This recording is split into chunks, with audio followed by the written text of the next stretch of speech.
Chapter 19. Boggart Reveal. McGonagall made her way to the lake. She knew that Severus had made sure that her lions would be on time for Harry Potter's lessons. She was still not sure about the lessons. Harry was usually such a kind and polite boy, but when she saw him teaching, he reminded her of a military sergeant.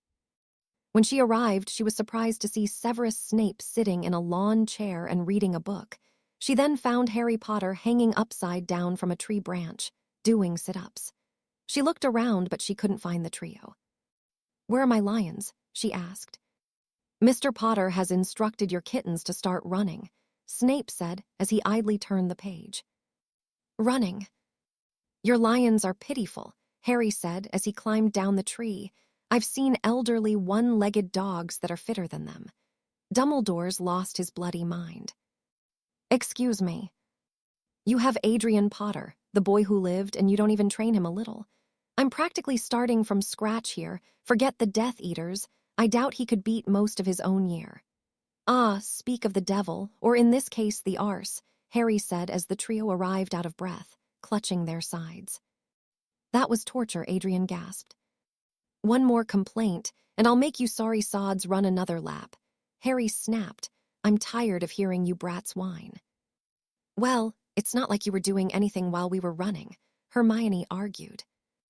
"Miss Granger," Snape drawled, "ever since you started running, Mr. Potter has been doing nothing but exercising. He has only ever stopped to switch exercises. If you don't believe me, then I'd advise taking a closer look at Mr. Potter." The trio and McGonagall looked closely at Harry. They saw his hair was wet and how sweat was dripping from his forehead. His shirt was drenched and seemed to stick to his body. "Yeah, well, Hermione, are you blushing?" Adrian asked a red-faced Hermione who appeared to be looking at the general area of Harry's chest and abs, which were visible thanks to the shirt sticking to his body. "No, I wasn't," Hermione denied and looked away, hiding her red face. "Granger, 10 points for lying." "Yes, you were," Snape said in a bored voice as he turned over another page. "Flattered, but we still have a half-hour worth of lessons." "Let's go," Harry said, and the lessons continued for another half an hour. By the end of it, the trio were struggling to walk up to the castle. "He's a bloody maniac," Adrian gasped as he clutched his sides. "His mental," Ron agreed, coughing violently. Hermione, the least physically fit of them, was too tried to say anything and settled for leaning on the boys' shoulders. It was time for Remus Lupin's first defense class. The third years found themselves in a classroom. In front of them was a big cupboard. Something inside it was thrashing around, making a lot of noise. "Would anyone care to guess what that is?" Remus asked the class. "It's a boggart," Harry said. "Correct, Mr. Potter." Lupin nodded. "Now can anyone tell me what a boggart looks like?" "Nobody knows," Daphne said before Hermione Granger, who looked annoyed at her for beating her to it. "They're shape-shifters and take the form." "Take the form of whatever a person fears the most," Lupin finished. "Now there is a way to deal with a boggart. And that's laughter. See enough of it finish the boggart off as they thrive on fear. There is a spell we have to use. It's called ridiculous. Say it with me, class. Ridiculous." "Ridiculous," the class repeated. "This class is ridiculous," Malfoy whispered to Crabbe and Goyle. "Now, the incantation is not enough, as I said before. What really finished a boggart off is laughter. You need to force it take a form that you find funny. Let's have a volunteer." Neville, how about you?" "Come up here, please." Neville nervously made his way forwards. "Now, Neville, what frightens you the most?" "PRF, S-Ape," Neville mumbled. "I beg your pardon," Lupin asked. "Professor Snape," Neville said a bit louder, and the whole class laughed. "Professor Snape," Lupin chuckled. "Yes, frightens all. I understand you live with your grandmother." "Yes, but I don't want it to turn into her either." "No," Remus shook his head. "It won't. Here's what I want you to do." Remus approached Neville and whispered something in his ear. "Are you ready?" he asked out loud. Neville nodded.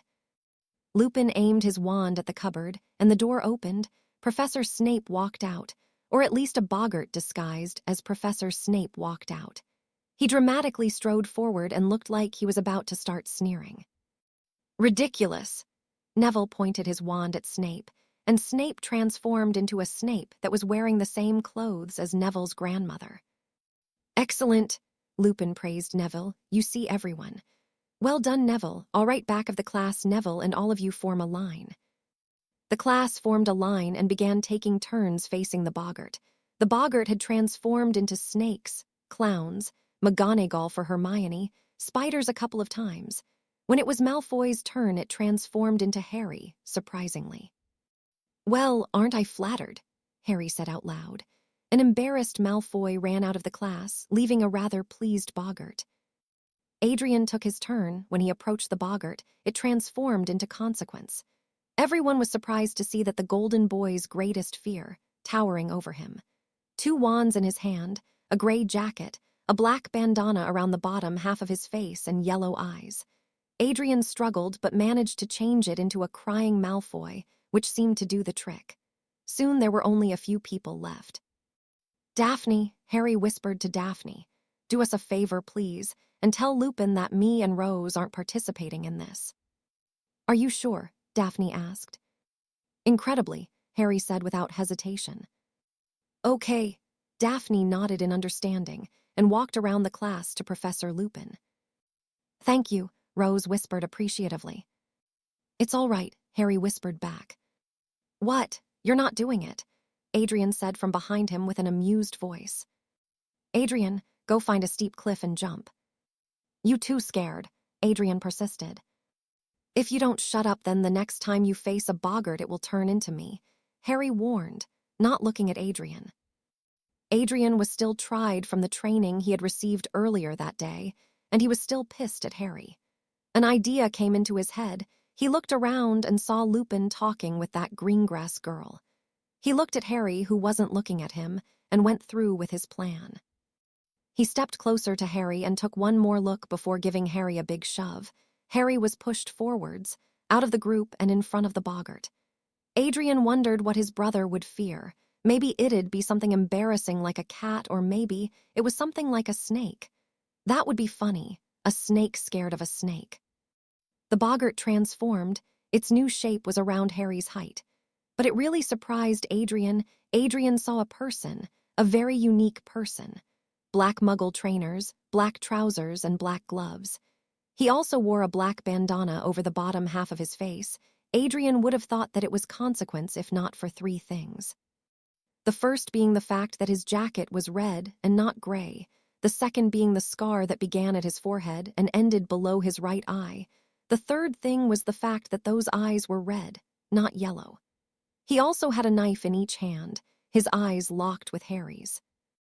Harry quickly drew his wand, but the red-eyed boy wasn't having any of it. He kicked the wand out of Harry's hand and tried to slash him with his knives. Harry ducked and dodged them all. He grabbed the Red Eye's left arm and struck the knife out of his hand. Red Eyes pulled his left arm out of Harry's grip, then tried to cut Harry's neck with the knife in his right hand. Harry jumped back to avoid his throat being slit. Red Eyes quickly spun and kicked Harry in the chest, causing him to fly back. Many students jumped out of the way as he landed on his back. Harry quickly rolled to his feet when Red Eyes attacked again.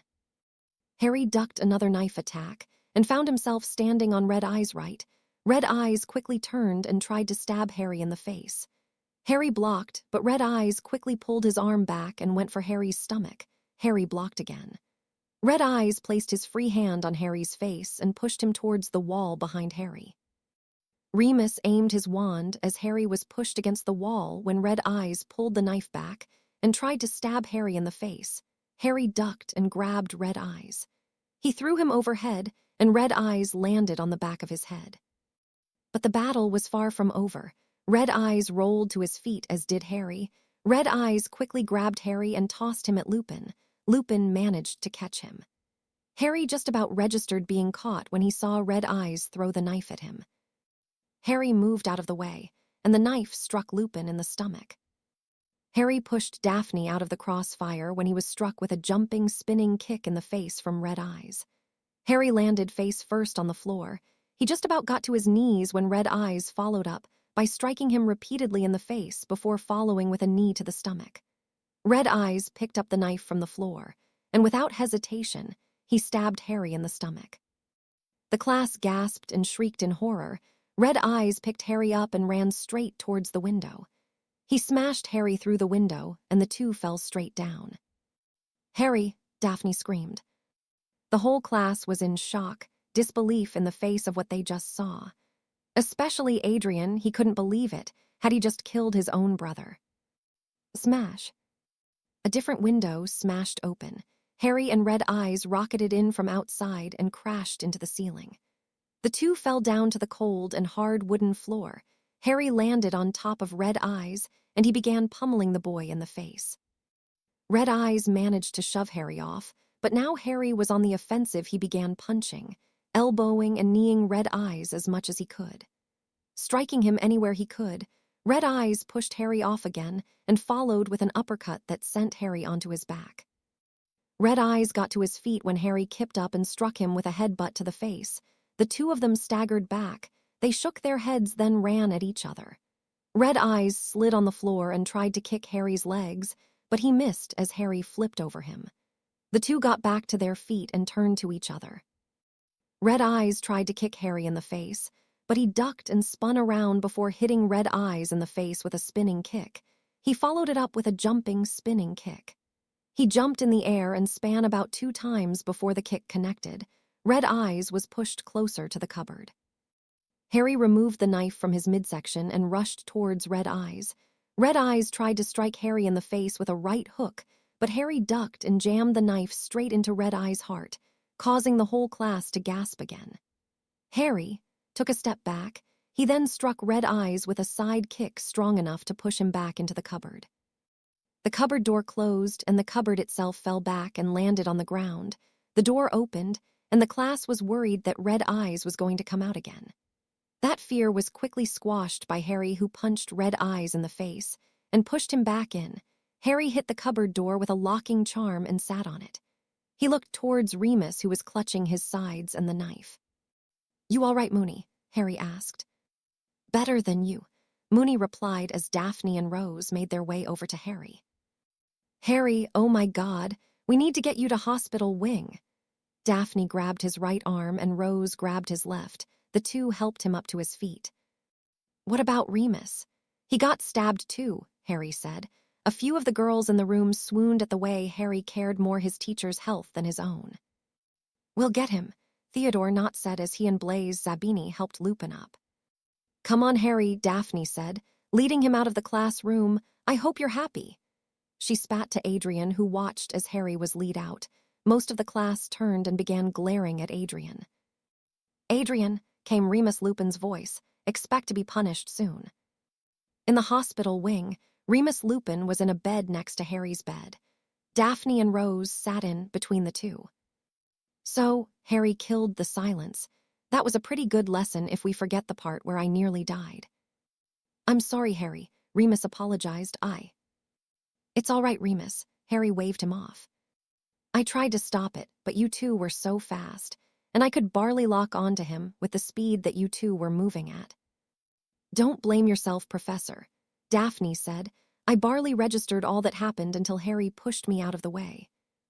"Madame Pomfrey said we should be fine soon enough," Remus said as Dumbledore, McGonagall and Snape entered the room. "Remus, are you all right?" McGonagall asked with concern in her voice. "I'm fine," Remus assured her. "I'm more worried about Harry." "What happened to Mr. Potter?" Snape asked. "I'll tell you what happened." Daphne stood up and glared at Dumbledore. "Your bloody golden boy tried to kill him." "That is a serious accusation, Miss Greengrass," Dumbledore said. "Well, it's true. Because of your golden boy, the professor and Harry are in hospital." "Miss Greengrass," Snape interrupted before Dumbledore could respond. "It would help if we knew exactly what happened." "I will explain," Remus said. He explained everything that happened in the classroom. Harry shoved his rather violent boggart into the cupboard, and then we ended up here. "Mr. Potter, are you all right?" Snape asked. "Fine. Pomfrey fixed me right up," Harry answered. "Oh, and Professor Dumbledore." "Yes, Harry. I'm canceling those lessons." "Mr. Potter, please reconsider," Dumbledore replied.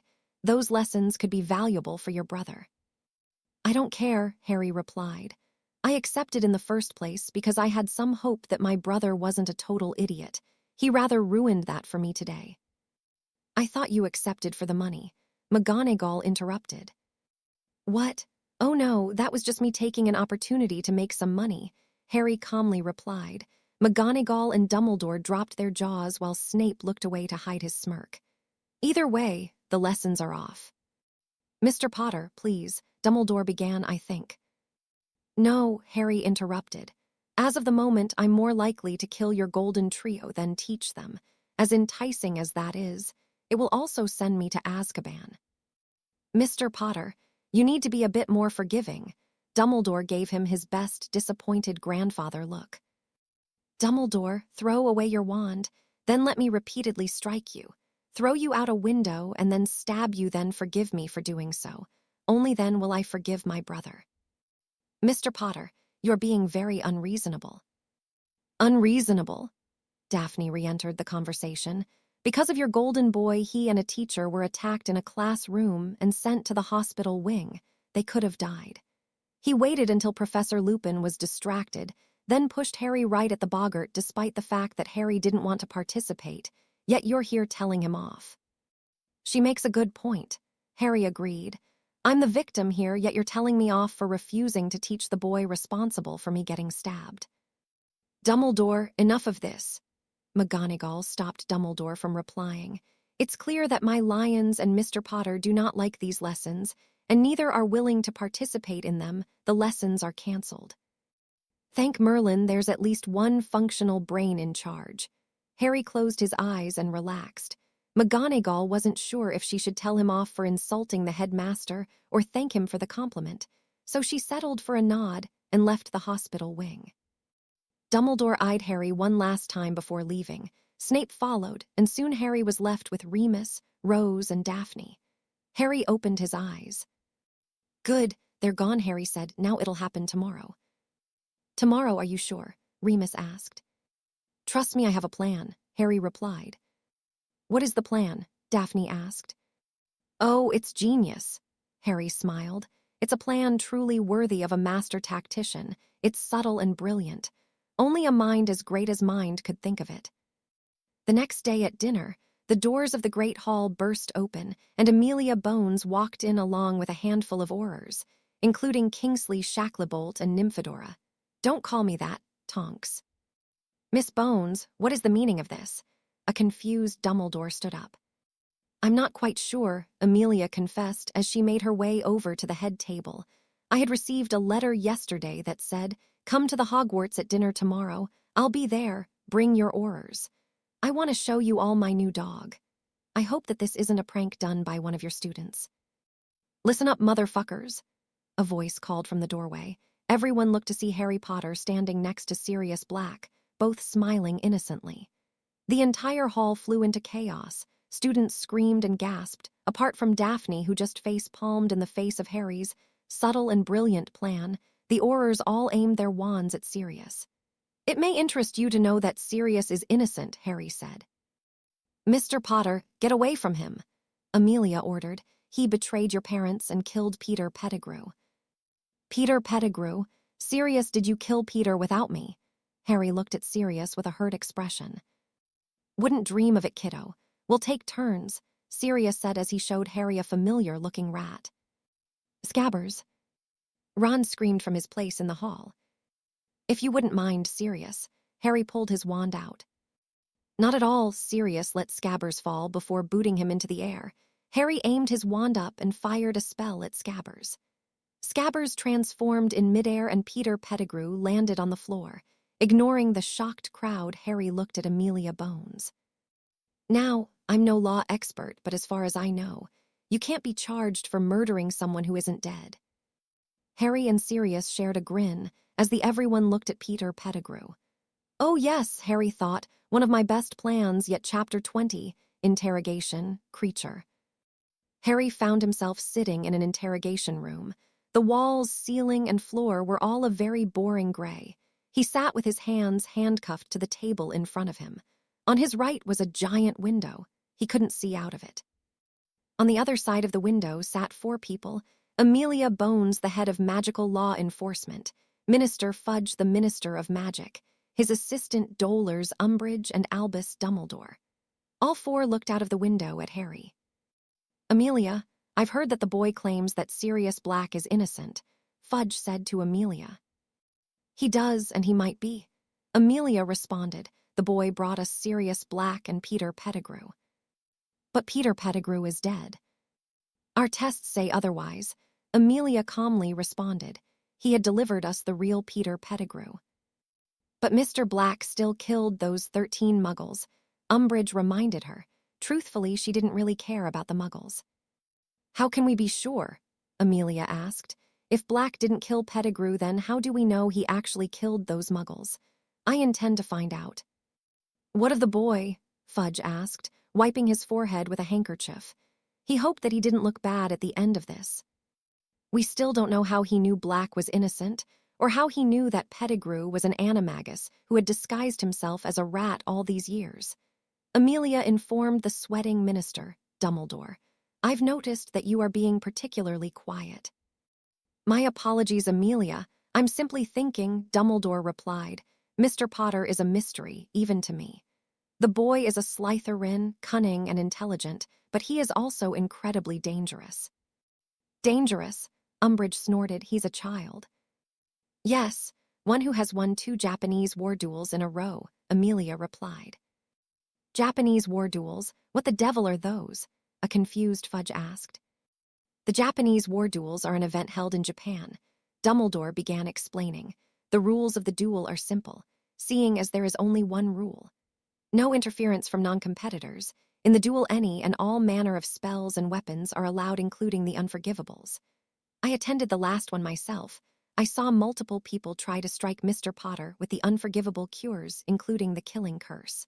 I also remember one girl attempted to remove his head with a sword. A sword? Amelia asked. Yes, Dumbledore nodded. Mr. Potter is not only an exceptionally strong wizard, he is also a brilliant martial artist. Martial artist? Umbridge asked. It's a muggle form of combat, as far as I understand it, Dumbledore replied. Umbridge made a face at the mere mention of muggles. The door inside the interrogation room opened, and Harry's interrogator came in. He sat down opposite Harry. He steeled his fingers together and looked at Harry with a piercing gaze. He looked at Harry as if he was a stupid child. Do you know who I am? The man asked. I'm hoping you work somewhere in the food department, because I would kill for a sandwich right now, Harry joked. Funny guy, I've dealt with a lot of those. The man replied. My name is Jonathan Steele, and I am your interrogator. To start with, I'd like to know how you met Sirius Black after he escaped. That is an interesting question, Harry said slowly. Our records have shown that you've visited Mr. Black in Azkaban a couple of times over the years, Steele said as he read some documents he had placed on the table. Why is that? The man who everyone believes had been responsible for arranging the murder of your parents, and one of their best friends, yet you visited him multiple times. Would you like to explain why you braved the Dementors and Azkaban just to visit Sirius Black? Not really, Harry shrugged, but I have a more important question. Oh, and what's that? Where do we stand on that sandwich? Harry asked with no hint of humor visible, except in his eyes. Do you think you're funny? Steele asked, unimpressed. No, I think I'm Harry Potter. I would think that you would know that as my interrogator. Kid, you're not the first Joker I've ever met, and you won't be the last. Joker? Well, I'm no Jack Nicholson, but I can be quite funny when I put the effort in. Harry leaned back against the chair. Can you do me a favor and get rid of the handcuffs, please? Not until you answer our questions, smartass. That's Mr. Smartass to your sir, Harry replied. And I'm not answering any questions without my lawyer and at least one edible snack. It's in your best interest to cooperate with me, Steele said with a hint of warning in his voice. Is that a threat? Harry smiled. What if it was? Then I'd let you know that I've been threatened a lot worse by a lot scarier. Do you think you're the first person like you I've ever interrogated? Trust me when I say there's nobody like me, Harry smirked. Now, if you really want answers, then you're going to wait for my lawyer to arrive. Until then, I'm not saying anything unless it's witty and or irritates you. Listen, you little punk. Listen, you old bastard. Harry cut him off. Do not insult me. Or what? Steele challenged. I'll insult you back and you won't like it. Oh, yeah. Steele pulled his wand out and aimed it right at Harry. You sure you want to do that? Listen, mate, if you live through a Japanese girl trying to slice your head off, then not much else scares you. You don't even register as intimidating to me. You're just a guy who thinks he's a big man because he's pointing his wand at a handcuffed teenager. The thing you don't realize is that, handcuffed or not, I'm still the most dangerous thing in this room. I'm tired of you, kid, and seeing as you refuse to answer my questions, it's time for you to go to sleep until that lawyer of yours arrives. Stupefy, Steele said. The beam shot from Steele's wand. Steele and everyone on the other side of the window watched and expected Harry to fall unconscious. Harry dodged the beam. Steele was a bit surprised and was about to fire off another shot. Harry had got to his feet, and with a flick of his wrists, the handcuffs were removed from his wrists and had attached themselves to Steele's wrist. Steele's eyes widened in surprise, but before he could do or say anything, Harry snatched his wand out of his hand. Harry aimed the wand at the glass window. With a wave of his hand, the glass vanished, and that left Harry looking at Dumbledore, Amelia Bones, Fudge, and Umbridge. He smiled at their shocked expressions. My lawyer, Harry said. I want her here now, and at least 2 jam sandwiches, and I swear, I will gut a bitch if there's still crust on the bread. The next day, Sirius's trial happened. Thankfully, he had Andromeda represent him. Say what you want about the woman, but she was very good at her job. She made sure that the only questions they even remotely considered answering were related to the case, and she wouldn't let Sirius or Harry even speak when asked anything that wasn't related to the case. The court wanted Sirius to take truth serum, but Andromeda didn't let that happen. She made them settle with Sirius making a magical vow to prove he didn't betray the Potters. Kill Peter or kill those muggles. When they started asking questions about Harry's involvement, then she upped her game and made sure all their questions were on topic. Harry swore a magical vow to say that he didn't help Sirius escape. He was then asked how he knew Sirius was innocent. I remember him playing with me when I was younger. I remembered a nice man, not a mass murderer. Plus, I knew he was my godfather and I had guessed that he took the godfather's oath. It was a good guess on my part. Partway through the trial, Harry had learnt a rather interesting fact. Apparently, Peter Pettigrew was originally considered to be Adrian's godfather. But his parents changed their minds and wanted to go with Lupin, but he refused due to his lycanthropy. At the end of the trial, Harry stood outside with Sirius, and the two embraced each other in a loving hug. Thank you ever so much, Sirius said gratefully. You don't have to thank me, Harry said. Yes, I do, Sirius cut him off, not just for helping me get out of Azkaban, but for actually visiting me there. Hell on earth, and you visited just for me. And you believed in me. You always believed in me, and that means more than you could ever believe. I just did what any good godson would do, Harry shrugged. So, do you have anywhere to stay? At the moment, I'm just going to rent a room in Hogsmeade or the Leaky Cauldron. Either that or go back to Grimmauld Place, and I hate that place. But before I decide, I wanted to ask you something. Go on, Harry prompted. Well, Sirius scratched the back of his neck nervously. It's just that, well, I understand if you don't want to, but I wanted to ask if you wanted to live with me. You want me to live with you? I understand if you don't want to. No, Harry said quickly. I'd love to. It's just that, if you want me then, you have to take someone else too. I haven't forgotten about Adrian. I know I'm not technically his godfather, but... No, that's not who I meant. Who is his godfather anyway? Frank Longbottom, Sirius answered. Your mum and dad originally wanted to go for Remus or the traitor, but then went with him. Good to know, but who I actually meant was Rose. Rose? Yes, she's a really good friend. She's like my sister. Wait, I remember you telling me about her before, Lord Flight's daughter. Yes, her, Harry nodded. I'm her head of house and she's like my sister. I don't want to abandon her. Fine, she can come, Sirius agreed, if that's what you want. You know, for a moment I thought that you wanted to ask me if you could bring your girlfriend with you. With that being said, are you still dating that girl? What was her name? Daphne. Yes, and she is my fiancée, Harry reminded him. So, it's the wizarding world. You can have at least 4 wives. You're disgusting serious. Hey, I was only kidding. No, you weren't. No, I wasn't, Sirius laughed. But for real, hold on to that one. She sounds like a good one. She is, Harry replied. Now I have to get back to school. I'm going to Gringotts. Then I'm going to rent a room. Then I'll owl you once I've decided if I'm going back to Grimmauld Place or getting a new house. I'd go back to Grimmauld Place if I was you, Harry responded.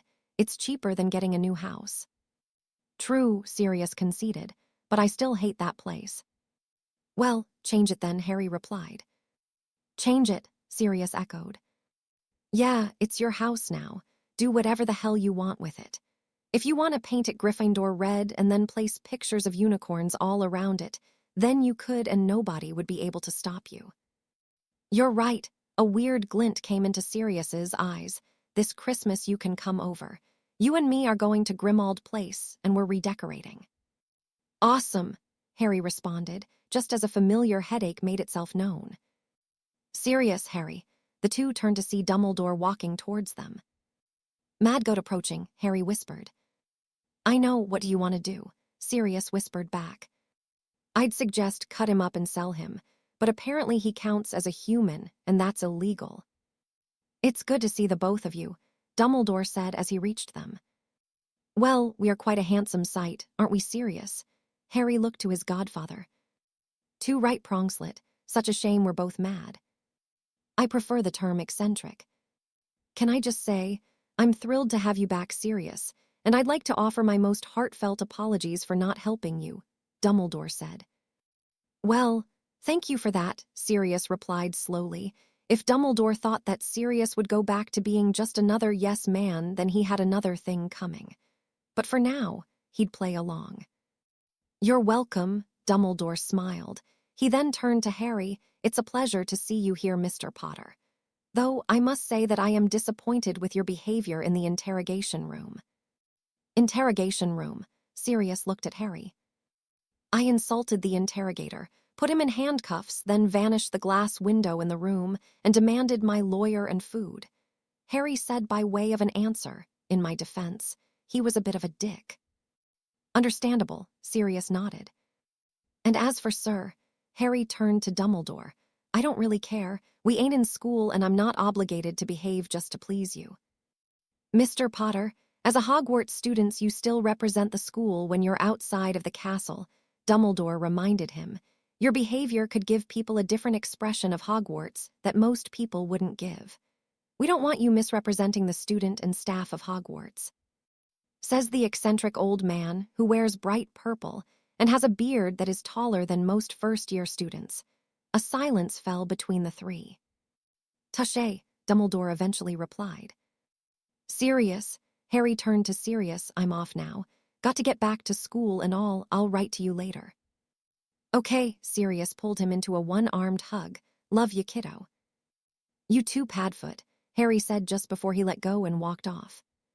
Now, Sirius, Dumbledore said once Harry had left, I was wondering if I could talk to you about using your old house as the headquarters for the Order. Harry arrived in the school hall. He had just entered when Daphne ran up to him. So, Harry, how'd it go? She asked. Harry responded by pulling her into a deep kiss, that well, huh? She said after the kiss had finished. Harry smiled and led her to her seat. He sat next to Rose with Daphne on the opposite side of him. Rose greeted him with a small hug. Harry responded by planting a kiss on her forehead. Is he all right? Rose asked. Yeah, I'll tell you too about it later, Harry replied. Why later? Daphne asked. Because a trio of idiots are approaching. Harry stood up and turned to see the golden trio in front of him. Can I help you boys +1? Yeah, what the bloody hell did you do to Scabbers? Ron demanded. The fuck is a Scabbers? Harry asked with a confused expression. Language. Both of you, Hermione interrupted Ron's response, and he means that rat. Oh, that rat was actually an animagus. That's a person who can turn into a specific animal. Like how McGonagall can turn into a cat anyway, handed him over to the DMLE, then they proved that it was actually Peter Pettigrew. They asked a few more questions and did some tests, and all that crap and now Sirius Black had been proclaimed innocent. All thanks to a loving godson and the sexiest Slytherin alive. That's me, by the way. Oh, please, you're not even that good-looking, Adrian replied. Says the red-headed twat with baby fat. Harry responded, look at you. You planning to give birth or what? Shut up.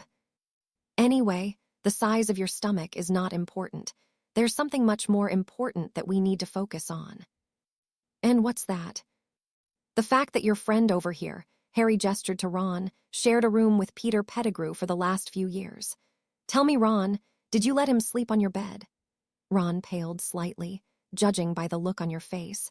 I think you've just realized that you've shared a bed with a fat, ugly, balding man with big teeth who's old enough to be your father. Have fun thinking about that when you go to sleep tonight. How did you know that Scabbers was Peter Pettigrew? Hermione asked, not looking at Ron, who looked like he was ready to puke.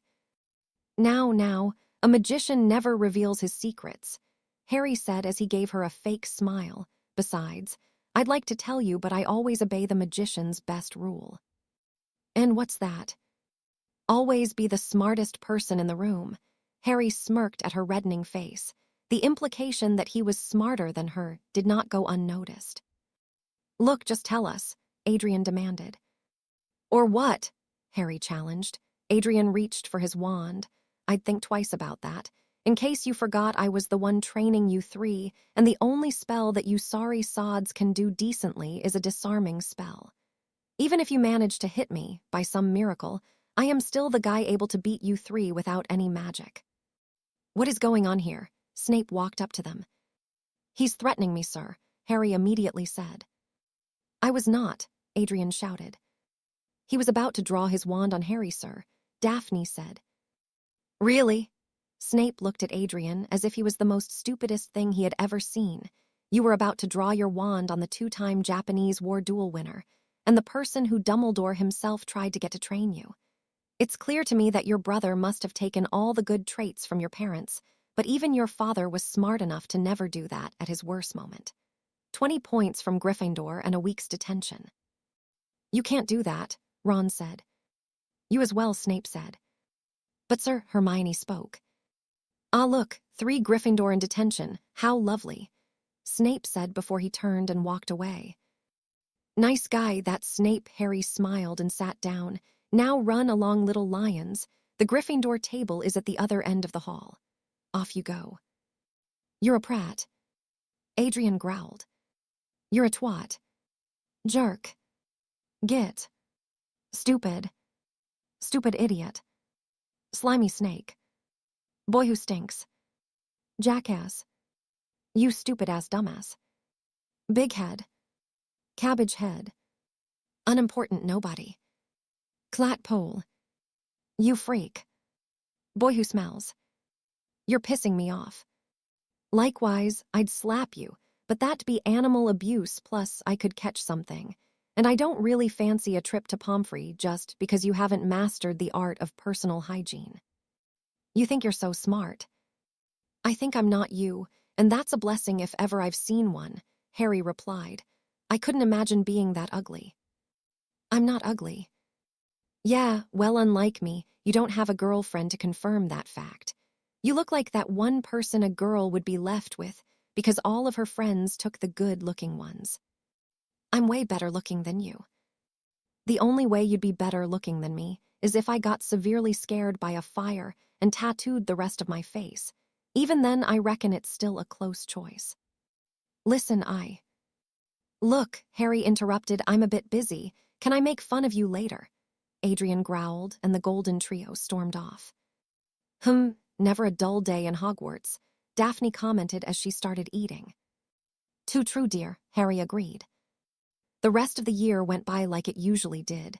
Harry, along with Daphne and Rose, had fun and occasionally dealt with Draco and Adrian when they started up trouble, but that was it. Harry heard rumors that he, Daphne and Rose were now apparently the Silver Trio. A nice name, but he thought it lacked originality.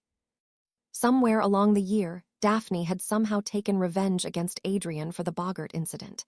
Whenever Harry asked what she did, she simply smiled and told him not to worry. Didn't really explain why Adrian shivered every time he saw Daphne. At Christmas, he and Rose went to Grimmauld Place with Sirius. Rose was a bit nervous around Sirius, but she didn't totally distrust him. When they arrived, Harry cast a critical eye around the house. "It's shit, but it's not total shit," Harry said. "I can work with this." "Good," Sirius replied. "I."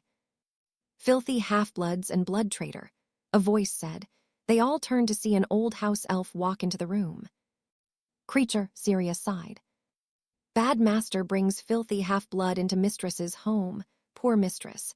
If she knew what was happening in her home." "Enough."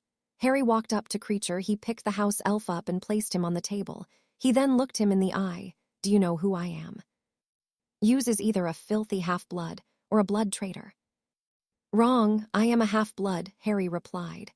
"But I am also the head of many most ancient and noble houses, and I am the heir to the most ancient and noble House of Black, and you will treat me with the respect I deserve. Is that clear?" "Why, yes," Creature said slowly. "Yes, master, you will call me master." "Why, yes, master." "Good, I'm disappointed in you, elf. This house is filthy. You belong to and live in the House of Black, yet you dare to let it fall to such a horrid state." Creature has been a bad elf," Harry interrupted. "If your mistress was alive, then I imagine she'd hex you and throw you down a flight of stairs for refusing to do your job." Creature's pale skin somehow went more paler. "You're a house elf that belongs to the Black family. You didn't belong solely to your mistress. My godfather and I are as much your masters as she was, and how dare you treat us as anything less than kings?" Creature is sorry." Tears dripped down Creature's eyes. "Creature had better be," Harry replied. "Now, I don't know how you may have lived your life previously, but it ends now. Dobby." "Master Harry has called Dobby." Dobby popped in. "Yes, Dobby, can you please prepare some food for me, my godfather and Rose?" "Yes, master." Dobby nodded and began making food. Master said please to a house elf."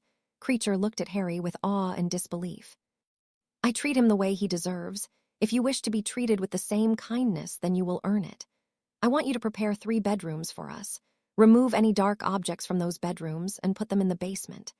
Then you may rest for the rest of the night, but I expect you and Dobby to start cleaning the rest of the house tomorrow, unless you expect Lord Black and his heir to clean this mess up.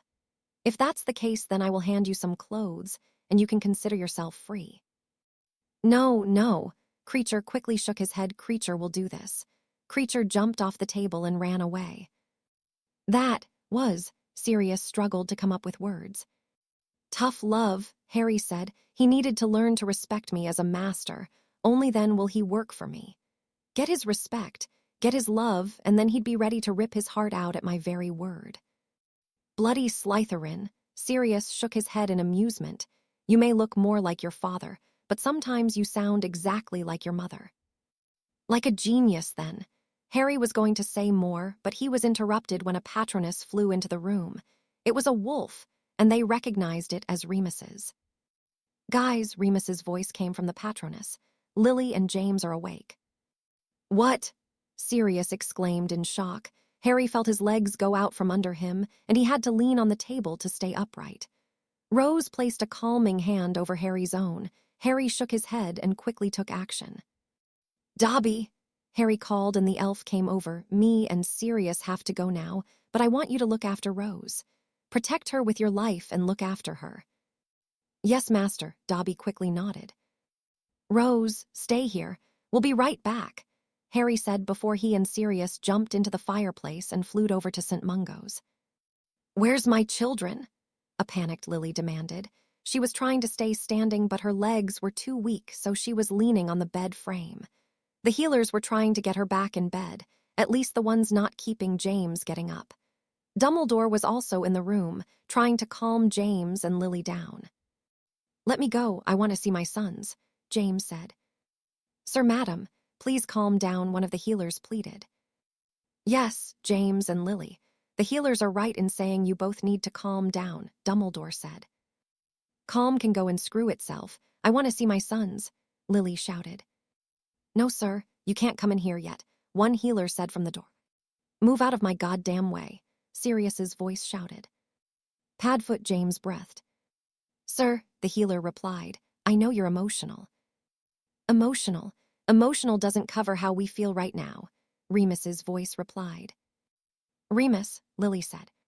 Look, you can't come in right now, the healer said. Listen, you've got two choices. Move out the way or get blasted out the way. Harry's voice spoke. I don't care which you chose, but you've got about 5 seconds before I chose for you. Now, sir, I really. 1. Sir, I. 2. Please just. 3. I can't let you. 4. Sir, please, I. 5. Have it your way. All right, fine. The healer jumped out of the way. Sirius and Remus rushed inside the room, where they locked eyes on James and Lily. A smile graced their faces. Harry rushed in just behind them. Harry, Lily said with surprise in her voice, Is that you? Her legs gave way. She was about to fall down when she was caught by someone who had immediately pulled her into a hug. She felt his messy black hair against the side of her face. His arms held her tightly, as if afraid she'd disappear if he let go. It's me, Mum, Harry whispered as he did something he had never done in front of anyone since he was 4. He cried. He cried into his mother's shoulders. He wasn't distracted by her red hair brushing against his forehead or the people that were looking at him. Harry cried. He felt just like a child, but that didn't stop the crying. The crying couldn't be stopped. Neither could the tears dripping from his eyes. It's me, Mum, Harry sniffed. I've missed you. I've missed you so much. Aw, baby, Lily hugged him back as tears took hold of her own face. You don't have to worry. I'm never leaving you again. Never again. I believe you, Harry sniffed. I believe you, Chapter 21. In the hospital room, a rare and unusual sight could be seen. Harry Bloody Potter, top Slytherin and SAS Master Level 5, was crying into his mother's shoulders. This surprised many people for many different reasons. Sirius was surprised because Harry had visited him before in Azkaban, and while Harry looked extremely uncomfortable, he never cried. He also remembered that Harry Barley cried as a baby as well. Remus tried to rack his memories for times he saw Harry cry, and he could only remember from the top of his head was one time he actually saw it happen, and that was when Harry was born. Heck, Harry was barley bothered when he was stabbed, so it was definitely an unusual sight. Dumbledore was also surprised. In his experience, Harry always had 3 different looks. The I can't wait for you to finish so I can go look, the I am getting pissed off look, and the I am irritating you and I'm bloody proud of it look. Never before had he seen Harry cry. In all honesty, the boy was reminding him a lot of a younger Tom Riddle. Both were smart, strong, and handsome half-bloods that made their way into Slytherin and reached the top. He was also slightly worried with how Harry seemed to be much stronger than Tom was at his age. Looking at Lily Potter hugging her son, Dumbledore could only wonder where his plan went wrong. This wasn't the first time the Potters had woken up. The first time was when Adrian was about 5, and Dumbledore couldn't have that. He had made sure that the staff alert him before anyone else. He had gotten there and oblivated the healers before hitting James and Lily with a coma spell, then oblivating them whilst they were asleep. He only ever did that one time since, when Adrian was 9. He had to keep them away so they couldn't affect Adrian. They would ruin his influence over him. He had planned to stage an accident when Adrian was older and get rid of both Potters. He would then blame Voldemort, and Adrian would want to get revenge. But now, he couldn't do that. The healers had alerted him, and he realized that his spell had worn off.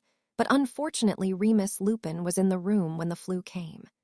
Remus had ran out of the room with such a surprising speed that Dumbledore didn't even have time to obliviate or even speak to the man. Dumbledore had decided to take action. He went to the hospital wing. He found the healers trying to settle down a wild Lily and James Potter. He had hoped to have them settle down, then quickly find out who knew they had woken up. But then Sirius and Remus arrived with Harry. Dumbledore was thinking about this. He was an extremely powerful wizard and could choose to obliviate everyone in the room, but that wouldn't be as easy as it appears. Sirius and James, while suffering the physical effects of Azkaban and being in stasis, were still Auror-trained and dangerous men, even with the later not having a wand. Remus Lupin was also a brilliant duelist and would have defiantly made Auror if he wasn't a werewolf. Lily Potter didn't have a wand, but was also a person that one doesn't cross. Plus, there's also the handful of healers in the room. Dumbledore had no idea about how strong they were, and while he used to be a Gryffindor, he wasn't a fan of jumping head first into the unknown. Plus, there was Harry Potter, the Slytherin who was just as dangerous with his hands and feet as he was with his wand, as evidenced by the Japanese war duels and his confrontations with Malfoy and his duel with Adrian. If the boy was capable of nonverbal casting and swatting away spells, things that many adults struggled with then, it was clear that the boy was powerful. Plus, Dumbledore, for all of his magical knowledge, had no physical combat knowledge, and if Harry got close enough, he could probably cause some serious damage. With that, Dumbledore decided to let the events go on until he could find a way to fix everything. "Look at you," Lily let go of Harry. She put her hands on his shoulders and looked at him from head to toe. "So handsome. You take after your father, but you have my eyes." Best of both, Harry smiled at his mother as he wiped the tears from his face. These eyes have been so brilliant in the past. Nobody refuses when you flash the eyes. "Don't I know it?" Lily asked rhetorically as smiled at her son. "Harry," a voice spoke softly. Harry saw his father slowly making his way towards them. "Dad," Harry breathed, as James leaned against the bed to stay upright. "How are you?" James asked. "Never better," Harry grinned and gently hugged his father, a bit fearful of hurting the man. James hugged his son back. "It's nice to see you, Harry." James kissed him on the forehead. "Is that because I'm your son or just because I look like you?" Harry joked. "Do I have to pick one?" James joked back. "You've just woken up and you're already joking," Lily pointed out. "He started it," James defended himself. "Yeah, well, I'm not the adult here," Harry pointed out as he let go. "Curses," James cursed. "Prongs." Sirius ran up to James and pulled him into a strong hug. Remus quickly followed in Sirius's footsteps. "Padfoot, Moony," James replied as he hugged him back. "Look at you both. You've gotten old." "I'm still better looking than you," Sirius replied as he hugged his brother in all but blood. "Yeah, well, I got the best-looking girl in Hogwarts, so I don't know how you came to that." James grinned as he let the two go. "Glad to know you haven't changes," Remus smiled. "You two have, though," Lily commented as she came over and gave Sirius and Remus a hug each. "Remus, what in Merlin's name is on your face?" "I believe she's referring to your facial hair," Sirius explained to a confused Remus. "What's wrong with it?" Remus asked defensively. "It looks like the sort of mustache that a porn star would have," Harry replied. "With that being said, don't you dare get rid of it." "Oh good, he takes after Lily," James commented. "Lily, James, it's good to see you." Dumbledore re-entered the conversation and smiled his signature grandfather smile. "Oh, you're still here," Harry said in a disappointed tone. "Gentlemen," Dumbledore said to the healers, "could we perhaps have a moment alone?" The healers, not the sort of people to question Albus Dumbledore, left the room. "Hello, Professor," James said. "By the way, do you know where Adrian is?" "Yes, where's Adrian?" Lily asked. "Probably getting sent hate glares from everyone who's currently at Hogwarts," Harry said before Dumbledore could reply. "What do you mean?" James asked. "Oh, it's simple really," Harry replied. "Adrian hasn't been that popular since that time he nearly killed me and Remus." "What?" both adult Potters shouted. "Mr. Potter, you know that's not true," Dumbledore said. "Really?" Harry said with fake confusion. "Because I remember getting punched, kicked, stabbed, thrown through a window and Remus getting stabbed." "You were stabbed?" an alarmed Lily exclaimed.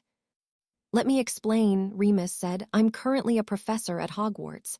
I was teaching the class about boggarts. Harry's girlfriend, Daphne Greengrass, came up to me." "You have a girlfriend?" James asked with a hint of pride in his voice. "Best-looking girl in the school," Harry grinned.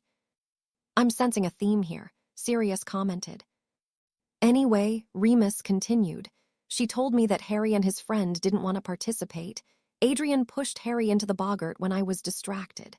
The boggart transformed and then knocked Harry's wand out of his hand and attacked him.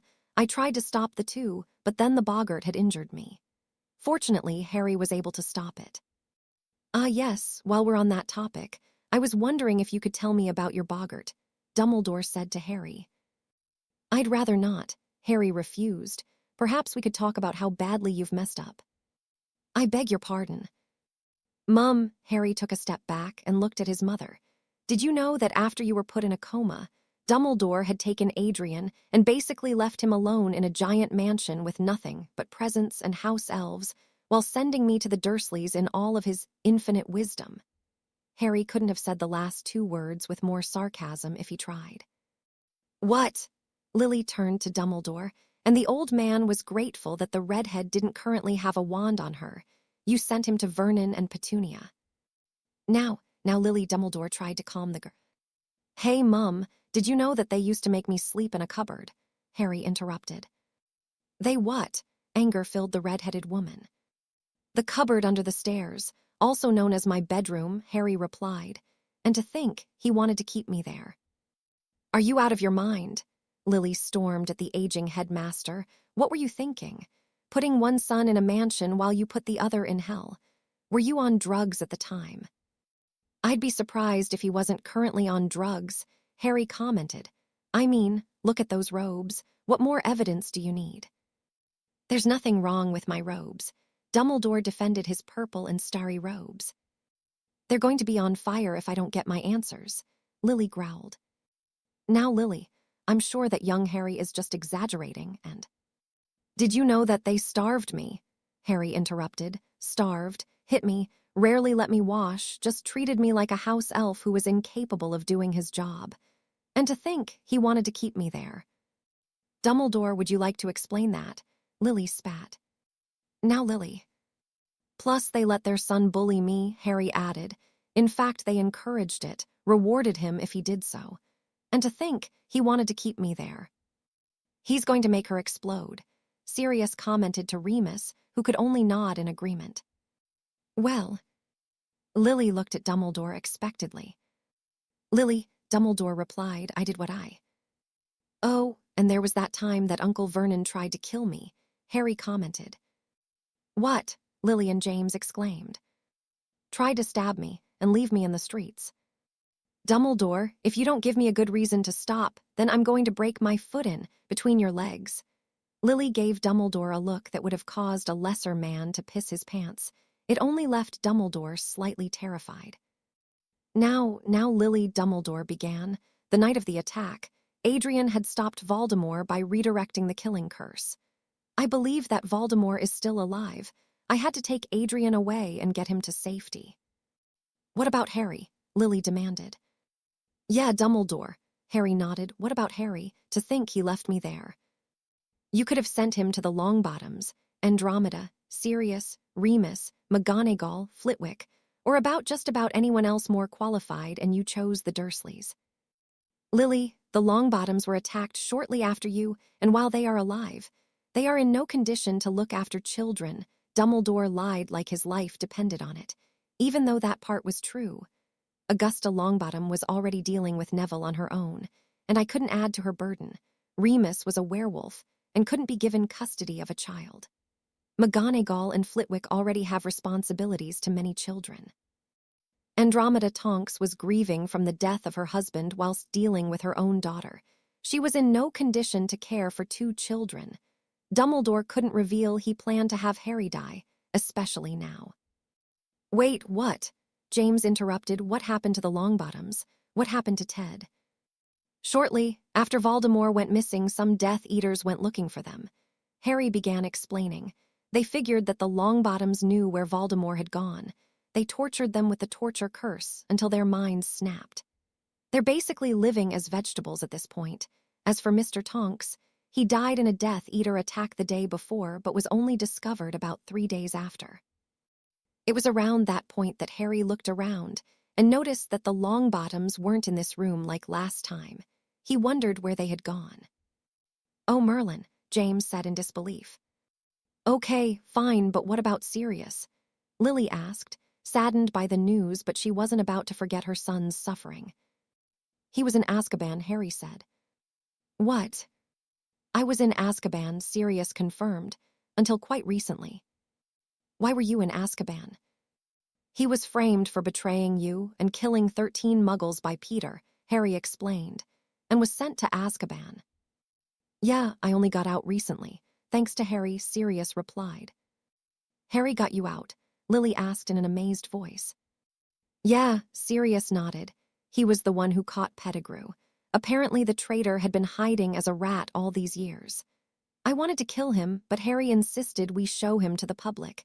He took me and Peter to the great hall of the school after he called some Aurors there, and then he showed Peter off to the whole world. It was nothing, just another day for a genius in a world of idiots. Harry shrugged even though there was a proud smile on his face. By the way, Dumbledore, want to tell everyone how you did nothing to get Sirius a trial, even though you jumped to help Professor Snape. Snape, James exclaimed. We may have gotten over our problems, but you helped Snape and not Sirius. I couldn't figure it out either. I mean, on one hand, you got the ex-Death Eater who wants forgiveness, and on the other hand, you have the Order member, and one of the best Aurors the Ministry had. Harry replied. We're getting off topic, Dumbledore said. Yes, we are, Lily agreed. What were you thinking when you put Harry with my sister? Lily, it was the best place for him, and Dumbledore was cut off by a large slap across his face. Dumbledore actually felt a bit of blood in his mouth. Lily had surprising strength for a woman who had just been in a coma for the last 12 years. How dare you? Lily shouted in his face. How dare you even think that? Even say that, especially after hearing what he said. Clearly you are emotional, Dumbledore said sadly, as if Lily should be disappointed with herself. When you calm down, then perhaps we can talk some more. Good day to you. Dumbledore turned and left the room. Harry, please tell me none of that stuff actually happened, James said with a hint of pleading in his voice. I'd have to lie to say that, Harry replied. Dio, you still live with my C. Petunia? Lily asked slowly. She's dead, so is Uncle Vernon and Dudley, Harry responded. How did they die? James asked. Car crash, Harry replied emotionlessly. Adrian Potter arrived in the hospital room with Ron and Hermione following him. He had just found out his parents had woken up and was ecstatic. They entered the room where the trio found a weird sight. Lily and James were back in their beds, and Harry was sat in between them with his head resting on Lily's bed. Is he asleep? Ron asked. Probably, Adrian said dismissively and walked up the pair. Mum, Dad. Adrian, is that you? James exclaimed. It's me, Dad. Adrian nodded happily. Oh my gosh, Adrian, Lily said as Ron slowly approached Harry. He was about to poke Harry to see if he was awake. Touch me with that finger, and you'll find it permanently stuck up your nose, Harry threatened as he sat back up. He rubbed his eyes and shook his head. Sirius has gone then. Yeah, said he'd be right back though. James nodded. So Adrian, tell me about yourself, Lily smiled. Well, I'm in Gryffindor, Adrian said proudly. Unlike Harry, he added. What does that mean? James asked. Harry's a Slytherin, Adrian answered, a bit pleased to see Harry's jaw tighten. You're a Slytherin? James asked. Yes, Harry said in a quiet voice. I'm sorry if that disappoints you. It doesn't disappoint us, baby, Lily reassured him. Yeah, James agreed. Just surprised is all, didn't peg you as Slytherin. It was either Slytherin or Ravenclaw for me, Harry replied. The hat said I was brave but wouldn't fit into Gryffindor. Didn't enough people to be loyal to at the time, so Hufflepuff was out. Admittedly, I only chose Slytherin to irritate a few people, and because Daphne was in Slytherin. Wait a sec, you don't care that he's in Slytherin? Adrian asked with disbelief. No, Lily shook her head. He's still our son and we still love him, just like how we love you, even though you nearly killed Harry and Remus. That wasn't intentional, Adrian turned red. I know, baby, that's why we're not mad. However, I don't want to see or hear anything like that again. Now, do you want to introduce us to your friends? Lily was still planning to have a big discussion with Adrian about his behavior, but she had just come out of a coma and was too tired for that. Yeah, this is Hermione Granger." Adrian gestured to Hermione. "She's a muggle-born like you. A few people think she's a lot like you." "A few people are idiots," Harry commented. "What's that supposed to mean?" "Granger has a good memory and is muggle-born. That hardly makes her another version of Mum. If we followed that logic then, we'd have quite a few mini-mums around in Ravenclaw." "Whatever," Adrian shook his head and gestured to Ron. "This is my best friend, Ron Weasley." "Weasley, as in Arthur and Molly's son?" James asked. "Did you know my parents?" Ron asked. "Well, I met your dad once," James replied. "As for your mum, I didn't know much about her other than her nickname in school, even though she had left before my first year." "What was her nickname?" Ron asked curiously. "Molly the Mouth," James answered before Lily could stop him. "Oh, probably because she shouts a lot," Ron guessed. "Yes, that's defiantly the only reason she was called that," Harry said sarcastically. "Well, what other reason would she be called that for?" "Blowing bubble gum, obviously," Harry said dryly. Lily snorted and James surpassed his laughter. "I don't get it," Hermione said. "Wouldn't expect you to," Harry replied. "Now, Mum, Dad, I'm going to go to the toilet. Can I get you anything?" "No, thank you. The healers should be bringing food up soon," Lily replied. "I want chocolate," James answered. "I'm sorry, when did you get replaced with Remus?" Harry asked, but stood up before James could answer. "I'll go get you some chocolate. I think they have some white chocolate." "Nah, I want dark chocolate." "Racist," Harry said as he made his way out of the room.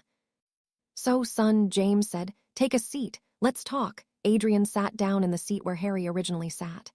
"Tell us about yourself." "Well, I'm in Gryffindor," Adrian said. "I'm also the boy who lived." Adrian added that part proudly. "Boy who lived," Lily raised an eyebrow. "It means that I'm the one who defeated Voldemort," Adrian explained. "Really?" James didn't quite believe that. "You were one at the time. How did you defeat Voldemort?" "His killing curse bounced off me," Adrian replied. "Well, look what we have here," a voice interrupted. Everyone turned to see three men walk in the room with their wands aimed at the group. The trio backed up and stood in between the beds. "What do you want?" James demanded, trying to think of a plan to get out of this. "You guys are who we want," the leader of the three said, the boy who lived and his parents. "You've caused the Dark Lord quite a few problems over the year and have been major thorns in our sides. We think it's been long past time to get rid of you." "Wait," Lily pushed the kids' father back. "Do what you want, but let the kids go." "Quite you stupid mudblood," the leader snapped. "I beg your pardon, you little shit," Harry's voice interrupted. A chocolate bar landed in James's lap. James had barely registered the fact that it was dark chocolate before Harry ran into the room. Harry jumped up and tackled the leader. The two fell upon a nearby bed as Harry began striking him repeatedly in the face. Harry snatched the wand out of the man's hand before he could fire off a spell.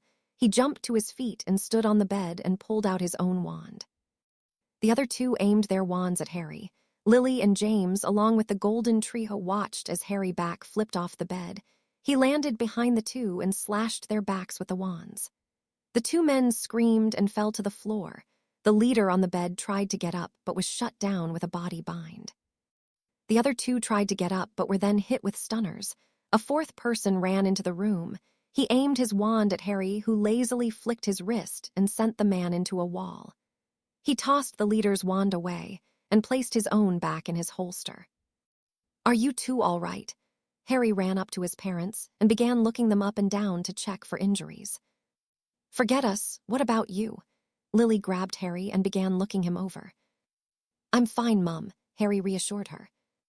"That was amazing," James exclaimed. "Harry, that was absolutely brilliant." "That reminds me," Harry said as he turned around and grabbed the leader and pulled him off the bed. "Harry," Lily said, but was interrupted by Harry pulling his leg back and swung it forward with enough force to kick a football across a field. The only sound heard was a crack and a high-pitched squeal. "Harry." "Yes, Mum." Harry calmly turned to her. What are you doing?" "He insulted you," Harry replied. "I think he's lucky that he can still breathe," Harry said as he kicked the man once more. "Harry, please stop," Lily said with a hint of pleading in her voice. Harry stopped halfway through another kick. "If that's what you want, then I will stop." "Thank you, Harry." "Don't thank me," Harry replied. "You never have to thank me, never." Chapter 22, Family Time, Brother Talk. Lily and James had arrived at Grimmauld Place. They were released from hospital and were going to stay with Sirius until they got a new house. Harry and Sirius were also there. Even Adrian was there. Harry guessed that the headmaster let him come so he could learn more information from him. Lily and James were only recently released from hospital. Harry and Adrian were given permission to stay away from school for a few extra weeks to stay with their parents. They were all led to the kitchen, where they all took a seat, apart from Harry, who walked over to his mother's side and knelt down next to her. "Mum," Harry spoke softly, "would you like anything to eat or drink?" "No, thank you, sweetie," Lily politely refused. "Are you sure?" Harry asked. "Definitely, just relax, Harry. You don't have to look after us." "Yeah," James nodded, "we're quite grown up." "Physically, maybe," Harry replied. "I've noticed you're getting a few wrinkles, Dad." "What?" James immediately jumped for the first reflective surface he could find. When he heard the sounds of laughter, "Oh, it's like that, is it? Pranking your old man? Pranking a marauder?" "That wasn't as much of a prank as it was a small lie and a giant overreaction on your part." "It was pretty funny, Prongs," Sirius chuckled. "Though, now that we're here, we may as well have lunch." "Does this place have any house elves?" Adrian asked. "Two so far," Harry replied as he stood up. "Dobby, Creature," he called, and the two elves, and they popped in. "Master is calling Dobby," Dobby asked. "Mudbloods and blood traitors, and," Creature said as he looked at the guest. "Creature," Harry snapped, "if you dare to insult my mother and father again, then I will rip off your ears and make you eat them." "Creature is sorry, Master." Creature bowed his head. "Good. Now, Dobby, I want you to make us all some food." "Yes, Master Harry." Dobby nodded and began making food. "Creature," Harry turned to the old elf, "I want you to prepare 2 more rooms. One for my mother, and for my father with a king-sized bed, and the third for the Pratt." "Hey," Adrian exclaimed. "And the rooms had better be worthy of royalty, understood?" Harry continued, as if he hadn't heard Adrian. "Yes, Master," Creature nodded and popped away. Harry turned and found Lily and James looking at him. "Wow," James said slowly, "that was something." "I know," Sirius nodded. "Creature has never been so well behaved since Harry got here. He has the elf wrapped around his little finger." "Harry," a soft voice spoke from the doorway. "Hey, Rose." Harry took a few paces and let the shy girl walk to him. Rose gently pulled him into a hug, which Harry returned. "Rose, meet my parents." Harry let her go and gestured to Lily and James. "That's Dad. I get my looks and Quidditch skills from him." "That's Mum. I get my eyes and brains from her." "Mum, Dad, this is Rose Flight. She's basically my sister in all but blood." "Nice to meet ya." James smiled at the girl who had just decided to hide behind Harry. "She's shy," Harry mouthed to his mother and father, hoping they don't feel offended. "She's bloody terrified of everything. That's what she is," Adrian said. "I wouldn't point out other people's faults, Adrian." Harry narrowed his eyes, "especially when you have more than everyone else." "Oh yeah, like what?" "Your face, your intelligence, your smell. The way you walk, talk, eat, breath, and about 50 more things off the top of my head." "Boys," Lily interrupted, "please don't fight." "I'm sorry, Mum." Harry genuinely apologized. Adrian couldn't help looking in shocked. In his experience, Harry never apologized unless it was a setup for a witty or sarcastic joke. "That's all right, baby, but please try and get along." "If that's what you want." Harry nodded. "Excuse me for a sec. I'll be right back." Harry and Rose made their way out of the room. Did he just apologize and actually mean it?" Adrian asked with disbelief. "He never apologizes to anyone. He's never ever apologized to me." "That's because you're a prat." Harry's voice came from upstairs. At dinner, the Potters sat with Sirius at the dining table. eating the exquisite food made by the house elves. James and Sirius enthusiastically attacked their food, not as enthusiastically as Adrian, however, whilst Lily, Harry, and Rose ate their food calmly. "So, Harry," James said in between eating, "Padfoot told me that you're the youngest Seeker in Centauri." "That's right," Harry nodded. "Never lost a game." "That's only because I'm not on the team," Adrian replied. "You're not on the team because the Gryffindor captain said you weren't good enough." "That's not true."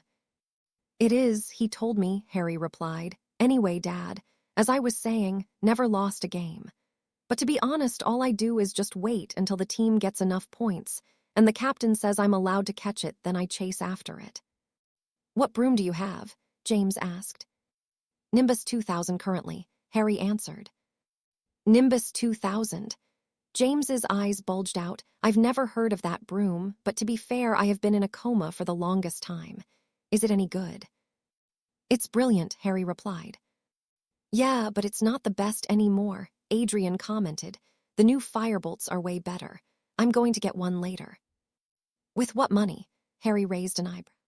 "Dumbledore will buy me one," Adrian answered confidently. "Shame you'll be stuck with the old Nimbus." "I don't see no shame in it," Harry responded. "It's a functional broom that does its job. It's no firebolt, but it's good enough for me to wipe the floor with the other teams." "Do you have any other interests besides Quidditch?" Lily asked, hopping to redirect the conversation before a fight could start. "Not really," Adrian shrugged. "I like chess, but that's about it." "I enjoy dueling," Harry answered. "Dueling?" James asked. "Aren't you a bit young to duel?" "I'm the current 2-time winner of the Japanese war duels," Harry replied. "I like to think I'm good enough." "What are those?" Lily asked. "It's basically a regular dueling tournament, except there is only one rule: no interference from others," Harry explained. "Wait, only one rule?" "Yeah, other than that you can pretty much do whatever you want until your opponents give up or are unable to compete." But isn't that dangerous?" Lily paled slightly. "It's not that dangerous." "Huh," Sirius snorted. "I only ever saw him compete in the one. I seem to remember people firing off unforgivables and a Japanese girl trying to chop his head off with a sword." "Trying being the key word here," Harry replied. "Wait," Lily put her hand up. "Wait a sec. People try to kill other people in these events." "I don't, but yes, they do," Harry nodded. "But don't worry, I've competed in 2 and I haven't even been injured." "But you could be hurt." "I've never received anything that didn't heal within an hour to a day's worth of time," Harry pointed out. "I don't care. I don't care what they're offering, and I don't care what reason you want to give. You are not competing in those things again," Lily said with clear finality in her voice. Everyone looked at Harry, waiting upon his reaction. James watched Harry curiously, wondering how his son would react to being told off.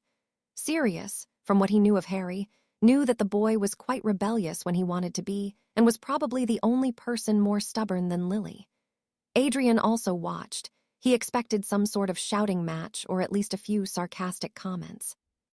But what they didn't expect was for Harry to smile, not a fake smile at all. A real smile. He smiled at Lily, who also seemed a bit confused by his reaction. "If that's what you want, Mum," Harry smiled as he finished eating. He got up and kissed his mother on the side of the head. "Good night, Mum. Good night, Dad." "Good night, Sirius, Rose. You coming up to sleep?" "Yes, Harry," Rose whispered as she nodded and stood up. "Good night, everyone," Harry said once before looking at Adrian. "Good night, Git." He and Rose didn't wait for a response and made their way out of the kitchen. "That was weird," Sirius said slowly. He suddenly jumped in his seat when the sound of thunder came from outside. "Oh, Merlin, did he hear me?" "Don't be ridiculous." James slapped him on the back of the head. "Ow," Sirius complained. "I'm sorry, but does anyone else know what the hell is wrong with him?" Adrian pointed in the direction that Harry had left in. Later that night, Adrian came down to the kitchen for a drink when he found Harry sitting in a chair and drinking some water. "What are you doing here?" Adrian asked as he made his way to get his own cup of water. "Plotting your murder," Harry answered. "Please, like you could kill me," Adrian said as he poured some water into a glass. The only way I could ever die is naturally. That's why I'm struggling, trying to find a way to make it look natural. Ha ha, Adrian falsely laughed as he took his glass and sat at the table. You're so funny. He said even though he didn't mean it, Harry Potter, the hilarious snake. Jealous brother, Harry raised an eyebrow. Of you, Adrian snorted, unlikely. The Muggles would say that about magic, yet it still exists, Harry replied. I'm not jealous of anyone. I'm the boy who lived. Maybe you are, Harry responded. Maybe you have enough talent to one day surpass Dumbledore. Maybe you could become the greatest wizard this world has ever seen. Or perhaps you aren't. What's that supposed to mean? Adrian demanded. What have you done since that night? Harry asked. Nothing worth mentioning would be my answer. Have you trained? Have you studied? You're not even in the top half of the class in any of our classes, yet you think you're the next Merlin. I stopped Voldemort. Did you? How do you know? Harry asked calmly. Mum and Dad weren't awake at the time. Grandma died that day, so she couldn't tell you, and everyone else just wasn't there. Gee, Grandma died that day? Adrian asked, clearly not having known that. You didn't know. Harry spoke softly. Doria Potter. Dad's mum and our grandma died that day, and you didn't know. I don't know anything about our grandparents, Adrian admitted. Mum's parents were both Muggles, Harry said. They died shortly before we were born. Our grandma was Doria Potter. She used to be a member of the Black family, but married into the Potter family. Out of love, I might add. Our granddad was Charles Potter. He used to be the best Auror alive. Criminals would be afraid to walk out of their houses out of fear of him catching them. He was killed in an attack, about a month or so after we were born. He was getting old, and he wasn't as good as he used to be. He was ambushed by a group of Death Eaters.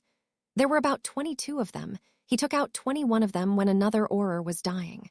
Probably had a few moments left to live. Without hesitation, our granddad rushed to him and shoved a portkey into his hand to get him to safety and a hospital. He saved that guy, but was distracted long enough for the killing curse to hit him. The person who killed him was found dead about 5 years ago. Our grandfather lived and died a hero. In the face of him, can you really call yourself a hero? You, a boy who has done nothing worthy of your fame compared to a man who died so another could live. I am worthy of my fame, Adrian said slowly. I lived when Voldemort attacked. So did I, Harry pointed out. So did Mum, so did Dad. Did you deflect Voldemort's killing curse? I doubt it, not because I don't like you or to irritate you. But genuinely, do you actually think you're capable of deflecting a killing curse, let alone one from Voldemort? I can. Of course I can. Prove it. Harry pulled his wand out and then placed it on the table, in front of Adrian. I'm emancipated, and my wand doesn't have the trace on it. If you're truly so confident, then you won't mind taking that wand, putting it against your throat and saying the words. Are you serious? Adrian's eyes shifted between Harry and the wand. No, he's upstairs, Harry replied, and finished his glass of water before leaning forwards and taking Adrian's glass out of his hands and putting it on the table. If you truly believe that you could survive another killing curse, then by all means do it. That's insane, Adrian stuttered. Death Eaters are insane. Voldemort is insane. Half the people in Nocturne Alley are insane. Heck, a lot of people in Hogwarts are insane. Does that include yourself? Definitely, Harry replied without missing a beat. I am insane. I've always been insane, and I'll always be insane. You see, brother, you may have been the boy who lived, but I'm the boy that survives. You can only judge based off your own experiences. I imagine for you not getting attention may seem horrible. For me, it's just a daily occurrence. You, Adrian looked at him with disbelief. You are used to not getting attention. Didn't get much of it before I came to Hogwarts, Harry responded. But as I was saying, you can only judge based off what you've experienced. Trust me when I say that there are people who have experienced worse than you. Like you. Like Sirius, who grew up with a family that hated him because he didn't want to join the Death Eaters, and then was betrayed and framed by one of his best friends for putting his brother in all but blood into a coma along with his wife. Harry wanted to mention Remus, but decided he wouldn't do that as he didn't want to reveal the man's secrets, or perhaps our parents. Dad, who has lost both of his parents, was betrayed by one of his best friends and was put in a coma along with his wife. Mum, who had a sister that hated her because she wasn't magical, was also put in that same coma after she gave birth to the savior of a world that judged her for being Muggle-born. There are plenty of people in the world, plenty who have lived life a lot worse than you. A punch to you may seem like a tap to others. Not being able to afford the latest broom is nothing to those that have starved. There's always someone who has had it worse, always. A silence fell over the two. "And you?" Adrian asked slowly. "What about me?" Harry narrowed his eyes. "Have you suffered?" "Yes, I have. I've suffered through things that you couldn't imagine. I'm different in ways that you couldn't believe. When you were riding toy brooms, I was hopping to be allowed to eat something. When you were splashing in pools, I was getting drenched in the rain whilst being forced to garden. When you saw people taking pictures of you, I watched people looking like they wanted to kill me. When you wanted presents, I wanted Mum to wake up and rescue me." "Why, you do seem to like Mum," Adrian noted, his eyes looking down, away from Harry. "Look at me," Harry said in a low, commanding voice, and Adrian couldn't stop himself before he found himself looking up into the intense eyes of his brother. "We owe that woman more than we could ever give. If she told me that she wanted the Minister of Magic dead, then the first thing I'd do is ask if she had a preferred method for me to use when I do it. If she wanted Wizarding Britain under her control, then I would make Voldemort look like nothing. If she wanted my finger, I would give her my entire hand. If she told you to jump, then the only acceptable response that should come from you is how high, or jump where. That woman deserves nothing less than our undying love, and I will give it to her." "You make it sound like you're her slave." "Maybe that's how it sounds, but it's true. I owe that woman, we owe that woman, and damn anyone who dares to make her unhappy. That's why I'm going to try and get along with you. It's what Mum and Dad would want. I like to think that after spending years in a coma, it's the least I could do for her." "Why, you want to get along with me?" Adrian asked with disbelief. "Do you remember when we first met?" Harry asked. "You walked right up to me and demanded to know why I didn't want your autograph. Before that time, I was rather looking forward to meeting you, but at that moment, I was disappointed. Disappointed that you seemed to think yourself so above the world that we should all just worship the ground you walk on. Did you stop Voldemort? Debatable. Even if you did, it doesn't make you a king or a god. Mostly, you just disappoint and anger me because you are a sack of wasted potential." "What's that supposed to mean?" Adrian said softly. This felt worse than any of the times that Dumbledore had told him off. "Let's pretend that the boy who lived and Voldemort stuff never happened," Harry said. "You are still a Potter. The Potters are and always have been one of the most elite families in all of Wizarding Britain, yet you act like it's not worth putting in the effort to uphold our name. You don't try in classes. I guess you assume that Dumbledore will pass you no matter what you do. Have you ever considered what would happen if you were in those classes and Dumbledore wasn't there to help you? You'd be at least a year or two behind. Mum was the smartest witch of her age. Dad got brilliant marks in his exams and became an Auror. What's your excuse? Plus, there's the company you hang out with." "What's that supposed to mean?" "It means that I don't understand why you hang out with Ron Weasley and Hermione Granger," Harry answered. "You may not know it, but your friends affect your behavior and how over people see you. So imagine what everyone else thinks when they hear the boy who brags hang out with a red-headed baboon and a bossy witch who thinks that a good memory makes her a genius." "Hey, they're not that bad," Adrian defended his friends. "Hermione Granger glares at anyone who does better than her. The whole school knows she's bossy, and I can tell the type of person she really is. If it was ever a choice between you and Dumbledore, she'd chose Dumbledore." "She wouldn't do that." "Wouldn't she? Miss, I am a teacher's pet, Granger. Miss, follow the rules even if it kills you, Granger.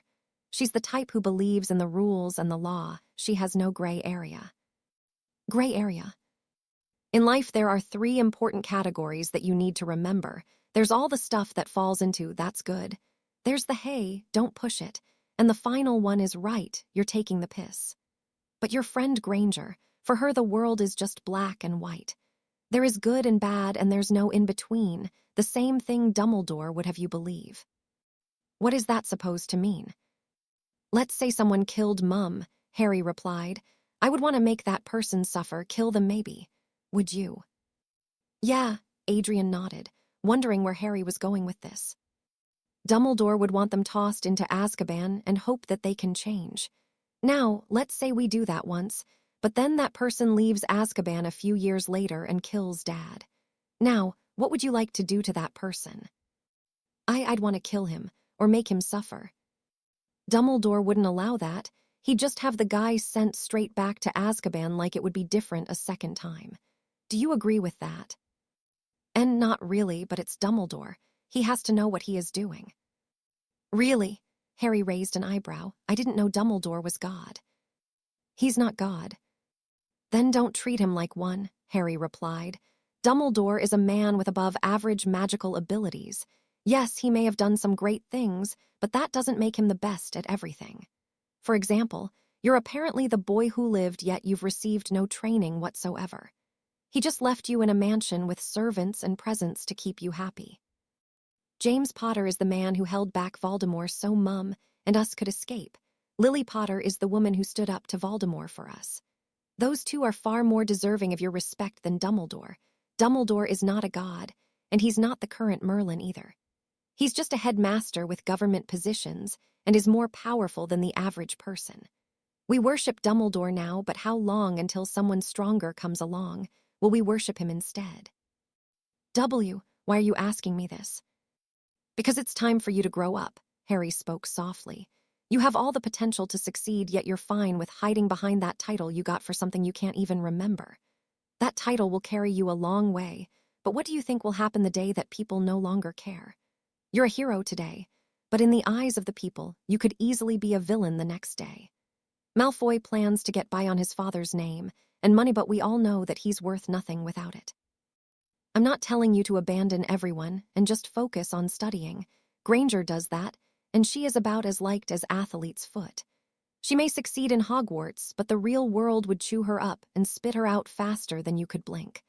I want you to actually try and be someone worth more than 1,000,000 to 1 fluke that happened when he was a baby. Harry stood up. His brother's eyes were still on him. Harry picked his wand up. He then placed it against his own chin. Avada Kedavra, Harry said. Adrian jumped to his feet to snatch the wand out of Harry's hand, but stopped when he realized nothing had happened. Are you crazy? Adrian demanded. Little bit, Harry admitted, as he removed the wand from his chin. The thing you should know about magic is it's based off emotion. If I didn't want to kill myself, then that spell never would have worked. You and Dumbledore could both fire that spell at me, and nothing would happen unless you actually wanted to kill me. That's all for my lesson today.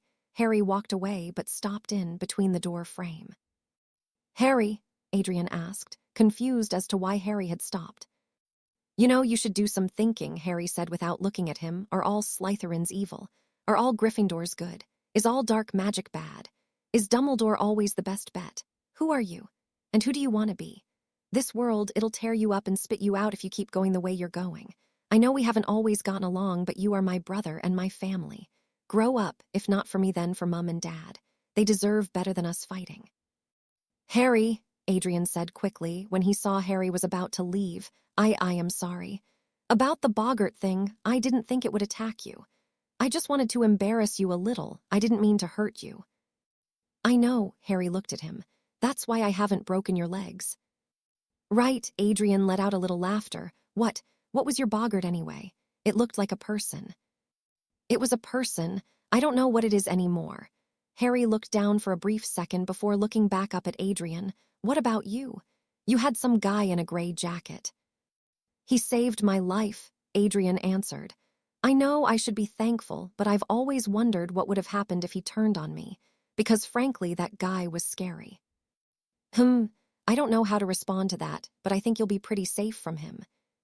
What makes you think that? Mum's here, and anyone with sense knows not to mess with Lily, the dragon Potter. Plus there's Dad, and then there's me. You. Like I said, you're my brother, like it or not. And even though you've spent the last few years pissing me off, I will make sure nobody hurts you, permanently at least.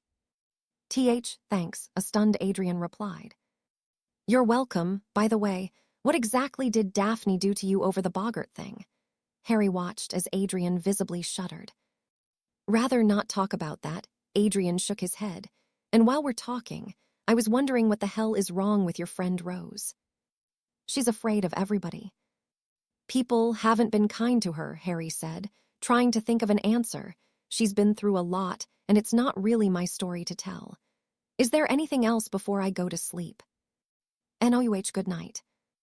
Good night, brother, and at least think about all I've said. Do it for me, and Mum and Dad. Harry turned and left.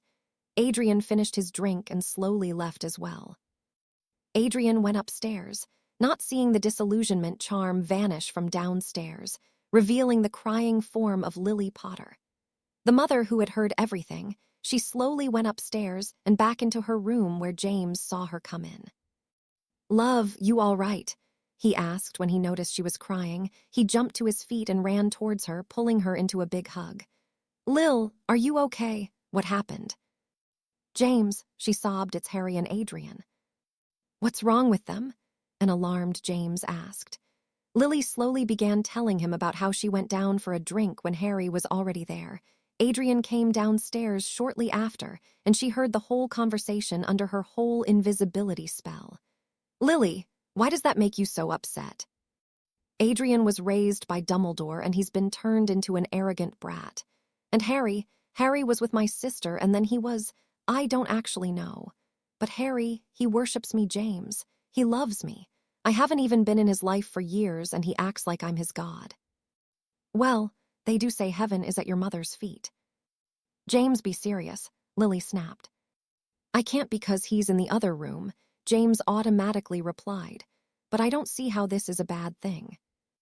James, I don't what's happened to my boys. Adrian has been spoiled rotten and Harry has suffered, all because I wasn't there. Lily, you were in a coma, James reminded her. Yes, I was sleeping while who knows what was happening to my sons. Does anyone even know what's happened to Harry? No, James sighed. I've talked with Sirius and Remus about it, and they say that Harry doesn't like talking about his past. How bad must it have been? Lily wiped tears away from her face, making room for new tears. I don't know, but the most important thing is that we're here now. I told him off today, Lily cried. I basically shouted at him for competing in those Japanese war duels. Lily, you were just concerned. Harry understands, you're his mother and you wanted to keep him safe. James, the boy loves me that much and I shouted at him. Shush, James whispered as he pulled her into a hug. It's all right, love, it's all right. It's all right, this is not your fault. This is Voldemort and Dumbledore's fault. All we can do now is do our best for the boys. Agreed. Agreed, Lily sniffed, but Harry. Will love you even if you tell him off. James cut her off. That boy loves you, and shouting at him once in a while won't change that. Since when did you get so smart? Lily let go of him and wiped her eyes. When you stopped being so, James grinned, and was rewarded with a slap on the arm. The next day, Lily and James woke up and walked downstairs, where they found Sirius and Adrian watching, as Harry was casting spells on a painting. What's going on? James asked. Harry is trying to remove the painting of my mother, Sirius explained. She had placed a permanent sticking charm on it. Adrian had bet me 10 galleons that Harry wouldn't be able to remove it. Done, Harry said as the painting dropped to the ground. Dang, Adrian cursed as he forked over 10 galleons to a smug Sirius. This is my smug face, Sirius pointed at his face. Do you like it? I use it when I'm feeling particularly smug. This is my slapping hand. Lily held out right hand. I use it when I see idiots making bets with my underage son. Ow, Sirius blurted out when James slapped him on the back of the head. And that was my slapping hand. James said, I use it when my wife's not close enough to use hers. Mistress, Creature popped in. What do you want to do with the painting, Sirius? Harry asked. Burn it, Sirius replied. No, Creature screamed. Masters do not burn Mistress's painting. Creature, she is dead, Harry pointed out. Master, please do not burn Mistress's painting. Creature begged. Harry, I don't see any harm in letting him keep the painting, Lily said. I do, we'd still have to hear her, Sirius replied. Fine, Harry said to Creature. You may keep the painting, however I want it out of hearing distance. If I hear one word coming from the woman's mouth, then I will personally burn her myself. Is that understood? Yes, master.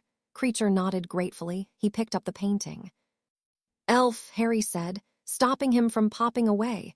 Aren't you going to thank my mother for letting you keep that painting? Creature looked at Lily and seemed to be fighting against his ingrained behavior, which would have had him call her a mudblood.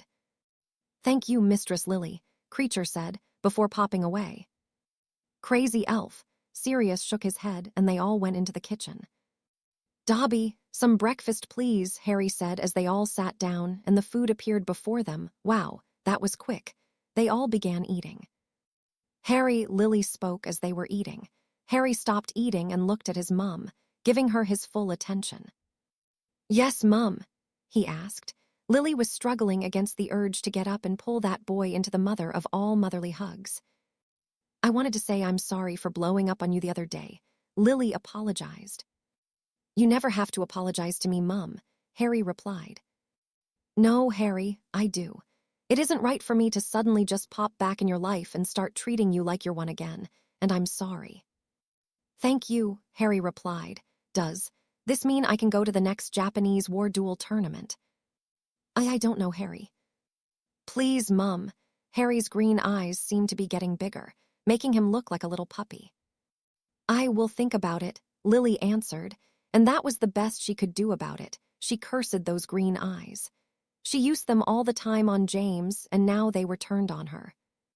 Green eyes, James whispered to Sirius. Nobody can resist them. Sirius laughed in agreement. Either that or your son is a manipulative little shit. He is in Slytherin after all, Sirius replied, and James laughed. What's so funny? Lily looked to the two of them. Dad said you've gained weight, Harry said, and Sirius said you were looking a bit whiter. What? Lily looked at the two who looked surprised to say the least. They shared a quick look at Harry, who grinned and tapped his ears to signal that he had heard their conversation. Gained weight, have I? Lily, you know I would never say that. James was sweating. Yeah, Sirius agreed. Harry's lying. Me?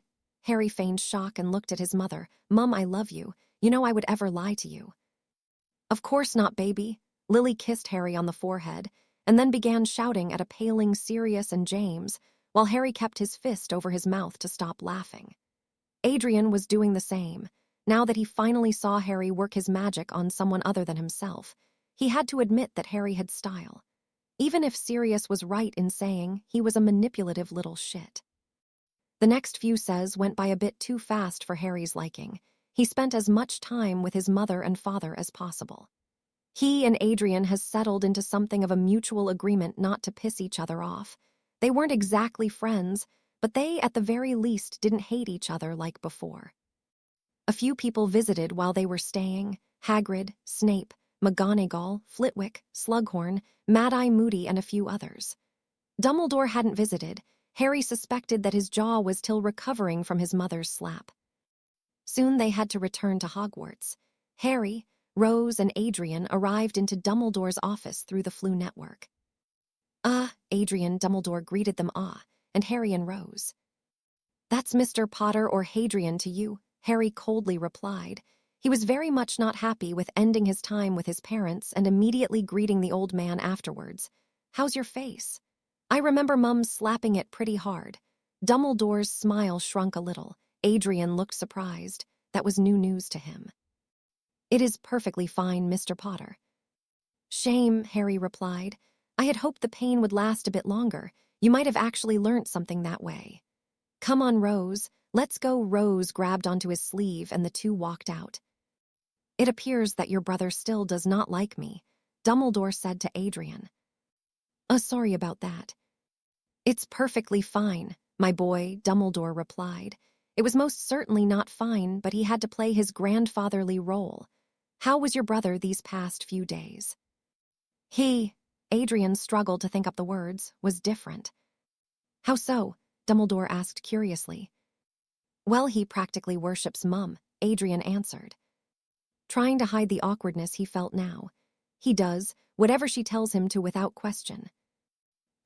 Interesting, Dumbledore whispered to himself, not noticing that Adrian had heard him. Is that all? He asked Adrian. Well, said that he's going to try and get along with me for Mum and Dad's sake. Well, isn't that marvelous? Dumbledore smiled as he was thinking about what he could do with this information. If I were you, Adrian, I'd go to the common room and rest. You do have classes tomorrow. Yes, sir. Goodbye, Adrian said as he turned and left the headmaster's office. When Adrian arrived in Gryffindor Tower, he was greeted by Hermione and Ron. All right, guys, Adrian asked. We're fine, Adrian, but what about you? Hermione asked. What about me? A confused Adrian asked. Come on, mate, Ron said. You had to spend the whole of Christmas with Sirius Black. Hey, Sirius was all right, Adrian objected. And that snake brother of yours, Ron continued, as if Adrian hadn't said anything. How was that? I bet it must have been torture being around the slimy git. I can't imagine it was too pleasant for you, Hermione added. Your brother is really cunning and smart. Hermione growled out that last word, and Adrian realized that Harry was right about Hermione not liking people being smarter than her. It was honestly not that bad, Adrian replied. Me and Harry sort of had a truce where we wouldn't say or do anything together for Mum and Dad's sake. Well, that was very mature of you, Adrian, Hermione complimented him. It was Harry's idea, actually, Adrian replied. I bet that slimy snake had some sort of plan, Ron said, probably waited for you to go, then told your parents lots of nasty stuff about you. Nah, Harry doesn't lie to Mum and Dad. Even when he does, he tells the truth like within the hour or the next day. What, really? Yeah, Harry's basically a puppy around Mum and Dad. He does whatever it takes to make them happy. In all honesty, Adrian couldn't understand Harry's dedication to his parents. It made him wonder what they did that Harry thought was worth him acting like that. So, you're really all right? Hermione asked skeptically. Well, Adrian shrugged. He didn't kill me. Meanwhile, in the Slytherin common room, Harry and Rose had just entered the room. Oh, look, Malfoy drawled as he stood up. It's Potter. How are you and your? Malfoy was cut off by a stunner that hit him in the back. I am in no mood for you, Malfoy. Daphne put her wand back in her holster and ran up to Harry and pulled him into a hug. Missed you, Harry. You too, Daph, Harry replied once they let go of each other. You're looking as beautiful as ever. Shush you. So how was your holidays? You had to spend them with your brother. How did that go? The holidays were great. Got to spend a lot of time with my mum and dad. As for my brother, well. Well, what? Daphne asked. Well, I didn't kill him. The rest of the school year went by quickly. Not much happened over than Draco being annoying. Adrian had an unspoken agreement with Harry where the two would leave each other alone. Somehow Snape had made a similar agreement with Adrian, though that was probably due to the threat of Lily hexing him if he didn't. At the end of the year, Harry, Rose, and Adrian made their way to the headmaster's office. They would be going home via Floo. When they arrived, they found the Potters, Remus and Sirius, waiting for them. Ready to go, guys? James asked. More than ready, Harry smiled. Me too, Adrian nodded. About that. Dumbledore made his presence known. He walked up the group. I'm afraid that I cannot permit Adrian to stay at your home this summer. What? Adrian blurted out in surprise. I don't see how it's any of your business where he stays, Harry said. Harry's right. Lily looked at Dumbledore with hate. What right do you have to say where my son can spend his summer? I am his magical guardian, Dumbledore pointed out. No, you're not, we are, James replied. I'm afraid you are mistaken, Dumbledore replied.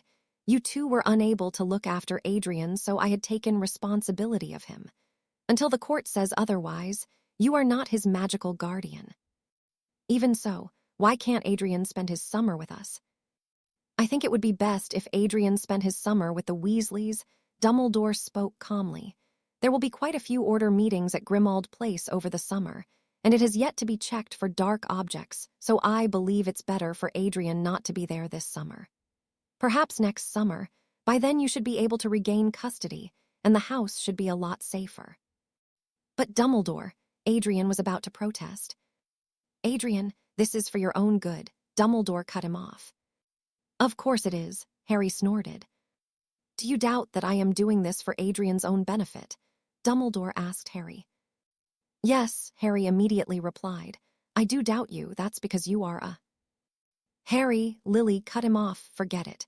Dumbledore's clearly made up his mind, and doesn't care for what the rest of us mere mortals think."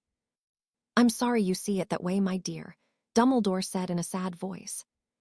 "Stuff you're sorry, Dumbledore." Lily growled. "I'm sorry you're alive," Lily said, and Harry couldn't help but feel pride in his mother. "Oh, so that's where I get it from," Harry commented. "Adrian," Lily turned to Adrian, "we'll always love you, please write to us, okay?" "Okay, Mum," Adrian nodded as his mother hugged him. "I'll miss you, baby, stay safe," she whispered into his ear and let go. She wiped her tears from her face and left through the fireplace. Dumbledore was glared at by Sirius, Remus, and James as they also left. Harry walked up to his brother. "You had better write to her, because if you don't then I will find you and I will kick your ass. Is that understood?" Harry looked him in the eye. "Yeah," Adrian said, "understood." "Good," Harry replied. "Mr. Potter," Dumbledore said, "you cannot threaten your—" "As for you," Harry interrupted Dumbledore, "you made my mother cry. That's unforgivable. I will make you pay for that. I promise you that one day you are going to pay for that." "Oh," Dumbledore raised an eyebrow. "I know what you're thinking. You think it's impossible. Well, I'm a Potter. When we want something, we don't get stopped by something as pathetic as impossible." "And how do you plan to do that?" Dumbledore challenged. Harry just smirked at him and walked into the fireplace before picking up some flue powder. "One day, Dumbledore, one day," Harry said. "As for how I plan to do it, well, that would be telling." Goodbye, Harry tossed the flue powder on the floor and disappeared in the green flames. Chapter 23. Harry's summer was quite eventful. He had did many things that summer. The first was comforting his mother, who had wanted to spend more time with Adrian, and it did cheer Lily up. The woman couldn't help but cheer up at the unwavering love and loyalty that Harry was showing her. Remus had begun living with them. He had apparently lost his job because someone let loose he was a werewolf. Harry couldn't help but laugh at the fact that they thought that Remus was a danger to the kids. The only people he was ever a danger to were evil people or people who ate his chocolate or evil people who ate his chocolate. They also went to Gringotts so James and Sirius could take back the lordships from Harry, but the two agreed to keep Lady Longbottom and Andromeda as their proxies. Harry didn't seem to mind too much, as he still had the Flight lordship and was still heir to those families. One thing that did surprise him was when his father told the goblins to take the marriage contract decision out of his own hands and place it in Harry's permanently. This stunned Harry, as it meant that only he could decide if he wanted to marry Daphne, and he made it clear how he felt about that by pulling James into a massive hug. They also went to another Japanese war duel tournament. Lily was clearly uncomfortable about it, so Harry had decided to get things over with as quickly as possible. He stormed through the competitors, earning the amazement of the audience and his family. Once again, he noticed that Dumbledore was in the audience. If it wasn't for the protective shields, then Harry would have probably, accidentally, fired a stray spell at him. Oh, he would have his revenge on Dumbledore. He'd just wait until the time was right. He went into the final match with the same thought he had in his previous ones: finish it all as quick as possible. He entered the arena and looked at his competitors. The first was a Japanese boy with spiky hair. The other one was the same girl he had beat last time. "Hey, look," Sirius whispered to James, Rose, Remus, and Lily. That was the girl who had tried to kill him with a sword last time.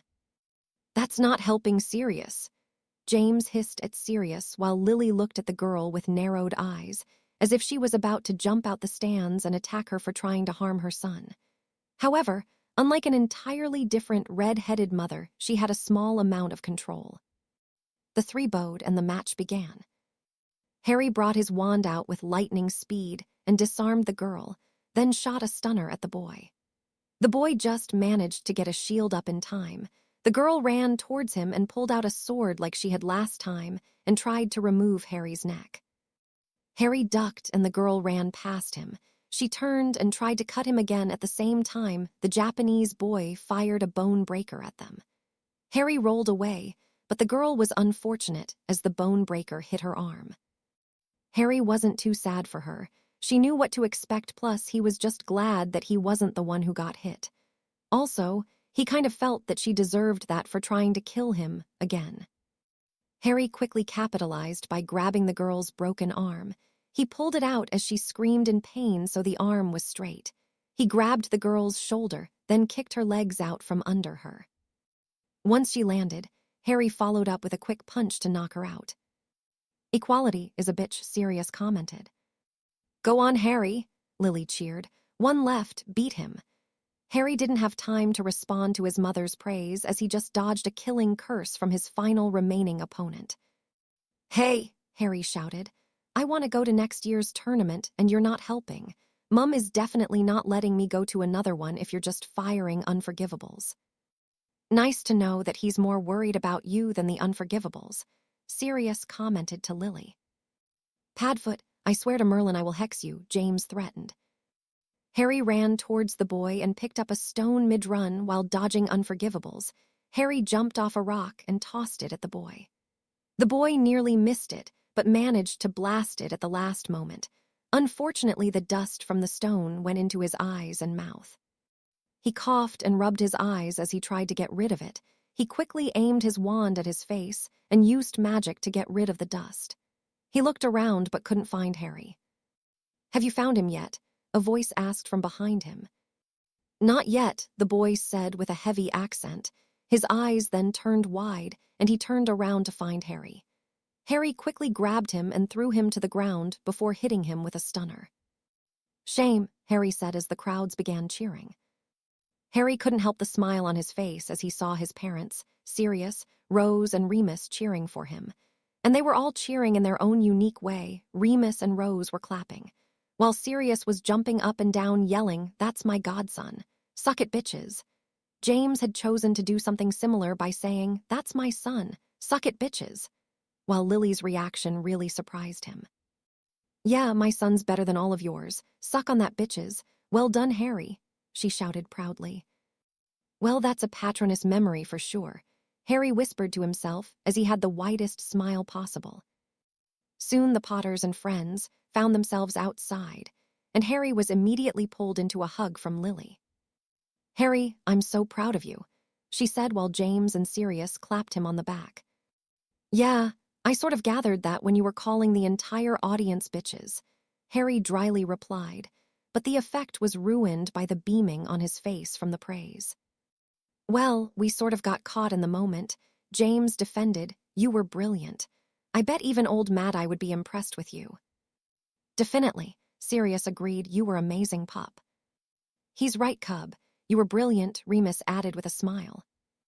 "Thanks," Harry smiled as Rose pulled him into a hug. Harry gently placed a kiss on Rose's forehead. Lily couldn't help but smile at the sight. When she saw Rose and Harry, she imagined what would have happened if they weren't in that coma. Maybe Harry would have had a sister. "Ah, hello." A familiar voice ruined the mood. With a heavy sigh, they all turned to see Dumbledore. "Are you stalking me again?" Harry asked. "I'm flattered, but unfortunately it's overshadowed by all the heavy disgust and discomfort I'm feeling." "How nice to see you too, Harry," Dumbledore smiled, ignoring both Harry's comment and Harry telling him to call him Mr. Potter or Hadrian. "It's a pleasure to see you all again." "Pleasure?" Lily raised an eyebrow. "What do you want, Dumbledore? Come to tell us what to do or something? Let me guess, now you want to take Sirius and Remus away from us for their health, or maybe you want to take Harry away for his safety." "Bitch can try. I'm emancipated," Harry replied. "Now Lily," Dumbledore spoke, ignoring the causal way he was referred to as a bitch. "I'm not here for anything like that. I did want to let you know that Adrian's custody shall be returned to you within 2 weeks, as that is the day of the next Wisengamot meeting is." "What a coincidence," Harry commented. "That's about a day or so before we have to go back to Hogwarts. Isn't that funny, Mum?" "Yeah, it is," Lily glared at Dumbledore. Now, Lily, I assure you I had nothing to do with this, Dumbledore relied, and he didn't, or at least not directly. He did bribe some people who got other people to change the date, but that doesn't count. In truth, he wanted Adrian to spend time with the Weasleys, so he could make sure that Adrian stayed under his control. Between Molly's hero-worshipping and spending time with his friends, Adrian should still be firmly under Dumbledore's thumb. Dumbledore was considering having loyalty potions fed to Adrian, but the problem was that Severus would probably refuse to make them, and would recognize the effects of them, and would report that to Lily. "Sure you didn't," she said sarcastically. "Now if there is nothing else, we have to go back and celebrate Harry's victory." "Ah yes, Harry," Dumbledore turned to Harry. "I swear if you call me by my first name again, I will break my foot off your arse," Harry threatened. Now, there is no need for threats of violence. I find it rather useful when deaf and forgetful people don't listen to the polite way. Firstly, I'd like to congratulate you on your victory. Dumbledore ignored Harry's last comment. Can we skip the rest? I want to go eat. Secondly, Dumbledore continued, I was wondering if you would perhaps reconsider training your brother. No, Harry immediately replied. But I was led to believe that your relationship has improved. It has, but I had told you the first time that I am not starting those lessons up again, and I am a man of my word. Maybe in the future I might change my mind. However, I will not restart the lessons simply because you want me to. If Adrian comes up to me of his own free will, and by that I mean without being told to do so by you, then I will consider it. My boy, I think that. Dumbledore, Harry interrupted. My foot is coming dangerously close to breaking something, and it will do so if you call me your boy one more time. We're not remotely related, and every time you say that I feel like you're going to try and kidnap me. Enough of this, Lily said. We're going now, goodbye, Dumbledore. Lily, I know that you are upset with me, Dumbledore replied, but everything I did was for the greater good and I. Dumbledore was cut off by a blast that connected in between his legs. He fell to the floor squeaking in pain. Everyone looked at Lily Potter, who was slowly putting her wand back in its holster, whilst glaring at Dumbledore. Sirius and Remus had taken a step back along with Rose, while Harry and James stared at her. James in a unique mix of fear and attraction, with attraction winning whilst Harry looked at her with awe and pride. He had never felt so much pride in another human being. Oops, Lily said calmly whilst giving Dumbledore a fake smile. My finger moved a little and touched my wand. Wands don't work like that, Dumbledore said in a high-pitched voice. Don't they? Lily asked with false surprise. You learn something new every day, come on guys. None of them needed to be told twice, and followed that woman. All of them couldn't help but glance back at the pained face of Dumbledore. Mum, Harry spoke slowly, I just want you to know that my love for you has increased about 1,000,000. Thank you, baby. She patted him on the shoulder. Now come on, let's go home. At midnight that night, Lily sat in the kitchen, her face in her hands as tears dripped down her face. She was sad for many reasons, the first being she could not spend time with her other son, because Dumbledore thought that it was a good idea to keep them separate. And then there was Harry, sweet and lovely Harry. The boy loved her so much, and Lily couldn't help but feel undeserving of the love and affection from the boy. Oh, how much she loved that boy. He was smart, kind, caring, and so incredibly talented. She was so worried about letting him go in that tournament. A variety of thoughts went through her mind. At first, she couldn't believe she was letting him compete. Then she began thinking she was a bad mother for doing so, a fear of him getting injured, and then absolute pride. It depressed her that she didn't know what had happened in her baby's life, either of them. All she knew is one was spoilt while the other suffered, though she took some pleasure in the fact that Harry may have been able to help Adrian. Mum, Harry's voice brought her out of her thoughts. She looked up to see Harry kneeling before her. Are you all right? I'm fine, baby, she replied, sniffing as she did so. Really? Harry raised an eyebrow and wiped her tears. I didn't know people were fine when they cry, or is this just some woman thing that I don't know about where you have to release fluids from your eyes once a week or something? Lily shook her head in amusement. Really, I'm fine. We both know that if the positions were reversed, you wouldn't believe me. So what's really going on, Mum? Just a lot of things, Lily sighed. Okay, I can assume it's nothing to do with Padfoot or Dad, thanks to the fact that they're both alive. Harry joked, Moony is too smart to piss you off. Rose is too shy. Oh, I love that girl, Lily commented. She's so sweet. It's a shame she gets so nervous around people. I can't help but want to protect her, Harry finished for her. I know the feeling. Now, was it something I did? Was it the war duel? No, baby, Lily shook her head and placed her hands on Harry's. It's nothing that you've done. It's me. You're not sick, are you? Harry's eyes widened. No, nothing like that, Lily replied. It's just. Just what? Harry prompted. I'm a bad mother, Lily said. No, Harry said immediately. No, you are not a bad mother. You are many things, but you are not a bad mother.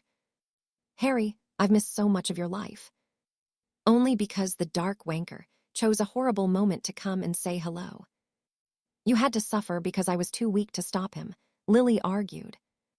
Mum, if he was so easy to stop, then someone would have done it by now, even with Dumbledore being a lazy prick. I let Dumbledore take Adrian away from us. No, you knew it was temporary and you didn't want to fight in front of Adrian. We both know that if Dumbledore permanently tried to keep you away from him, you would hex him, like you did today. Good job on that, by the way. Thanks, Harry, she smiled, but still sniffed after, and then there's you. I let you compete in a tournament where I thought you could die. Does that make me a bad mother? No, it means that you believed that I could win. If it makes you that upset, then I will never compete in that tournament again. I don't understand, Harry, Lily said as tears dripped down her eyes. Me either. I'm positive I'm saying the right things, but you keep getting upset. Why do you love me so much? Lily asked. I was missing through most of your life. You've suffered because of my sister, and I've not done anything good since I woke up. You just smiling at me is all I ever need. Harry took her hands in his own. And as for why, it's because you nearly killed yourself for me, Lily blinked. When Dad told you to go upstairs, he fought Voldemort for the both of us. When Voldemort told you to step aside, you didn't do it. You offered your own life instead. You in my eyes are nothing less than a hero. My hero, and you will never be anything less in my eyes. Harry, Lily cried, I don't deserve a son like you. You deserve better, Harry said, and Lily looked at him like he was crazy. I'm not perfect, Mum, believe it or not. I've done some bad things in my life, things I'm not proud of. What things? Lily asked, curiosity creeping into her voice. Nothing I want to admit, Harry's eyes went teary. I'm afraid, Mum. I'm scared, I'm terrified. I dread to think what would happen if you found out. I'm worried. I'm worried you'll find out and not love me anymore. No, baby, Lily took her hands out of his and grabbed his shoulders. I will always love you, always. No matter what. I know that. Bloody hell, you nearly died to save me. Harry lowered his head. You deserve better than me. No, baby, Lily raised Harry's chin with one hand. You are my son. My perfect, sweet, kind, caring, and loving son, and I am proud of you and I wouldn't swap you with anyone. I love you. You are my life, and I would gladly jump in front of Voldemort again if it meant that you were safe. I believe you, Mum, Harry replied, holding back the tears that threatened to escape from his eyes. I love you too, and I know you won't like me saying this, but I would gladly give my life if it meant keeping you happy. Sweetheart, you never have to do that. Mum, I'm not like other kids. I know the true values of a mother, a father, a family. I will do whatever it takes to keep you all safe and happy. Oh, Harry! Lily pulled him into a hug. Harry hugged her back. Neither willing to let the other go, they didn't know how long they stayed like that, seconds, minutes, or maybe even an hour. But it was enough for Lily to start feeling sleepy. Harry gently removed one hand from her back and placed that hand under her legs and picked her up. He carried her out of the kitchen. Harry, Lily whispered. Shush, Harry whispered back as he carried her up the stairs. Go to sleep, Mum. We'll talk tomorrow. Promise. Harry carried her into her room. His dad was already asleep in his bed. He gently placed her on the bed and then put the covers over her. Harry, Lily grabbed his hand. I love you, I love you. I know, Mum, Harry kissed her on the forehead. I love you too.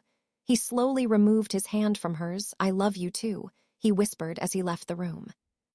He stood in the hallway. He looked to his right and saw a window at the end. He removed his wand and fired a spell to open the window. He put his wand back in his holster and ran. He ran and jumped out the window. He jumped far enough to reach the tall gray lamppost in front of the house. He grabbed it and slid down to the floor. He walked away into the night. The next morning, Lily woke up and went downstairs. She was feeling so much better after her talk with Harry. Merlin, she loved that boy. If he was this great without her, then she wondered what he could have been like with her. She really wanted to talk to him about his life before she woke up, but decided against that. She'd wait for Harry to get more comfortable and talk to him when he's ready. She went downstairs when she found Remus's head in the fireplace, talking to someone on the Flu network. Harry was currently engaged in a game of chess with Sirius while James was next to them, cheering them on while Rose was sitting behind Harry. "Come on, Padfoot," James said encouragingly. "You got this." "Damn right, Prongs." Padfoot nodded as he moved his knight. "Ha, take that, Prongslet. You may have won all of our other games, but this time you have met your match. Me, kneel before the glory of Padfoot. If you give up now, you will not be harmed. This I swear. Kneel and surrender to the genius that is Sirius Padfoot Black." "Checkmate," Harry said in a bored tone after he moved his queen. A second later, Sirius had flipped the board and began stalking away. "Your son's as smart as you," Sirius said to Lily, "and I hate you both for that fact." He dramatically walked away. "I love you too, Sirius," Lily called out. "Sirius, get your arse back in here. I ain't picking that shit up," Harry gestured to the chess pieces on the floor. "Why not?" Sirius's voice called from the hall. "Because you tossed it, you colossal prat," Harry called back. Sirius walked back in. "Brat," he said. "Fat," Harry replied. "Little git. Bigger git. Scamp. Twat. Jerk. Infantile pillock. Mummy's boy. Prongs bitch." "Ooh, he got you there," Lily laughed. "What, is this National Pick on Padfoot Day?" Sirius demanded. "No, that's tomorrow," James replied. "Now pick up the pieces, bitch." "You Potters are going to be the death of me," Sirius sighed as he began picking the pieces up. "Oh, please," Harry scoffed. "You'll outlive us all just out of spite." "True," Sirius said as he put all the pieces back on. "All right, who wants to face me next?" Harry asked Rose. "Okay, Harry," she whispered, and took the seat opposite him, and the game began. Once they started, Remus walked through the fireplace to somewhere, while Lily had the elves start making breakfast. A few minutes later, everyone watched as Rose had just barely beaten Harry. "She won," Sirius blurted out in shock. "Yes, she has," James clapped. "She beat him." "Ignore those prats," Lily said to Rose. "Well done, dear. That was a good match." Thank you," Rose whispered back. "You're welcome, sweetie." Lily slowly came closer to Rose and gently placed a kiss on the girl's forehead. Rose blushed and looked down. "Hey, Rose," Harry said, causing the girl to look slightly up. "You're as brilliant as always." "Thank you, Harry," Rose mumbled. "Remus," Lily said when Remus came back. "And where did you go?" "I had a little talk with Dumbledore," Remus answered. "What did the asshole want?" Harry asked. "Harry," Lily said. "Fine, what did the stupid fucking idiotic old asshole want?" Harry amended. "He takes after his mother," James told Rose proudly. "Apparently the Weasley family home was damaged last night," Remus answered Harry, "and they requested permission to come here." "Does this mean that they're bringing Adrian?" Lily asked hopefully. "Yes," Remus nodded. He smiled as Lily's face brightened. "Adrian is coming here." "Yay," Sirius and James cheered. "Harry, can I talk to you for a moment?" Lily said to Harry. "Sure thing, Mum." Harry got up and followed her out into the hallway where Lily put up some privacy charms. "Did you have anything to do with this?" Lily asked.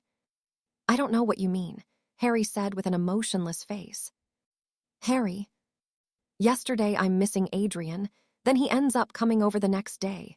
Lily looked at him, and a small smile made its way on his face. "Well, it's not like anyone could prove anything," Harry shrugged. You did that for me? Lily asked with disbelief. Yes, Harry nodded. It made you happy, and I'd gladly do it again if that's what you wanted. Oh, Harry, she pulled him into a hug which he returned. After a minute or so, she let go of him and looked him in the eye. Am I happy that you've performed vandalism? The answer is no, but you got me my son back and you did it with good intentions, so I'm going to let it go this one time. One time. Understood. Crystal, Harry nodded. Later that day, Adrian arrived with the Weasley family. They all made their way into the kitchen where they found Harry sitting at the end of the table with James, and Lily sitting on his right side, while Sirius and Rose sat on his left. Hi guys, Adrian greeted them. They all looked up and Harry raised an eyebrow. Adrian looked different. He wasn't chubby anymore, but he wasn't as thin as Harry either, but it was still clear that he lost some weight. You look different, Harry noted. I've been training, Adrian said proudly. Been waking up early and doing laps. Well, brother, you just earned some of my respect. Don't lose it. Hi, Harry, Fred greeted. You all right, George added. Brilliant boys, Harry replied as he stood up. Harry, Ginny rushed towards him and pulled him into a hug. She then let go and looked at him. Well, you look as brilliant as ever. Thanks, Harry smiled. How are you doing? I'm fine. Do you know how Astoria and Daphne are? I've been sending letters with them, and the other day I flew over to their house. Harry replied, They're doing great. Oh, and you're in your 3rd year now, aren't you? Have you chosen your subjects? I know that Astoria has chosen arithmancy, ancient runes, and magical creatures like me and Daphne did. I've chosen the same, Ginny replied. I have last year's books if you want them, Harry offered. That'll be brilliant, Ginny smiled. Since when did you two know each other? Ron demanded. Since the end of my 1st year, Ginny replied. Harry talked to me after the chamber incident and made me feel better. What? How did he do that? I used an ancient technique which originates from around the Stone Age, Harry answered, and everyone looked at him. Words. I find them to be very helpful. And Ginny, I thought your brother knew about your friendship with me and the other snakes. No, he doesn't care about me unless I start talking to boys. Ginny shook her head in annoyance. Hey, that's not true, Ron said. Ron, you ignored me in my 1st year, and you did the same in my 2nd. If it's not true, then tell me who my friends are. How am I supposed to know? Luna Lovegood from Ravenclaw and Astoria Greengrass from Slytherin. Those are at least the ones I know about, Harry said. Yes, those 2 are my best friends. But Greengrass is a Slytherin, Ron blurted out.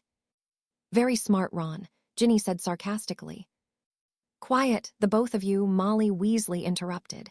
She then looked at the adults. We'd like to thank you for having us. That's no problem, Lily said, as she got up and went over to give Adrian a hug. As the actual owner of the house, I'd like to say don't worry about it, Sirius said to Molly. Oh, look at you, Lily looked Adrian up and down. You look so much more better now. Running has done wonders for you. Yeah, I've been running, and I've been eating less, Adrian smiled. I think maybe after a few months I might even have abs. Oh, you have abs, Harry reassured him. We just need to burn through all that fat to see them, but in full honesty, well done. What about you, Harry? Do you have abs? Ginny teased. Harry responded by lifting up his shirt to reveal some brilliantly chiseled abs that easily made the other men in the room jealous. Damn, Ginny's jaw dropped. Harry just laughed and let his shirt drop back down. Harry, promise me you'll tell me first if you break up with Daphne Greengrass, Ginny added as a joke. Sorry, but you're number 11 in the amount of people who have already said that, Harry replied, and he was not joking. Wow, wonder if I could ever get abs like that. Adrian looked at himself and started feeling a bit self-conscious. Sure you can, baby, if you put in enough effort, Lily smiled. I don't think you should be aiming for that, dear. Molly said to Adrian, you're already eating less. As for your brother, he needs to eat more. I'm fine the way I am, Harry replied. All muscle with barely any fat. Molly looked disapproving. As if she wanted to feed Harry creature. Dobby, Harry called, and the elves popped in. Prepare some rooms for our guests. Now, Harry, That really isn't necessary, Molly interrupted. We are very capable of preparing rooms for ourselves. But Mum, Fred whined. They have house elves, George said. Yeah, they like to work, Ginny added. We are perfectly capable of cleaning up ourselves, Molly replied. Dobby, creature, Harry said to the elves, change of plan. Prepare one room for the twins and another for Ginny. I trust that you've removed all dark objects in all the rooms. Yes, master, Dobby nodded. We've put all bad object in basement. Good elves, Harry replied, prepare the rooms. Yes, master, the elves nodded and popped away. Thank you, Harry, the twins and Ginny said at the same time. You're welcome, Harry replied. And Adrian, your room from last time is ready. What about me? Ron asked. You can share with Adrian, Molly interrupted. And Harry.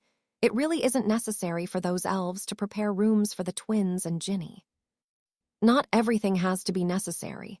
Harry shrugged before picking up his plate and cup and taking them to the sink. Harry, Adrian said nervously. Yeah, Harry put his stuff in the sink. See, could you start training me again? Adrian blurted out with a last burst of Gryffindor courage. What? Ron blurted out in surprise. Are you crazy? The last time was torture. I want to do it, Adrian said both to Ron and Harry. Please, Harry, Harry sighed and looked towards his brother. Did Dumbledore tell you to ask? Harry asked. What? No, Adrian shook his head. I really want to train again. A silence fell through the group. Tomorrow, Harry said eventually. I'm going to wake you up at 5 to start. Last chance to back out now. I'll do it, Adrian said with determination in his voice. Just you, not your friends, Harry added. Like I'd want to be trained by you, Ron scoffed. Like I'd want to be near you. Harry shot back. Come on, guys. Me and Adrian will show you to your rooms. Later that night, Harry knocked on Adrian's door. Ron Weasley opened the door. Harry looked in and he could see Adrian sitting on the bed with a dueling book in his hand. Adrian looked back at him. What do you want? Ron demanded. I need to talk to my brother. Get out, Harry replied. Don't tell me what to do. Get out or get knocked out, Harry threatened with his eyes narrowing. Ron, Adrian said, it's all right, just go. Are you serious? Ron turned to him. No, he's in another room, Adrian replied. But seriously, let him in. Fine, Ron glared at Adrian then Harry before storming out. He tried to shove Harry with his shoulder, but the effect was ruined when Harry didn't move. He just scowled and stormed off. Git, Harry shook his head and entered the room. He closed the door and put some locking and privacy charms around the room. He sat down opposite Adrian. Hi, Harry, Adrian said softly. Hi, Adrian, Harry replied. I see you're reading. Yeah, Remus gave it to me after I apologized over the whole Boggart thing. Adrian placed the book aside. It's really interesting. And that's weird. Weird how? Harry asked. I've never been interested in books before. Adrian replied, see. Can I ask you some questions?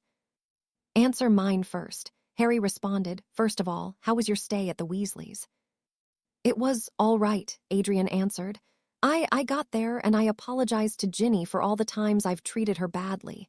She thought I was playing some prank or something and I can't really blame her.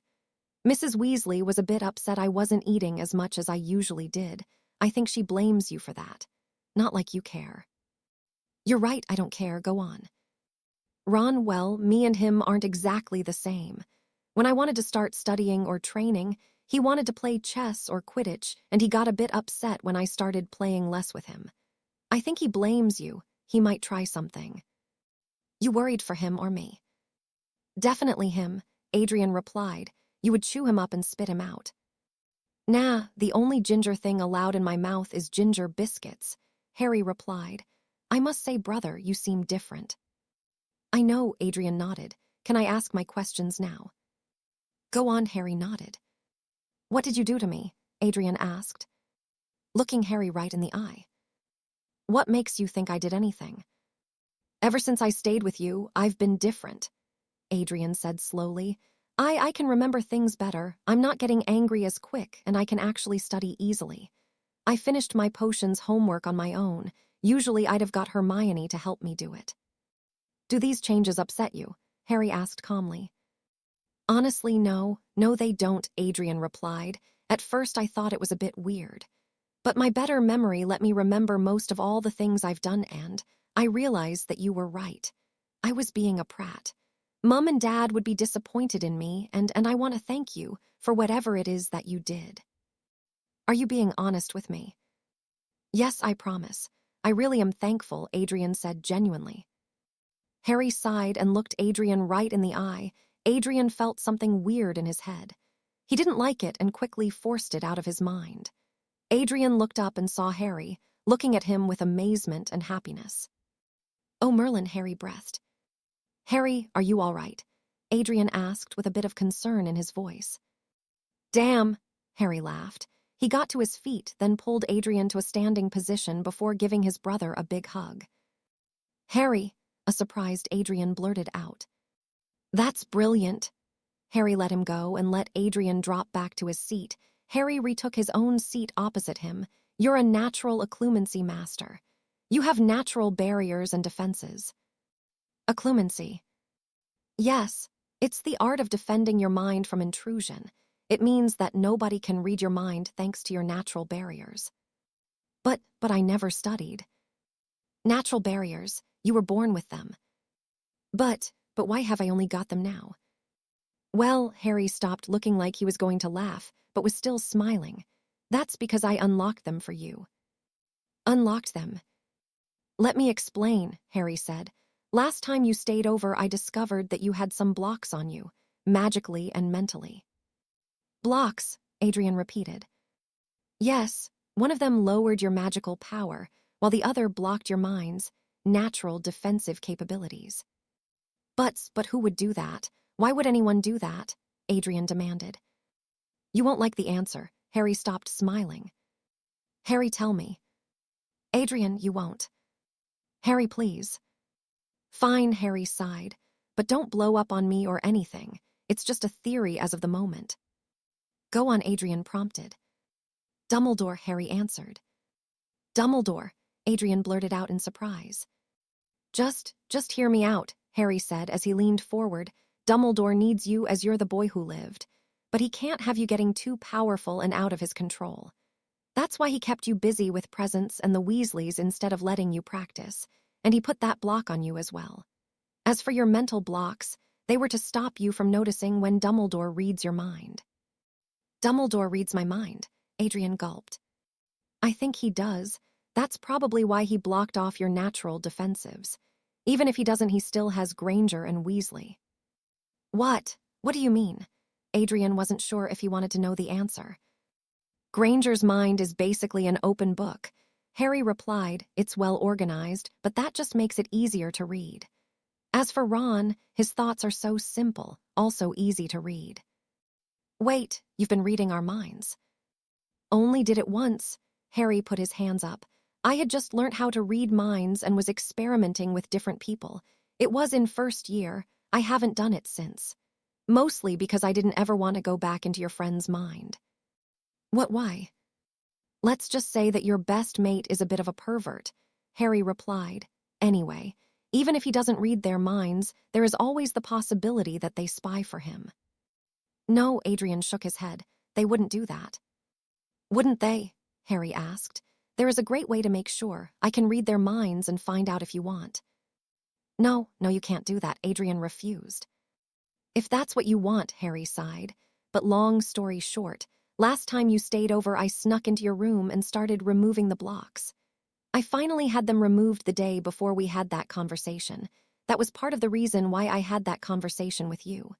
Your mind was clearer, better than before. Before you would have just shouted and stormed off, but you actually listened to me. How did you know I had blocks on me? Adrian asked curiously. I can't say. It's not that I don't want to, it's just I can't say. Why not? It's a secret that can only be talked about with those who know the secret. That is stupid. Hey, Harry laughed. I didn't invent the rules. Are you mad at me? For what? Taking those blocks off you without your permission. I would have asked. I just figured you wouldn't have believed me. That is true, and while I don't exactly like the fact that you didn't ask me, I do understand. Oh look, a full sentence, you're smarter, Harry joked. Yeah, and you're still a prat, Adrian replied. I'm starting to like you, brother, Harry admitted as he stood up. You too. Adrian stood up as well. The two made their way out of the room. Where's Ron? Probably stealing some food from a dog or something, Harry shrugged. The two boys walked down and did not like the sight in front of them. Their mother had bent down to get something off the floor while Ron was staring at her. He was so immersed that he didn't notice the two Potter brothers sneaking up behind him. Hello, Ron. Harry clamped a hand on his shoulder. Hi, Ron. Adrian clamped a hand on Ron's other shoulder. We need to have a talk with you, don't we, dear brother? Yes, big brother, I believe we do. Huh, what are you talking about? A confused Ron asked. Let's go upstairs and we'll explain. Harry smiled evilly. Yes, let's, Adrian returned the smile. The two then dragged Ron upstairs. Found it. Lily stood up and handed the twins one of their fake wands. Thanks, Mrs. Potter, the twins thanked her. Don't worry about it, although next time I might just summon it. Saves my clothes from getting dirty. Why didn't you? Ginny asked. Muggle-born, we're just used to doing stuff like that. Lily brushed some dirt off of her clothes. Where's your brother? Ron, Ginny asked. Yeah, Lily nodded. Well, your sons, Fred started. Are taking him upstairs, George continued. Maybe to beat him up. Maybe to torture him.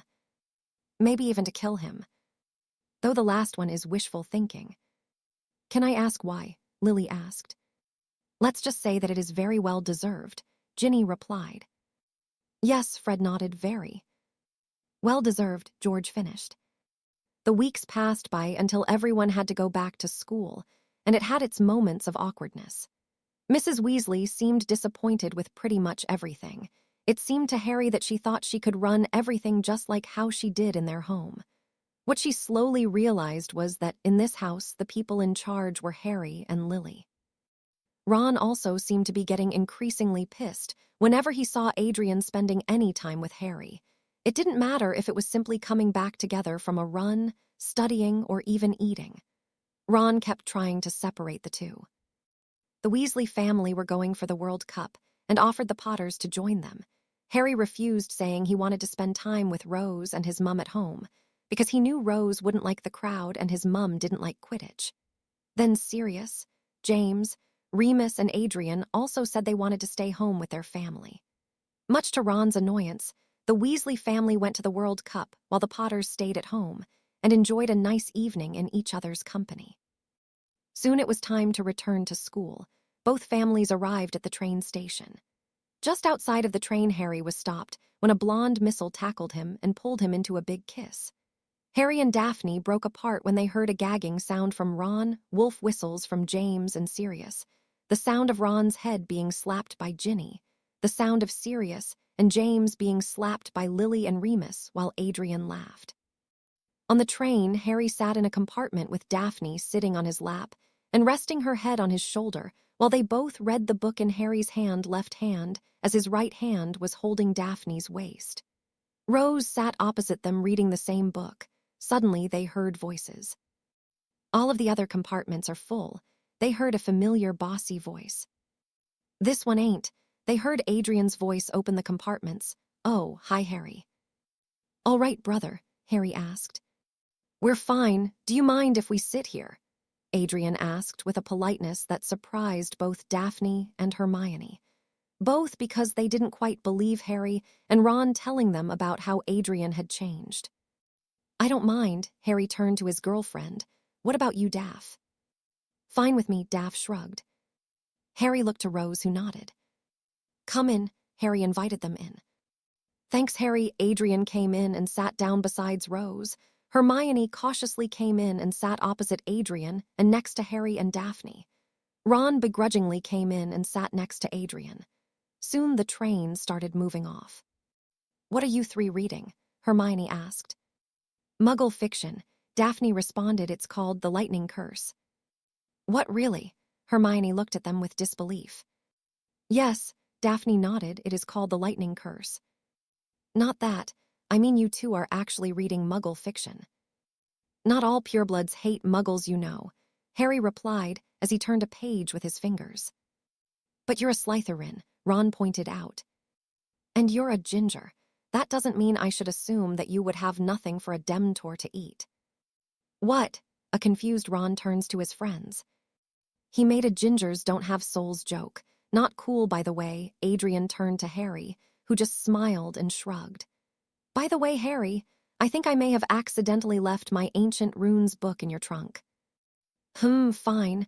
I'll give it to you tomorrow morning since I can't really bother to get it out of my trunk, Harry said as Daphne turned the page for him. Thanks, love. You're welcome. Daphne kissed him on the cheek, and the two began reading. Hermione looked at the two disapprovingly, her face revealing her thoughts about their public displays of affection.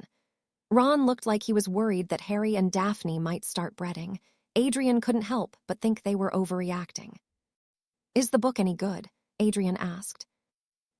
It's not bad, Daphne said. Yeah, Harry agreed. There's the odd spelling mistake, but apart from that it's really brilliant. Wait a sec, Hermione interrupted Ancient Runes. You don't take Ancient Runes, Adrian. I do now, Adrian replied. I dropped divination and began taking it. I would have taken arithmancy as well, but I don't think it's for me. Wait, what? Ron clearly didn't know this. You dropped divination. Why on earth would you drop that? It's an easy pass. Why did you start taking Ancient Runes? Hermione asked with a hint of tell me now in her voice. Harry recommended I drop divination, said it was useless, and said I should pick something better. Adrian answered. He told me about the classes and showed me some of his old books. I decided I rather liked Ancient Runes and sent an owl to McGonagall to change it. But why would you tell him that? Hermione looked at Harry. Because I'm his big brother. It's my job to make sure he doesn't fuck up. Language, Hermione scolded. You're only bigger by a few minutes, Adrian reminded him. Still bigger, Harry smirked as he closed the book. All right with reading the rest tonight, Daph. Sure, Daphne nodded. But why do you care what Adrian does? Hermione asked. Because he's my brother, and it's my job to look after him. But you've never did that before, Hermione pointed out. I never liked him before, Harry replied. Now that I know he is not a complete idiot, I find him to be tolerable. A compliment, Daphne said dryly. Maybe you really are starting to like him. Adrian, you all right with training tomorrow, or would you like a day off? Harry asked his brother. I'll train, Adrian said, if that's all right with you. What? He's training you again. Hermione looked at Adrian like he was crazy. Yeah, Adrian nodded. I still don't get why you're doing that, Ron commented. Well, for one, look at me. I'm skinnier than I've ever been, Adrian gestured to himself. Everyone had to admit that he had lost some fat. He was no longer chubby, but he was not skinny. He was a good place in between.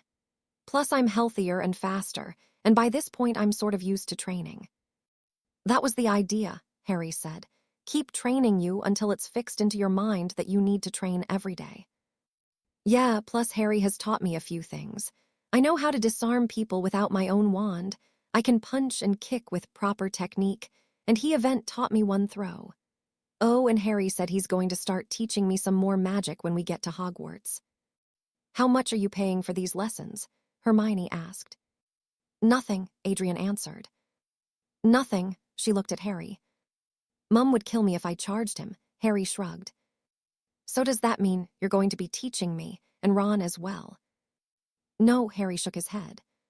Why not? Rather simply, I don't want to. But that's not fair, Hermione complained. Why are you teaching Adrian and not us? Adrian is my brother and he's matured throughout the summer, Harry responded. He's putting in the effort, and I find him tolerable. As for you, I am not related to you and I have no reason to help you. I'll teach Adrian. If he wants to teach you after then, that's up to him. What exactly are you planning to teach him? Hermione crossed her arms. Some martial arts combined with magic. What sort of magic? I'll help him with anything he may struggle with in class, and I'll also teach him some offensive and defensive magic like stunners, shields, and so forth. I'll teach him about dueling. Maybe if he advances quickly, I may show him some spells I've learnt from other countries. But it's not fair that Adrian gets to learn and not us. Hermione whined like a child. Give it a break, Granger, Daphne snapped. My boyfriend is not a paid teacher. Anything he teaches, he does it out of his own free time. He has other things to do besides teaching everyone in his year. You tell her, babe. Harry pecked Daphne on the lips. Oh, get a room, Ron groaned. Leave them alone, Ron, Adrian said. He was going to say more when he felt someone tug on his sleeve. He looked to Rose, who was looking as nervous as she always did. Dio, you want to read it? She held out the book to him. I'm finished, she mumbled. Thank you, Adrian smiled and gently took the book from her. You're welcome, Rose whispered. Really, you actually want to read that? Ron looked at the book. Yeah, what's it about? Adrian asked Harry. It's about a hero who deals with a manipulative old man, a villain, and a pair of twats. That's descriptive, Adrian commented as he began reading. Soon they all arrived at Hogwarts and were taken to the hall. The golden trio going to the Gryffindor table while the silver trio sat at the Slytherins. Soon Dumbledore began making his yearly speech. Welcome, welcome, Dumbledore said loudly from his position at the front. Welcome to another year at Hogwarts. I have some important announcements. As you know, there is no magic in the corridors. Also, I regret to inform you that this year, Quidditch is cancelled. The hall burst into outrage and shouting. Boos from the twins and one person telling Dumbledore to F off and die. That person was probably Harry. This is because of a new event that is coming to Hogwarts. Suddenly the doors to the hall opened and a person walked in. Not just any person, it was Mad-Eye Moody. Recognizable thanks to his peg leg, cane, and magical eye.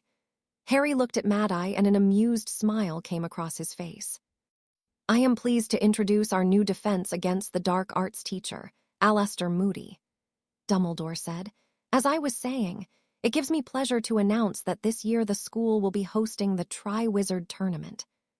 You're joking, Fred shouted amongst the gasps.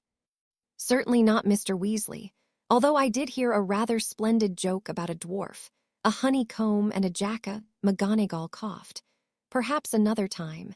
Dumbledore went on to explain about the tournament before letting the students leave and go to the common room. In the Slytherin common room, Harry walked up to the center and stood up on a chair so he as above everyone. Hey, Harry called. Oi, everyone look here, Harry called out, and the entire common room looked towards him. For those of you who don't know me, I am Harry fucking Potter. And I have an announcement to make. We all have enemies in this school, but now I am taking one of them off the market. From now on, nobody will lay a hand or fire a spell at Adrian Potter. Are you crazy, Potter? Malfoy demanded. Yes, Harry responded. From now on, anyone who has any problems with Adrian Potter will deal with them through me.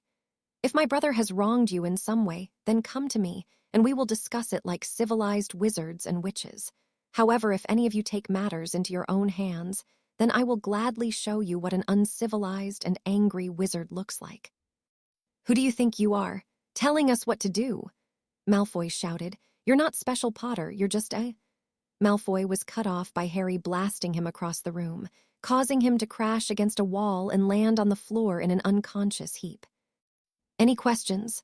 Harry asked the common room. Nobody answered. Didn't think so. Good night. Chapter 24. Start of 4th year, Goblet of Fire. In the Gryffindor common room that night, Adrian was sat with the other members of the Golden Trio. He was feeling very uncomfortable, probably because Ron was looking at him like he was sick, whilst Hermione was looking at him like she wanted to cut him up and dissect him. Adrian, what's going on with you? Hermione asked, even though it was clear she was pretty much demanding he told her. What do you mean? Adrian asked. You've been acting different ever since you stayed with the Potters. Hermione replied. Ron said you even willingly missed the World Cup. You love Quidditch. Yeah, but I love my mother and father more, Adrian replied. I had fun that night. We stayed up late, we ate whatever we wanted, and we played games and told stories. It was brilliant.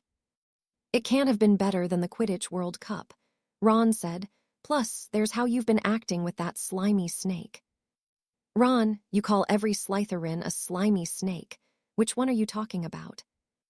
Your brother, obviously, Ron replied. You've been spending a lot of time with that Pratt this summer. We've gotten over our differences, Adrian responded. I mean, yeah, I thought he was a Pratt before, but now he seems all right. He is really nice if you get him to like you. Did you know that he's started teaching me a little bit about wizarding politics and customs? What?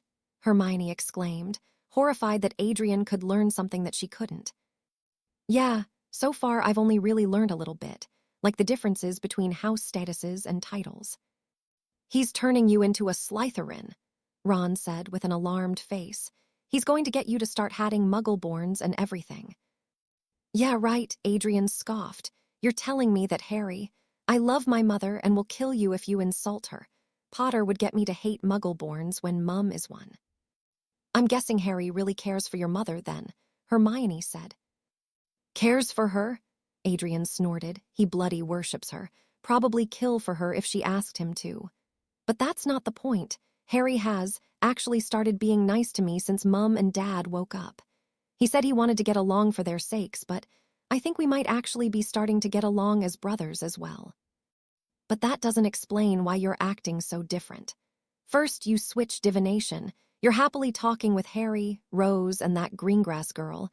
You missed the Quidditch World Cup, and you're actually looking forward to studying and training with him. What can I say? He just put some things in perspective for me, and I've looked back on how I used to behave, and I realized that he was right. I used to be such a prat, always talking about being the boy who lived. It's funny now that I think about it, Harry also lived. So did my parents, and here I am talking like I'm the only survivor and acting like I did it on pure willpower and strength. But Adrian, you're still completely different, you're... Oh, give it a rest, Hermione, Adrian sighed. Honestly, you're like AOH, what's the phrase? A dog with a bone, a voice said from behind Adrian. Thank you, Adrian replied. You're like a dog with a bone when you want to know something, and, Harry, what the fuck? Many of the common room looked in surprise when they noticed the unofficial Prince of Slytherin standing in their dorm. No, go on, Harry encouraged. You were about to compare her to a dog. What are you doing here? Ron demanded as he jumped to his feet. Harry lazily flicked his wand at Ron, and Ron fell back into his seat at the same time his wand flew out of his hand. Merlin, don't they teach manners in Gryffindor? Harry sighed. Harry, what are you doing here? Ginny asked. I came to talk to my brother, in private, Harry said. How did you get in here? Adrian asked. Easily, Harry shrugged. Now come on, let's go outside before your fellow lions decide I know too much to live. Good point, Adrian stood up, but seriously, how did you get in? I heard the password, told the lady in the portrait the password, flirted with her a bit to convince her to make an exception to the only Gryffindors are allowed inside room. You flirted with her. Adrian looked at him with disbelief. Little brother, Harry put an arm around his shoulder. You'll be surprised what you can accomplish with some good flirting. Now follow me. You sound like Padfoot, Adrian commented as he followed Harry outside. He'll be honored, Harry smiled as they exited the common room. The Gryffindor room closed, and Harry turned to his brother. Tell me, can you even shit without them? He gestured with his head to Ron and Hermione, who followed them. Watch your language, Hermione ordered. Oh, Merlin, Harry sighed. What are you two doing here? Adrian asked. Anything Harry can say to you, he can say to us. Hermione crossed her arms. No, Adrian wouldn't tell me off for my language, because he'd have the intelligence to realize that I don't care, Harry replied. We're not leaving Adrian alone with a snake like you, Ron spat. Fine, Harry growled out, using every piece of control to stop himself from hexing the arrogant prats. He turned to his brother. Listen up, brother. I've spoken to the Slytherin common room, and I've made it clear that you're off limits. Wait, what? Adrian asked. I've told them all to leave you alone. Any problems they have with you they will deal with through me, Harry replied. Thanks, Harry, Adrian said with wide eyes. You're welcome. If any Slytherin bothers you, then you come to me. However, that does not mean that I'm giving you free rein to terrorize the Slytherins. If I find that you're unfairly harming a single Slytherin, then I will hurt you tenfold. Is that understood? Yeah, Adrian nodded.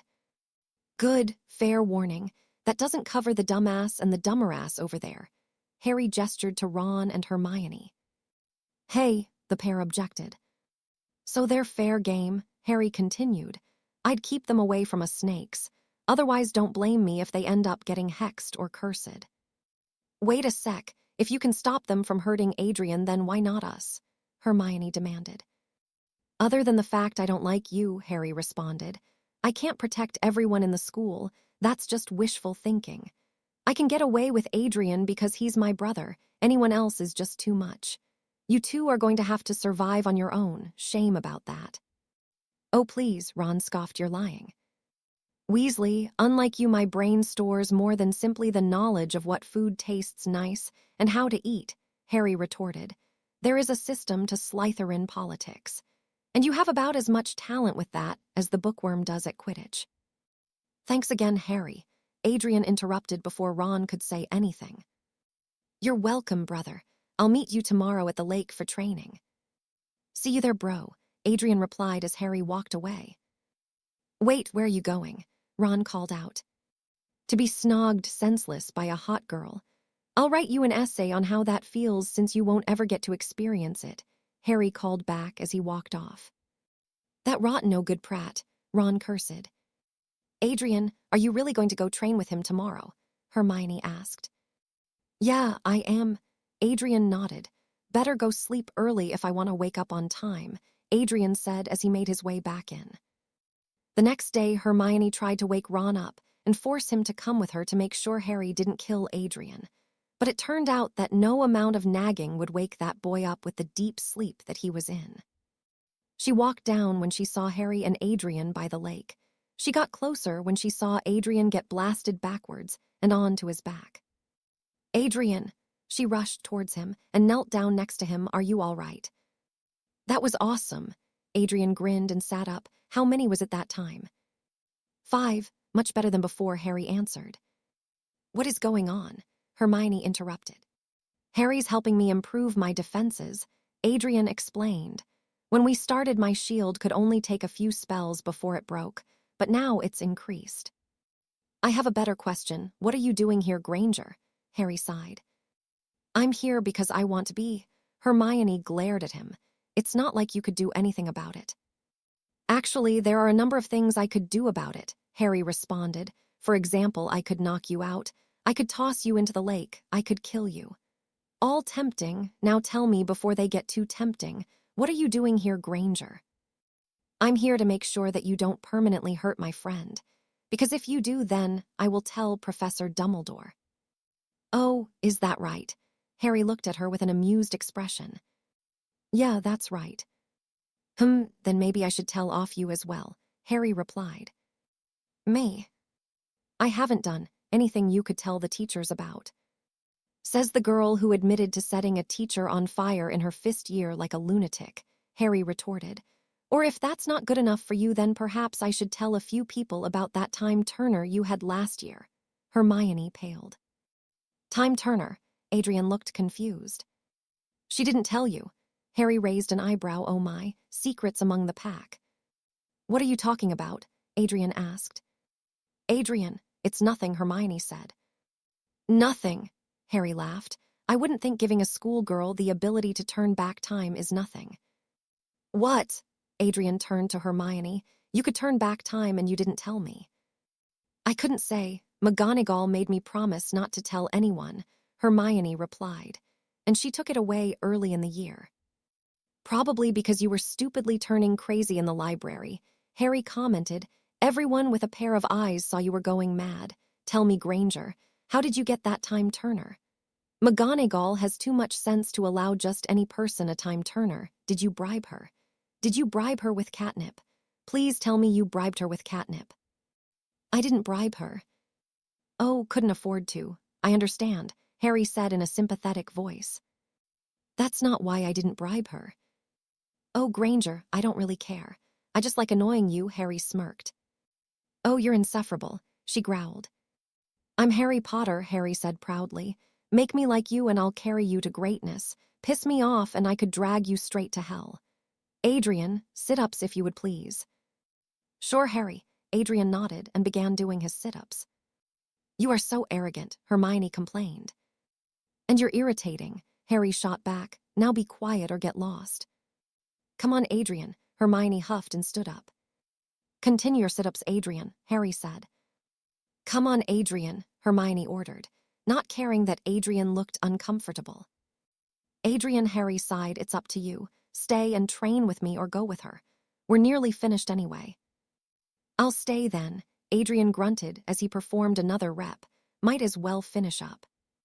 Good choice, Harry smiled, while Hermione looked furious at the fact that Adrian hadn't obeyed her.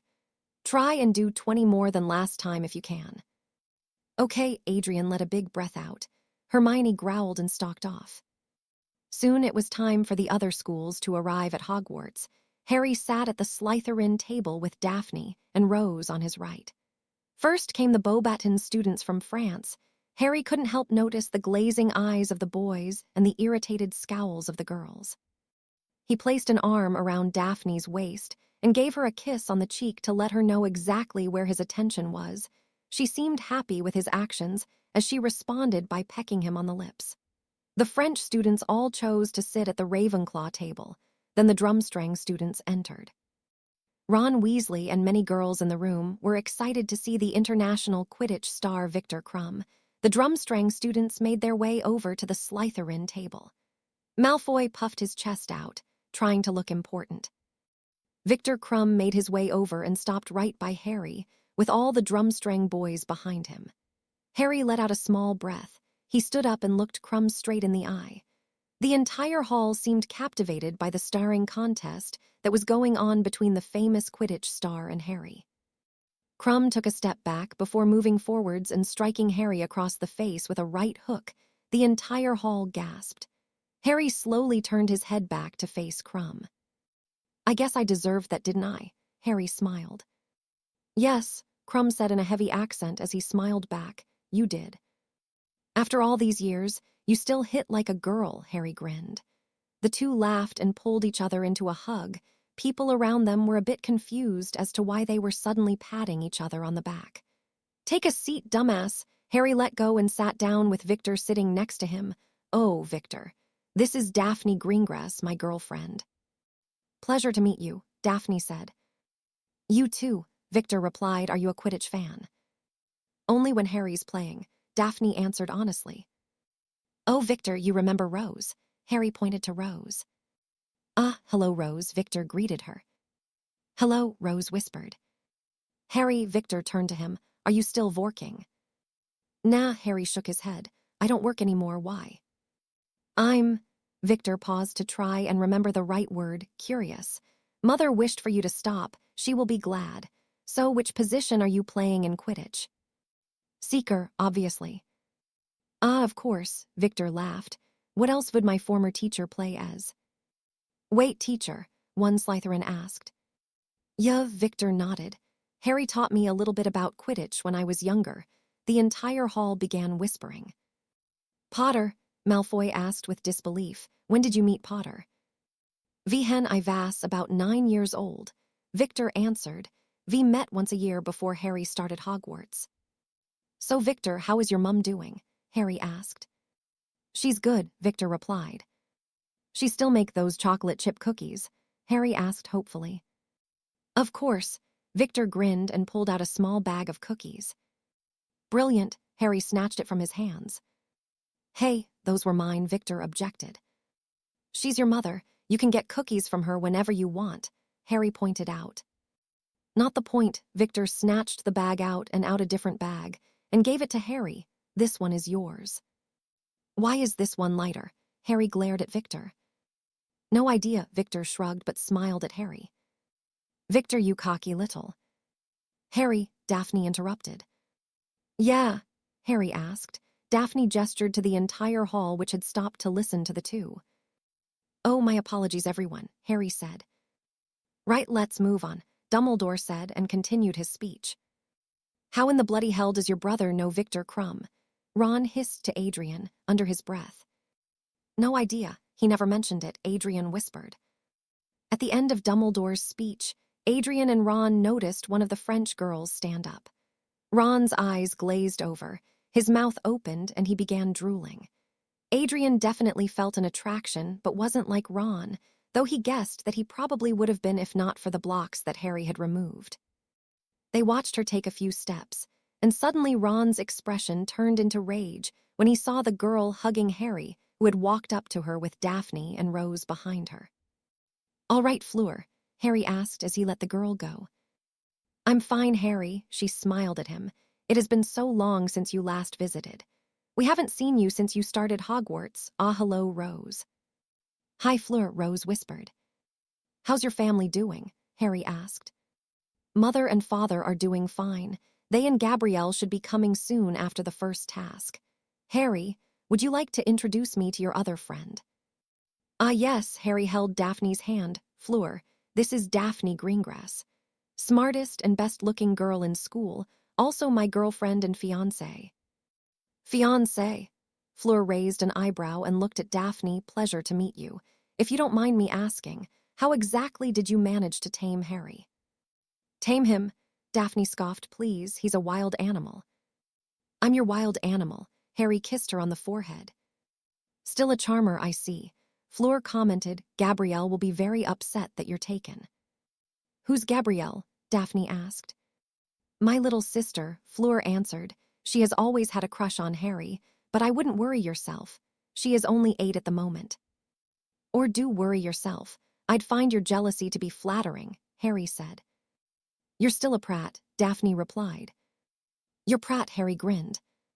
The next day, Adrian and Harry were up early, and at the lake when Hermione was rushing towards them with McGonagall and Snape following behind her.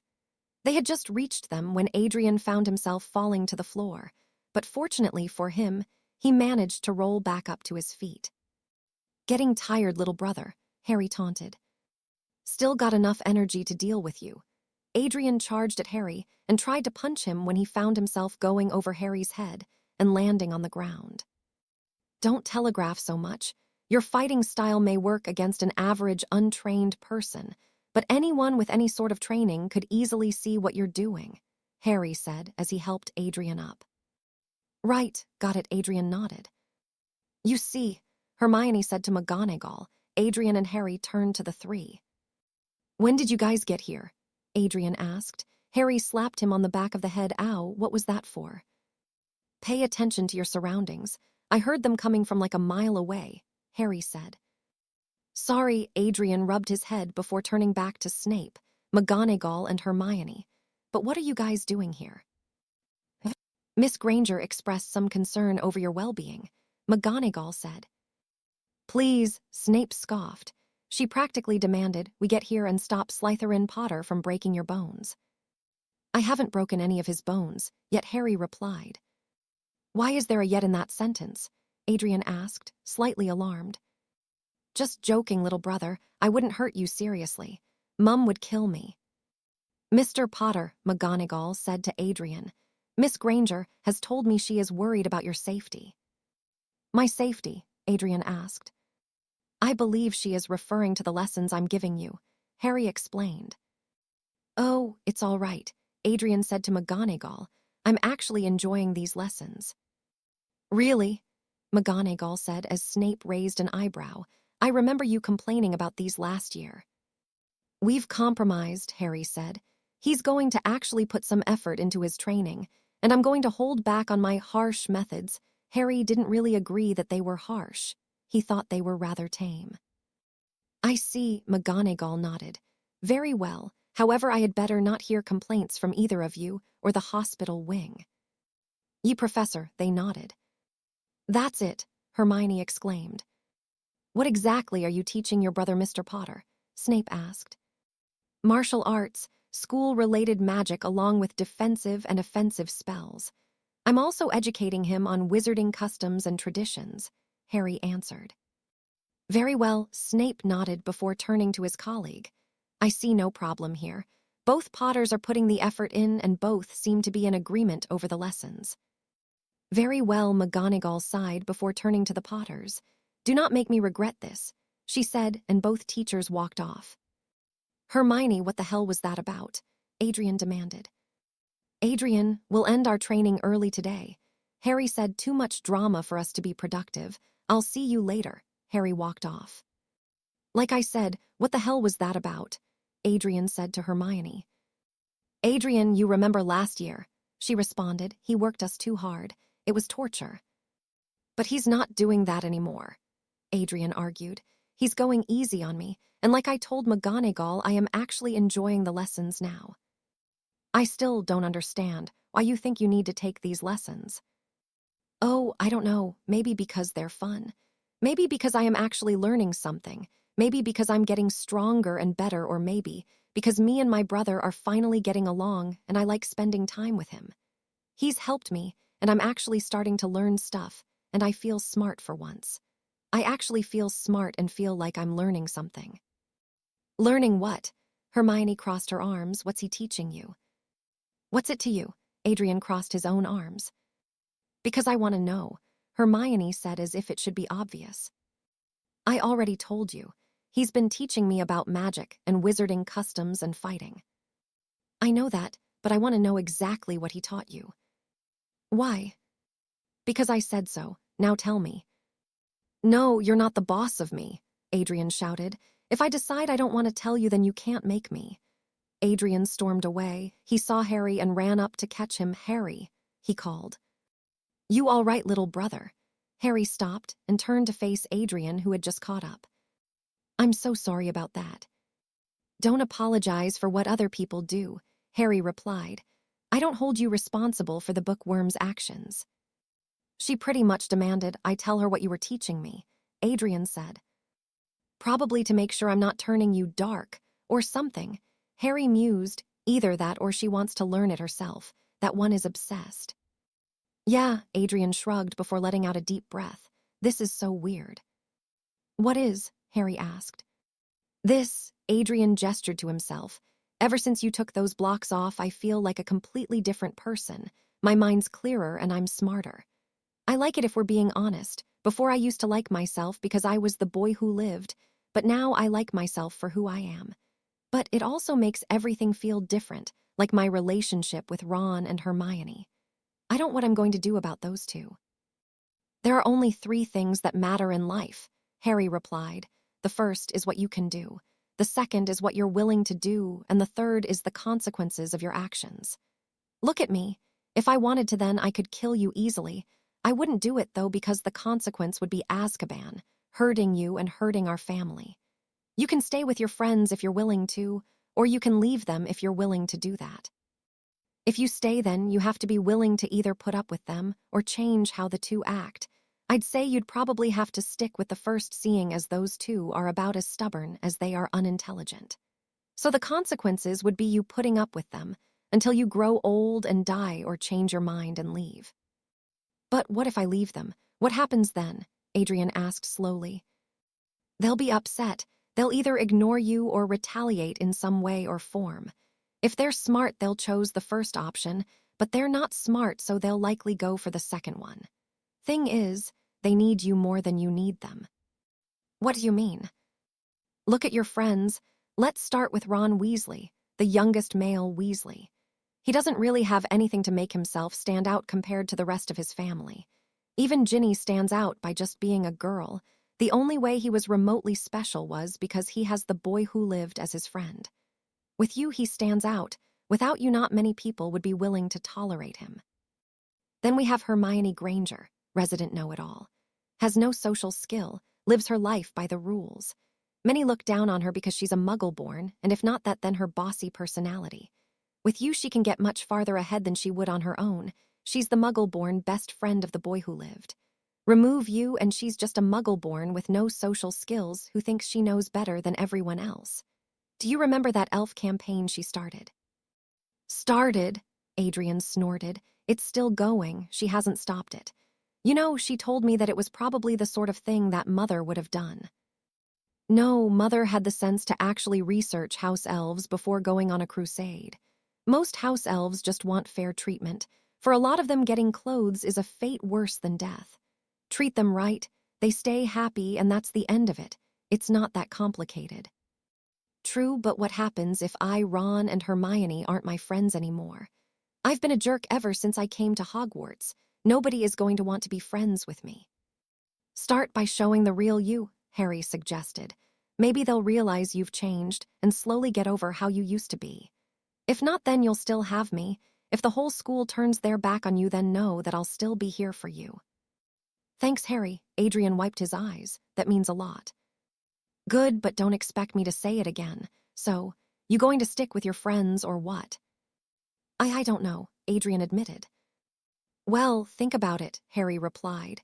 It's not like anyone's given you a deadline. Spend some time with them, and when you're ready, make a decision. Eventually came time for the first defense class with the new defense against the dark arts teacher, Mad-Eye Moody. Now, Moody said from the front of the class, how many unforgivable curses are there? 3, Hermione Granger answered.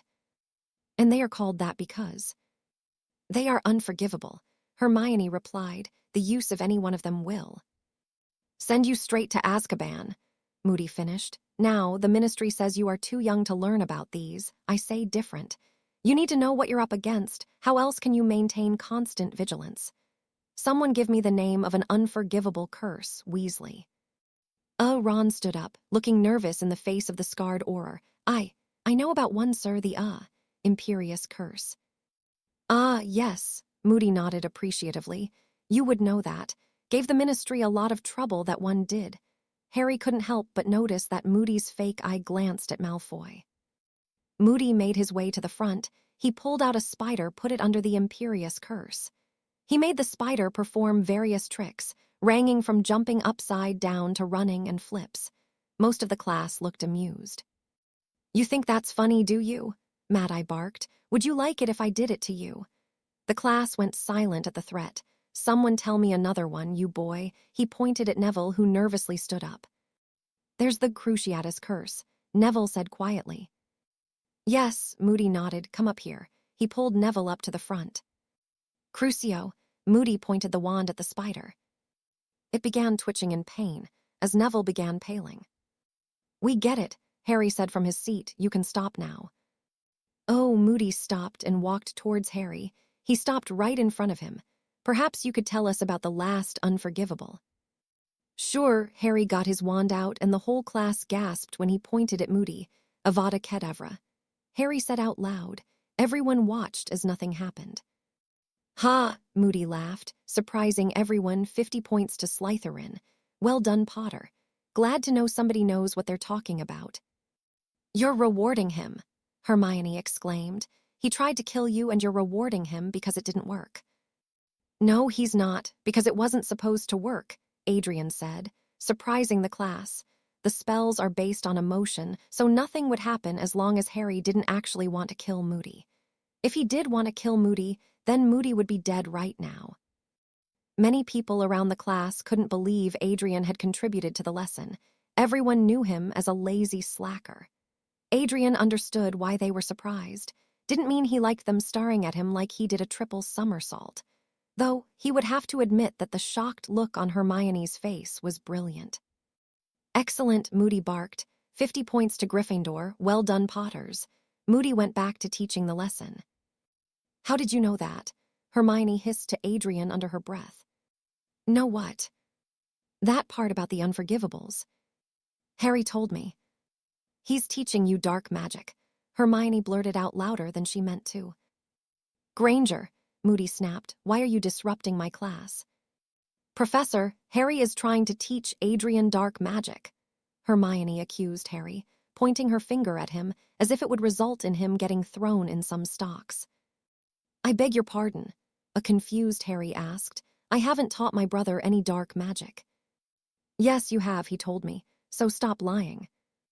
Hermione, Adrian snapped. Harry never taught me any dark magic. You just said he did. No, I said that Harry was the one who told me about the emotional and intent part of the unforgivable spells. That's the closest we ever got to dark magic. All he actually told me was you need emotion to power them. Really, Granger, you know what they say when you assume, Harry said, makes an ass out of you and me, or you, me and my brother in this case. Quiet, Potter, Moody turned to Granger. That's 20 points from Gryffindor, and a detention with Filch for interrupting the class and making accusations. The lesson continued. Soon Moody wanted to have everyone practice resisting the imperious curse. Moody made Ron act like a chicken. He had Hermione do push-ups. Draco Malfoy was made to act like a dog. Soon came Rose's turn. A few of the more sadistic students, Malfoy and friends, watched with anticipation, wanting to see what Moody would do to the shy girl. Adrian was surprised when he saw Harry sitting back, looking relaxed. He expected Harry to jump out of his chair in protest. "Imperio," Moody said to Rose, "now, jump up and down." "No, thank you," Rose whispered, and quickly made her way back to her seat, while most of the class had dropped jaws. "Well done," Moody exclaimed. "She threw it off. Excellent work." Rose blushed and shyly looked down. Soon it was Daphne's turn. Daphne got up and went to the front. "Imperio," Moody pointed his wand at her. "Slap yourself." This time Adrian noticed Harry's eyes narrowing. It was a rather intimidating look, if he was being honest. Daphne slowly began raising her hand. She tried fighting it off. She put all of her effort into doing so. She did rather good, as all she actually did was just touch her face. "Well done, Greengrass," Moody complimented her. Next was Harry's turn. He stood up and made his way to the front. Daphne was still standing there, a bit embarrassed. "Imperio," Moody said as he cast the spell on Harry. Harry turned around to face Daphne. He walked right up to her and grabbed her by the waist. He pulled her in closer and planted a big kiss on her lips before he let her go. Daphne's embarrassment faded as a smile overtook her face. "I didn't even tell you to do that," Moody said. "Well, could you tell me to?" "I was really enjoying that," Harry replied, and a few people in the class laughed. "Did the Imperious spell even bother you?" "Nah," Harry shrugged. "Go on then," Moody sighed. "Thanks," Harry grinned, and pulled Daphne into another kiss. "I meant go back to your seat," Moody snapped. "Ooh," Harry broke off. "I see why they call you Moody. Come on, Daph." Harry led her back to her seat. The two sat down with Harry placing an arm around her side. Daphne looked up at him and smiled, silently thanking him. Soon came time for the Goblet of Fire to select the champions. All three schools were in the Great Hall. Everyone sat in anticipation, waiting for the results. The Goblet of Fire flared. "The Goblet of Fire is about to make a decision," Dumbledore said to the hall. "In a moment I will call on the champions, and they will please enter the next chamber through the Great Hall for their briefing. Good luck." The flames of the goblet turned red, and a piece of parchment shot out of it. It flew to Dumbledore's hand. He read it out loud. "The Drumstrang champion is Victor Krum." They all cheered as Krum made his way out of the chamber when another paper flew into Dumbledore's hand. "The Beauxbatons champion is Delacour." Fleur stood up to cheering as well, and made her way out of the hall. Then a third name flew out of the goblet and landed in Dumbledore's hand. "The Hogwarts champion is Cedric Diggory." The entire hall cheered as Cedric Diggory, a rather popular Hufflepuff, made his way forwards. He took his parchment from Dumbledore and made his way to the other champions. "Excellent," Dumbledore said. "Now that our three champions have been selected, I hope that we can all give them our—" Dumbledore was cut off when the Goblet of Fire flared a fourth time, and a fourth piece of parchment flew into Dumbledore's hand. Harry Potter," Dumbledore whispered. "Harry Potter," he shouted. This was not part of his plan. The whole hall turned to Harry. "Hey now," Harry stood up. "I've done a lot of crazy shit in my time, but I didn't enter my name in that goblet." "Liar," Ron Weasley shouted. The Goblet of Fire turned red again, and a fifth piece of parchment flew out. It landed in Dumbledore's hand. Adrian Potter." Dumbledore read it out loud. "Adrian Potter." At least something was going to plan. "What?" Adrian stood up. "I didn't even enter." "Mr. Potter, will you and your brother please make your way to the champion's chamber?" Dumbledore said. Harry quickly gave Daphne and Rose a kiss on the head, while Adrian looked towards Hermione and Ron. His heart sank when he saw both of them glaring at him. He and Harry slowly made their way to the front to take their parchment. A few people in the hall booed and shouted at them, calling them cheaters. When they got to the front, Harry grabbed Adrian by the shoulder, stopping him in his tracks. Harry leaned closer and whispered something into his brother's ear. "Will you both please make your way to the champion's chamber?" Dumbledore repeated. Harry had just finished his whispering. Adrian nodded at him. Both brothers pulled out their wands. "I, Harry James Potter," Harry shouted. "I, Adrian Charles Potter," Adrian shouted. Dumbledore's eyes widened as he realized what was happening, as did many in the hall. "Swear on my life and magic," Harry said, with Adrian repeating each word that Harry said, "that I did not knowingly nor willingly enter my name into the goblet of fire, nor did I ask another student to do it for me, so mote it be." A bright light flashed around the two brothers, signifying the magical vow taking place. "Oh, look, brother, we're still alive," Harry smiled. "It seems so, brother," Adrian replied. "Lumos," Adrian's light lit up. "Ah, look, we still have magic too." Knox. "How strange, brother. That must mean we didn't enter." Harry tilted his head slightly. "I concur," Adrian concurred. "Do we still have to go to the champion's chamber?" Adrian asked Dumbledore. Yes, you must," Dumbledore said, regaining his composure. "Very well," Harry said loudly. "I don't suppose it matters. We've sworn we didn't want to be in this tournament, but we may as well, brother." "Fine, let's go, Harry," Adrian said, as both brothers took their parchment from the headmaster and made their way into the champion's chamber. "Harry," Fleur said when Harry and Adrian entered the room, "do they want us back inside?" "Something's gone wrong," Harry said. "Me and my brother's names have come out of the goblet for some reason." "What, how?" Crumb asked. "I suspect foul play," Harry replied as Dumbledore rushed in with Barty Crouch SR, the Drumstrang headmaster, the Buick-Spatten headmistress, McGonagall, Snape, and Mad-Eye Moody. "Adrian." He rushed over to Adrian and put his hands on Adrian's shoulders. "Did you put your name in the goblet of fire?" "Are you senile?" Harry pushed Dumbledore's arms off of Adrian. "We both swore on our lives and magic that we didn't enter. Now, as brilliant as I am, I haven't yet worked out how to trick magic." "Yeah, it's true," Adrian nodded. "We never entered." "And put your hand on my brother again, and I will press charges," Harry threatened Dumbledore. "What is this, Dumbledore?" Igor Karkaroff demanded. "3 Hogwarts champions." "Madame Maxime," Fleur said. "If Harry said he did not enter, then I believe him." "Very well, but it does not make the situation any more fair," the headmistress replied. "I insist that we be allowed to pick 2 more champions," Karkaroff said. "I'm afraid it doesn't work like that," Dumbledore sighed. "The goblet has gone out. It cannot be relit until the next tournament." "Yeah, well, I don't give a damn for that tournament or this one," Harry interrupted.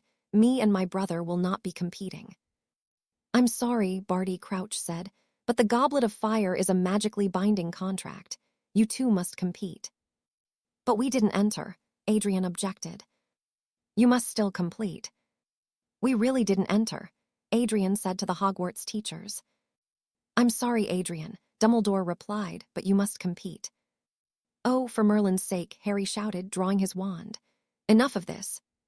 He quickly fired a spell off at Moody.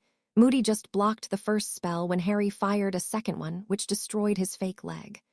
Moody fell to the floor when he was hit with a body bind and a stunner. By this point, all the adults had their wands pointed at Harry, while Adrian and the champions looked at him in shock.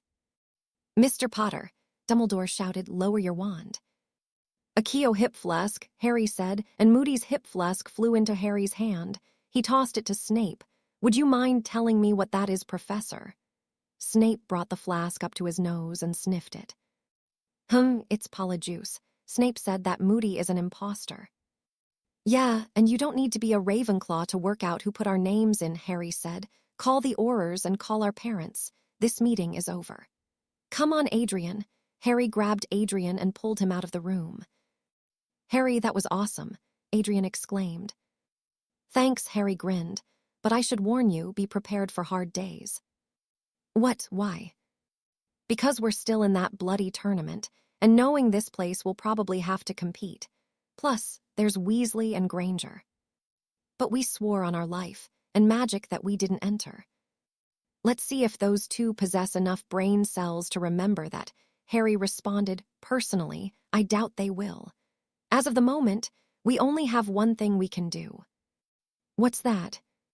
"Get some popcorn and wait for Mum to come and demolish Dumbledore." Chapter 25. Harry and Adrian were sat in Dumbledore's office. opposite Dumbledore, Snape, and McGonagall. They were all waiting on the arrival of Lily Potter. McGonagall and Snape were about the only two adults in the room that had any idea of the impending doom that was coming towards Dumbledore. "Dumbledore!" Lily Potter screamed as she entered the headmaster's office. She was followed by her husband, Sirius and Remus. McGonagall and Snape wisely backed off. Once she entered, she saw her sons. Her anger quickly died down and she ran to both of them and pulled them into a big hug. "OH, my boys, are you two okay?" "We're fine, Mum," Adrian said once she let go. "Debatable," Harry replied. "Dumbledore says we have to compete in that bloody tournament, even though we never put our names in." "Dumbledore!" Lily turned to the headmaster. Her anger had returned tenfold. "What is this nonsense about my children having to compete in this bloody tournament?" "Now, Lily, please calm down," Dumbledore said. "Calm," Lily shouted. The adults took a step back. Adrian felt someone tap him on his shoulder. He found Harry offering him a bag of popcorn. He had no idea where Harry got it from, but he wasn't about to question it. He took the popcorn and the two watched. "My children are being forced into a tournament that was canceled because too many people died, and you want me to be calm." "I'm afraid that the matter is out of my hands," Dumbledore said apologetically. "The boys' names have come out and institute a legally binding contract. They must compete." "But they're not of age," Lily argued. "Harry may be emancipated, but I can pretty much guarantee that he'll not compete, and Adrian is under our custody now. They are not to be competing." "Lily, the Goblet of Fire is an ancient magical artifact," Dumbledore spoke, hopping to make her see sense. "We cannot simply tell it that the participants don't have permission from their parents to enter." "So what are you saying?" Lily demanded. "That my sons have to compete in this tournament?" "Yeah, Dumbledore, is that what you're saying?" Harry added, enjoying the show a bit too much. "Unfortunately, yes," Dumbledore nodded. "Hey, Mum, why don't you ask him why a Death Eater was pretending to be moody?" Harry asked. "Why was a Death Eater pretending to be moody?" Lily shouted. "Also, why didn't you work it out?" Harry asked. "Someone as paranoid as Moody probably had some way or form of squeezing out imposters." "He did," James nodded. "He gave us each a question to ask him when we saw him." "And did you ask the question?" Harry said to Dumbledore. "Sadly, I did not," Dumbledore replied, "but I—" "Oh, and there was your pathetic defenses on the goblet." "Pathetic," Dumbledore repeated. "Yeah, an age line, and that was it. I could think of tons of ways to get past that." "Like what?" McGonagall asked. "Paper airplanes, attaching a note to a long stick and dropping it in, throwing it from outside of the age line, getting another student to do it on my behalf, getting another teacher to do it on my behalf, getting a house elf to do it on my behalf, summoning the goblet to outside of the age line, getting rid of the age line, grappling down from the ceiling, getting a time turner and going back in time and putting my name in before you drew the age line, getting a badger and covering it honey then." "Mr. Potter," Snape interrupted. "You've made your point." Dumbledore looked a bit embarrassed by Harry's words, while also being a bit curious about where he was going with the badger. "Yeah, and that point is the headmaster is an idiot," Lily growled. "Tell me, Dumbledore, what are you planning to do now?" "I'm sorry to say that your sons will have to compete," Dumbledore said. "However, I do offer my sincerest apologies. I understand your anger towards me, but there is nothing I can do." "James, Sirius," Lily said in a slow and deadly voice, "would you please take Harry and Adrian out of this office?" Both men gulped and quickly moved to grab the boys. "But I want to watch," Harry objected as James began dragging him out. "I want to watch. Let me watch it, please. You can skip Christmas this year, but just let me watch this." The other adults had the sense to leave as well. Lily left the office 5 minutes later. All the furniture in it was smashed. The paintings were cowering in fear. A bookshelf or two was on fire. Dumbledore's desk was in splinters. Dumbledore himself was sitting on his chair with his beard burnt and the top of his hat on fire. "Damn," he said out loud, "that woman is vicious." He still didn't know how this all happened. Yes, he wanted Adrian in the tournament for multiple reasons. The first would be to check his strength and see how strong the boy is. Ever since Dumbledore had learned that Adrian had restarted his training with his brother, he was overjoyed as it meant that Adrian was improving. It would also let Dumbledore know what exactly Harry was teaching his brother, and Dumbledore could shut it down if it wasn't appropriate. It would also be a great challenge for Adrian to overcome, to learn to rise up and pass the hate of his fellow students to become the hero that the wizarding world needed. Also, if Adrian was struggling, then he could come to the great Albus Dumbledore for help. Harry Potter being put in the tournament totally caught him off guard. Fortunately, he put a backup piece of parchment in the goblet. It was a simple plan. If the Death Eater didn't manage to put Adrian's name in the goblet, then he himself would do it. But if he did, then Dumbledore was close enough to stop the second piece from coming out. He didn't like the idea of Harry Potter being in the tournament. While it did have benefits such as learning more about the boy's true strength, it would take attention away from Adrian.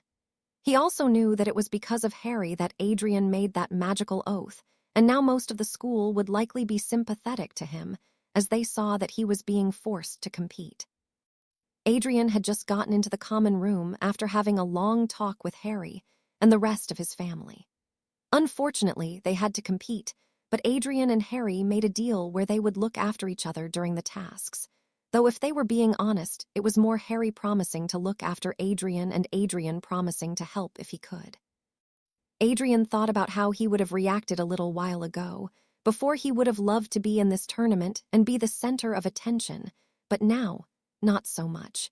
It was horrible having his parents worry about him, and he was not looking forward to being put in life-threatening tasks. At least he had Harry to protect him. He saw Hermione and Ron waiting up for him. "Hey guys," he sighed and sat down next to them. "Oh Merlin, I am tired." "I can't believe you entered the tournament and didn't tell me how to do it." Ron glared at Adrian. "What?" Adrian blurted out in surprise. "I didn't do it. Me and Harry swore on our magic and life that we didn't do it."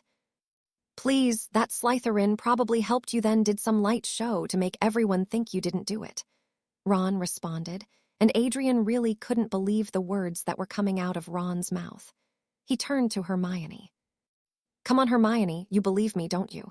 he said with pleading eyes. I don't know, Adrian." Hermione looked at him with disappointment.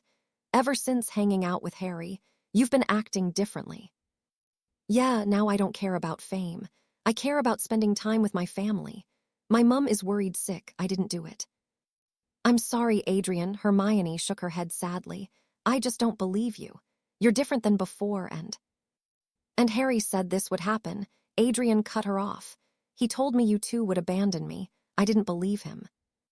"Harry," Ron growled, "if you like him so much, then why don't you go hang out with him?" Adrian stood up, glaring at his friends. "Maybe I will." He walked up the stairs, wiping the tears away from his eyes. The next morning, everyone watched as Adrian Potter entered the Great Hall. He looked at the Gryffindor table when he saw Hermione and Ron look back at him. He shook his head and made his way to the Slytherin table, to the surprise of everyone in the hall.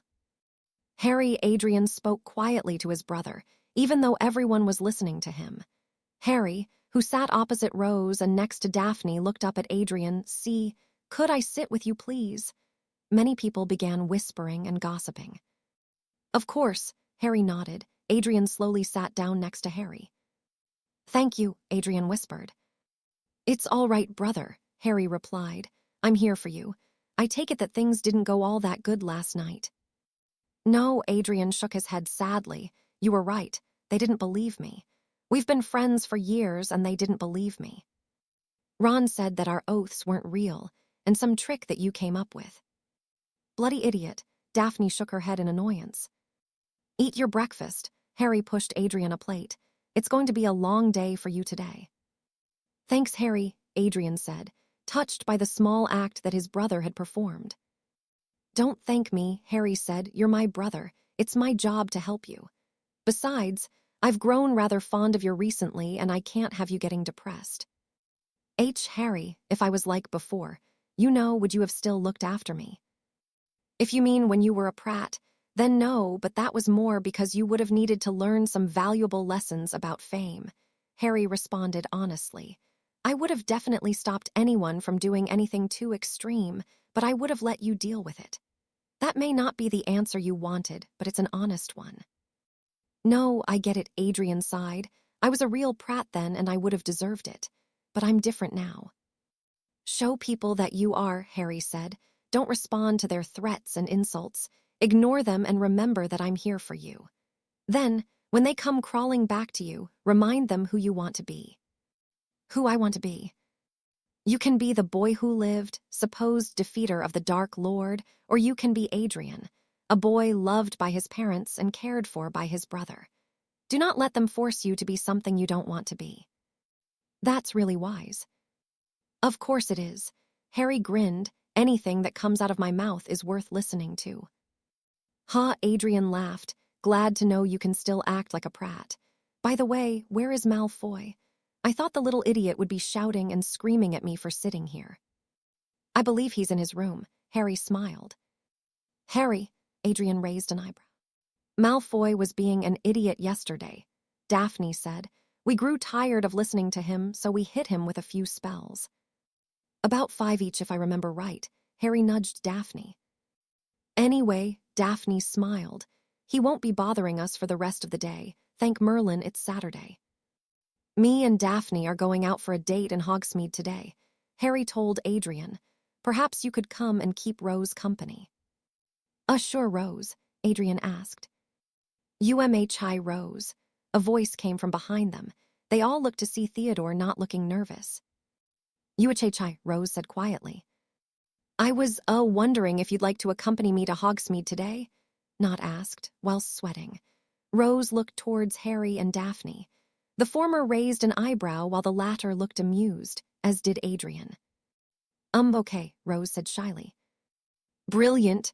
Not blurted out happily, how about we meet at the entrance hall in an hour? Rose slowly nodded. Okay, see you then, not said before walking off. So, romance in the snake pit, Adrian grinned. Excuse me, Harry stood up and followed after Not. Where's he going? Adrian asked Daphne. Probably to threaten Not. Not was walking back to his room when he was yanked into a classroom. The door closed, and he found himself face to face with Harry Potter. Before he could say anything, Harry pushed him against the wall with one hand and aimed a wand at Not's face with the other. So Not, Harry said slowly, causing Not to gulp, what are your intentions with Rose? UHI, I want to take her out on a date and spend the day with her. Not answered. Hopping his response would allow him to keep his head. Is that all you plan to do today? Harry narrowed his eyes. I just want to spend the day talking with her. Maybe some hand-holding. That's it, Not confessed. He was surprised when Harry's wand fired a spell that hit the wall behind him. Let's get something clear, Not, Harry said in a deadly voice. I have no grudge against you. I have been spending most of my life looking after Rose. I've protected her. I've cared for her and I've stopped people from harming her. I'm not going to tell Rose she can't go on this date with you. She is old enough to make her own decisions. However, I am warning you now, hurt her in any way and I will show you the true wrath of a big brother. I understand, Not whispered. My sister has just started her first year. Good, Harry let go of Not and lowered his wand time to set some rules. Rules? Yes, rules, Harry nodded. The first rule is no touching Rose without her permission. If I find out that you've even held hands without her telling you it was fine, then I will break your hands. The second rule is you will not force her to do anything she doesn't want, even if it's as simple as going into a shop. The third and most important rule, she had better have a good time. Is that agreeable to you? Yeah, Not quickly nodded. Good, Harry smiled. Break any of those rules and I'll know then I'll break your neck. Harry walked out of the classroom, still smiling, leaving a confused but still very much scared Not. Later that day, Adrian had just come out of the library, not somewhere he usually spent his free time, but today he had spent it looking for information on the previous tournaments. He was walking down an empty hallway when he was confronted by Ron and Hermione. What do you guys want? Adrian sighed. Look, just admit that you put your name in, Hermione said, and we'll forgive you. Forgive me? Adrian laughed. Forgive me for what? I didn't enter my name. You're the ones who should be asking for forgiveness. I've been your friend for years, and you abandoned me so quickly, yet you're saying I should beg for your forgiveness. We know you did it, Ron snarled. You've always been an attention-seeking prat. Don't pretend you weren't one either, Adrian responded. And I was an attention-seeking prat. But not anymore. I have better things to do now than play around for fame and attention. I have a family name I want to live up to, and family I want to impress. What, like your snake brother? Ron sneered. Ron, leave Harry out of this, Adrian said. Why should I? Because Harry is actually really nice. Adrian defended his brother. Ever since we agreed to get along, he's been willing to help me whenever he could, from training to little things like making sure I eat. He's a slimy snake. I don't get why you want to hang out with the evil git. Hey, don't call Harry evil, Adrian said passionately. He's not evil. He's an arrogant and over-the-top snob, but he's not evil. Adrian, he's done nothing but try and bully us for the last few years, Hermione pointed out. Has he? Adrian asked. Because I'm sure that we were the ones that went up to him 95% of the time. Even if that was true, we've both changed. Harry's being nice to me now, and we're both becoming friends. He's trying to turn you dark, Ron accused. He'll try and get you to join you-know-who. Harry would never do that. Voldemort attacked Mum and Dad when we were young, and with the way that Harry worships Mum, I doubt that he'd be willing to join up with the dark wanker. I bet it was his idea to put you both in the tournament. We didn't enter Ron, Adrian said with exasperation. We both swore on our magic and life that we didn't. Hermione doesn't know about magical oaths because she's a muggle-born, but you do, and you know what they mean. We did not do it. Yeah, right. Keep lying to your best friends. Weasley, you are a new type of thick, Harry's voice called. Hermione and Ron turned around to see Harry standing at the end of the hallway. You all right, Adrian? I'm fine, Harry, Adrian said. Really, thanks though. All right, just remember to come tomorrow for training. I want to increase your training for the tournament. Yeah, all right, Adrian nodded. Excuse me, he said to Ron and Hermione before he ran past them towards Harry. He and Harry walked off, leaving a fuming pair of Gryffindors. Harry and Daphne were in the common room when Rose and Not reappeared. Rose was adorably eating an ice cream, while Not was smiling at her. Good date, Rose? Harry asked. Rose nodded and continued eating. Hey, Not, Harry said to Thea. Yeah, Not asked. You live for today. One day, Adrian and Harry were called for the weighing of the wands ceremony. They entered when they saw the other champions. They each offered the others a nod. Harry crossed his arms and leaned against a wall, looking the picture of cool. Adrian did the same, trying to replicate the same effect. The other school headmasters were there, along with Dumbledore, Ludo Bagman, Rita Skeeter, her cameraman, and Ollivander. The ceremony started. Ollivander started off with Fleur, Crumb, and Cedric. Then it was Adrian's turn. Ah, this is one of mine. Ollivander smiled momentarily before taking the wand, Holly, 11 inches with a phoenix core. He then started frowning. I don't remember ever handing it to you. Dumbledore gave it me, sir, Adrian replied. There is a problem here, lad, Ollivander sighed. This wand is not compatible for you. What does that mean? Adrian asked. It means that the wand doesn't work properly for you, Harry explained. If it was compatible, then your magic would be much better. Tomorrow you and me can go and buy a new wand. Probably best, Ollivander agreed, handing the wand back. Now, are you sure about this? Dumbledore said. He was hoping Adrian would stick with the Phoenix wand. After all, it was Voldemort's wand's brother wand. I'm sure that this wand works just fine. Dumbledore, Harry said in a tired voice. Birds don't tell lions how to hunt. Neither do snakes tell birds how to fly. The same way a school headmaster shouldn't be telling an expert wand maker that he is wrong in a conversation about wands. Everyone looked at him, openly gaping at the way he talked to the headmaster. The boy is right. Ollivander smiled. You mind your business, Albus, and I will mind my own. Now will the other Potter show his wand? Sure thing. Harry walked over and handed Ollivander his wand. Interesting. This is not one of mine. Ollivander said, surprising the British people in the room as nearly everyone got their wands from Ollivander. I've never seen this wood before. What is it? It comes from a special tree that grows in China, Harry answered. I believe that in English it's called free wood. Ollivander continued to inspect it, these cores. The feather of a thunderbird and a shadow spike from an acrobatula, Harry replied, causing everyone to once again gape. Thunderbirds were extremely powerful, and they usually made powerful and destructive wands. What was even more frightening was the fact that it was also made from an acrobatula. Acrobatulas were an unholy combination of spiders and bats. They had the body and wings of a bat, except they had 2 wings on each side, and could sprout spider legs from their midsection when they wished to go to the ground. They were known for hiding in shadows and shooting poisonous spikes that paralyzed their prey long enough for them to eat them. They were very dangerous beasts, and not many would go near them. Ollivander regained his voice. That is a very unique wand. He was about to wave it when Harry interrupted. It's also blood-keyed to me, meaning only I can use it. If I may. Harry gestured to his wand. Ollivander handed it back. Harry waved his wand, and a flock of birds flew out and flew around the room. One of them even pooped on Dumbledore's shoulder before Harry vanished them. Thank you, Ollivander, Dumbledore said, not completely over the shock. Ollivander left, then Ludo Bagman approached the Potters as they made to leave. Boys, before you leave, we need you to take pictures for the Daily Prophet and do a small interview. I don't know about small, Rita smiled sweetly as she came over.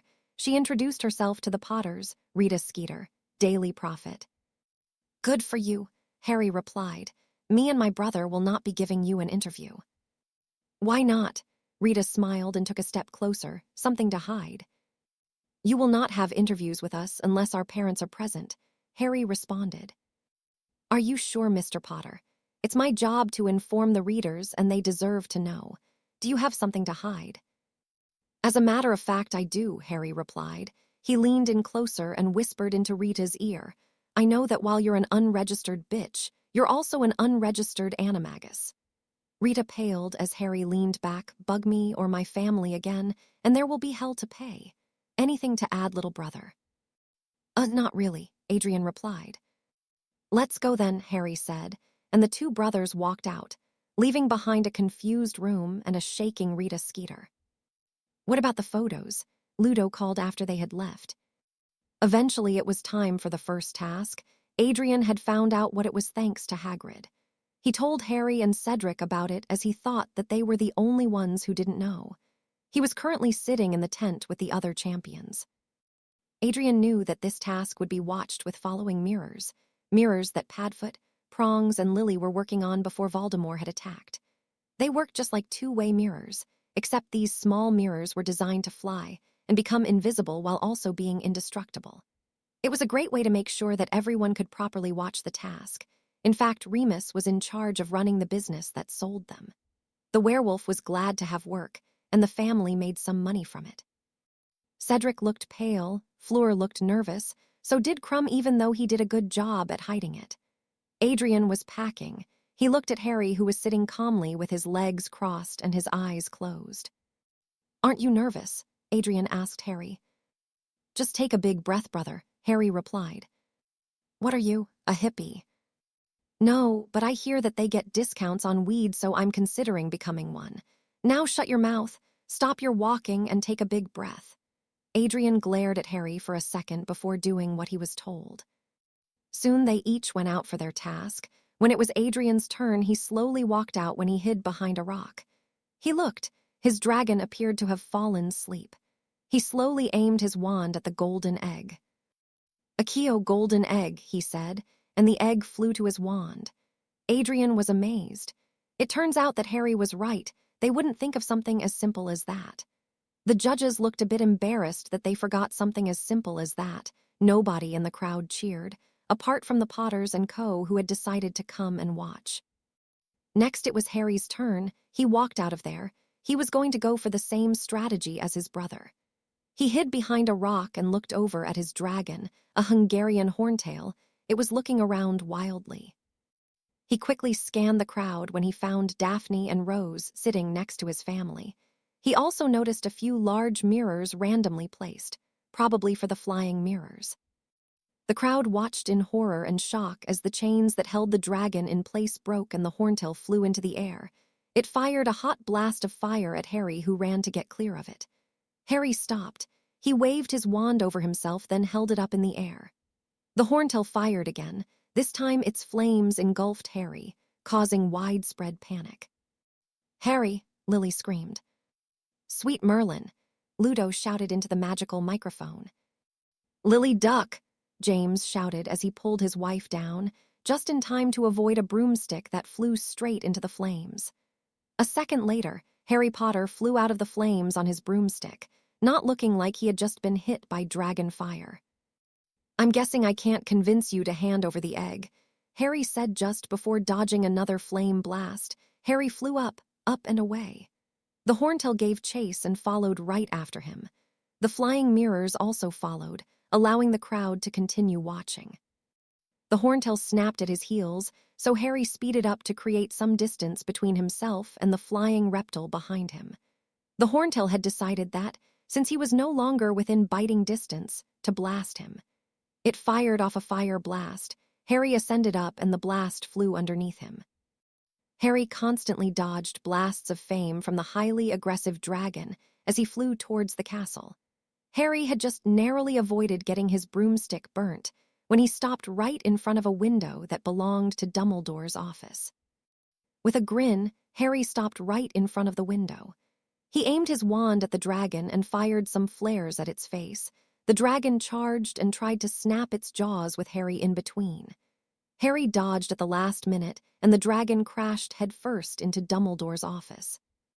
"You know," Harry said from his position on the broomstick, "I honestly don't know what would upset the old man worse, ruining his office or the fact that his precious muggle sweets are currently crushed under your chin." This pulled some laughter out of the crowd and some internal cursing from Dumbledore. "Oh shit," Harry said as the horntail pulled its head out. Harry flew up into the sky with the horntail following him. It was a dark day, with lots of clouds. The dragon and the mirrors followed up, but couldn't find Harry as he disappeared into the clouds. The dragon hovered in the clouds for a while, searching for its prey. The crowd were stunned when a large blast struck the dragon from behind. It roared and turned around only to be hit from behind again. This repeated 3 more times. The dragon was growing tired. Its wings were getting heavier. It needed to find its prey fast.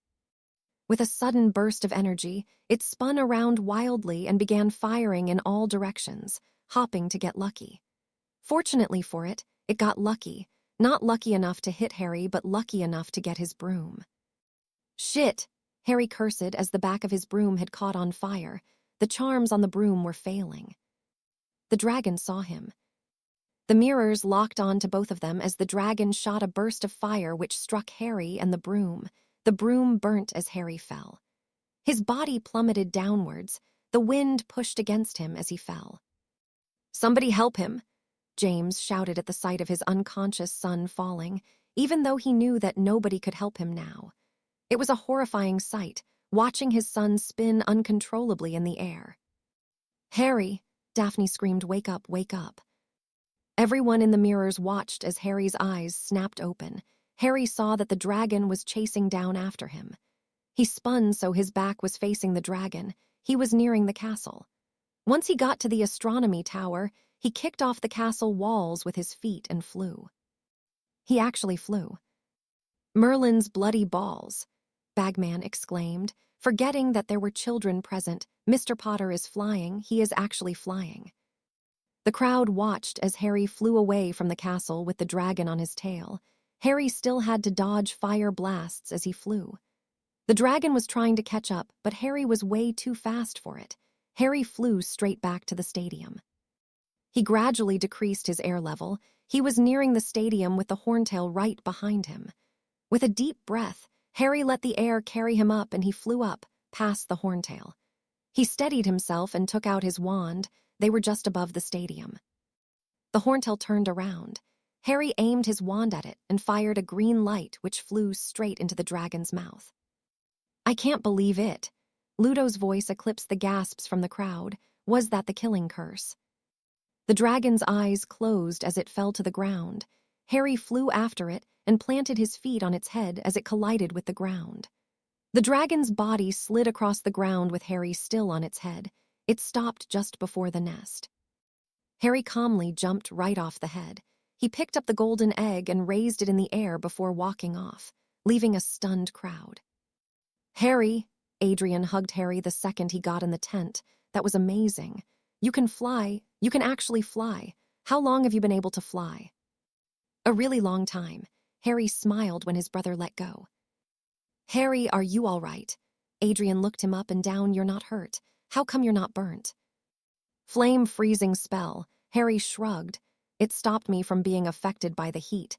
The impact is an entirely different thing." "I'm sorry about your broom. Saw the whole thing through the mirrors." "Don't worry about it, not like I need it." Harry smirked, being able to fly and all. "You're still not funny," Adrian smiled. "Harry!" Daphne ran into the tent with Rose, the Potters and Co. behind her. She ran right up to Harry and wrapped her arms around his neck and pulled him into a big kiss. "I take it you're happy," Harry grinned. "Oh, you absolute prat." She smiled and pulled him into a strong hug. "I was so worried." "Of course you were." Harry hugged her back. "You know you would never get a man as brilliant as me." "Shut up," she laughed into his shoulder. "He gets that from me," James said proudly. "Harry, Adrian?" Lily rushed up to the two and pulled them both into a hug. Daphne had backed off to give Lily space. She knew better than to get in between a mother and her children. Harry had tried that and he nearly ended up dying. "My boys, are you okay?" "If I wasn't before, Daphne made sure I am now," Harry commented. "Oh, Harry," Lily kissed him on the forehead. "Mum, I'm all right. All I did was summon the egg." Adrian slowly got out of his mum's grip, not because he didn't like it. He just thought that Harry deserved his mother's attention more than him. Harry was the one who was chased by an actual dragon. "Oh, Harry," Lily hugged Harry tightly. Harry sent Adrian a mock glare before hugging his mother back. "I was so worried about you." "And I love you for that, Mum," Harry replied softly. "Relax, Mum. It'll take more than an enthusiastic dragon to end me." "Mr. Potter," Pomfrey rushed over. "Come on, Lil," James said, pulling his wife away from Harry. "Let's let her do her thing." "Good job, Harry." "Well done, kiddo," Sirius added. "We're proud of you, cub," Remus said as they and Rose left the tent. "Sticking with me?" Harry asked Daphne as she slid a hand into his, while Pomfrey began performing diagnostic spells on him. "You'd better believe it, Potter," she said before planting a kiss on his lips. "You're not getting rid of me that easily." "Thank Merlin," Harry grinned. "Mr. Potter, you're fine," Pomfrey said with amazement in her voice. "Makes your job easier." Harry smirked at the nurse who sent him a mock glare before walking away to check on the other champions. "Adrian!" Two voices called. The two brothers turned to see Ron and Hermione walking towards them. "Adrian," Ron said with a slightly red-faced, "I reckon you'd have to be barking mad to put your name in the Goblet of Fire. I think someone's trying to do you in." "Caught on, have you?" Adrian raised an eyebrow. Harry had to briefly admire Adrian's raised eyebrow. It was a good raised eyebrow. He had taught his little brother well. "Took you long enough." "Adrian, come on." Hermione said, "You need to forgive us." "What do you mean I need to forgive you?" Adrian responded. "What's changed?" Harry asked before Hermione could respond. "Adrian has done nothing except use a simple summoning charm, and you two suddenly believe him." "Harry's right, what's changed?" Adrian looked at both of his former friends. Ron looked uncomfortable. "Adrian, we're your friends." Hermione glared at Harry, as if the entire situation was his fault. "That didn't stop you two from abandoning him." Daphne pointed out, "Your best friend needed you, and you guys left him to hang dry. If it wasn't for Harry then, he could have been injured fighting a dragon." "Stay out of this," Ron growled. "Hey, don't talk to her like that," Adrian replied. "Why are you defending that snake?" "Because she's my future sister-in-law," Adrian responded, "and my friend." "You don't need to hang out with them anymore," Ron said, acting like he just gave Adrian a brilliant idea. come back to us. Harry, Adrian turned to his brother. If I wanted to hang out with them, would we still be friends? If you want, Harry replied. I won't force you to reject their offer, but it's like I told you before, brother. It's up to you to live with the consequences. And you too. Adrian turned back to Ron and Hermione. What if I chose them over you? Those snakes, Ron blurted out with disbelief, but they're dark wizards. Adrian, he used a killing curse. Hermione pointed at Harry. He's going to be sent to Azkaban. No, I'm not, Harry said confidently. I don't see how you think that. Dumbledore entered the tent. He looked at Harry with a disappointed grandfather look. You used an unforgivable curse, Harry. And I wrecked your office. Let's not forget that, Harry said proudly. But I can't be punished for either. Your office being destroyed happened because a giant dragon chased me. As for the killing curse, I didn't use it on a human. There are no laws on using it against dragons, especially those that somehow escape their chains. How do you think that happened? That will be investigated. However, I would like to know how you are capable of flying and how you killed that dragon. It takes more than a simple killing curse to kill a dragon. They're too protected by their magical skin. Which is why I fired it inside of the dragon's mouth. As for wanting to know how I flew, I'm sure you would. Harry shrugged his shoulders. Such a shame that I don't care enough to tell you. Why not? Dumbledore asked. Internally, he was seething. I told you I'd make you pay, Harry smirked. And I've just gotten started, Dumbledore. I've just gotten started. You will tell me now, Dumbledore commanded. You will find that I won't. Now don't you have a competition to judge?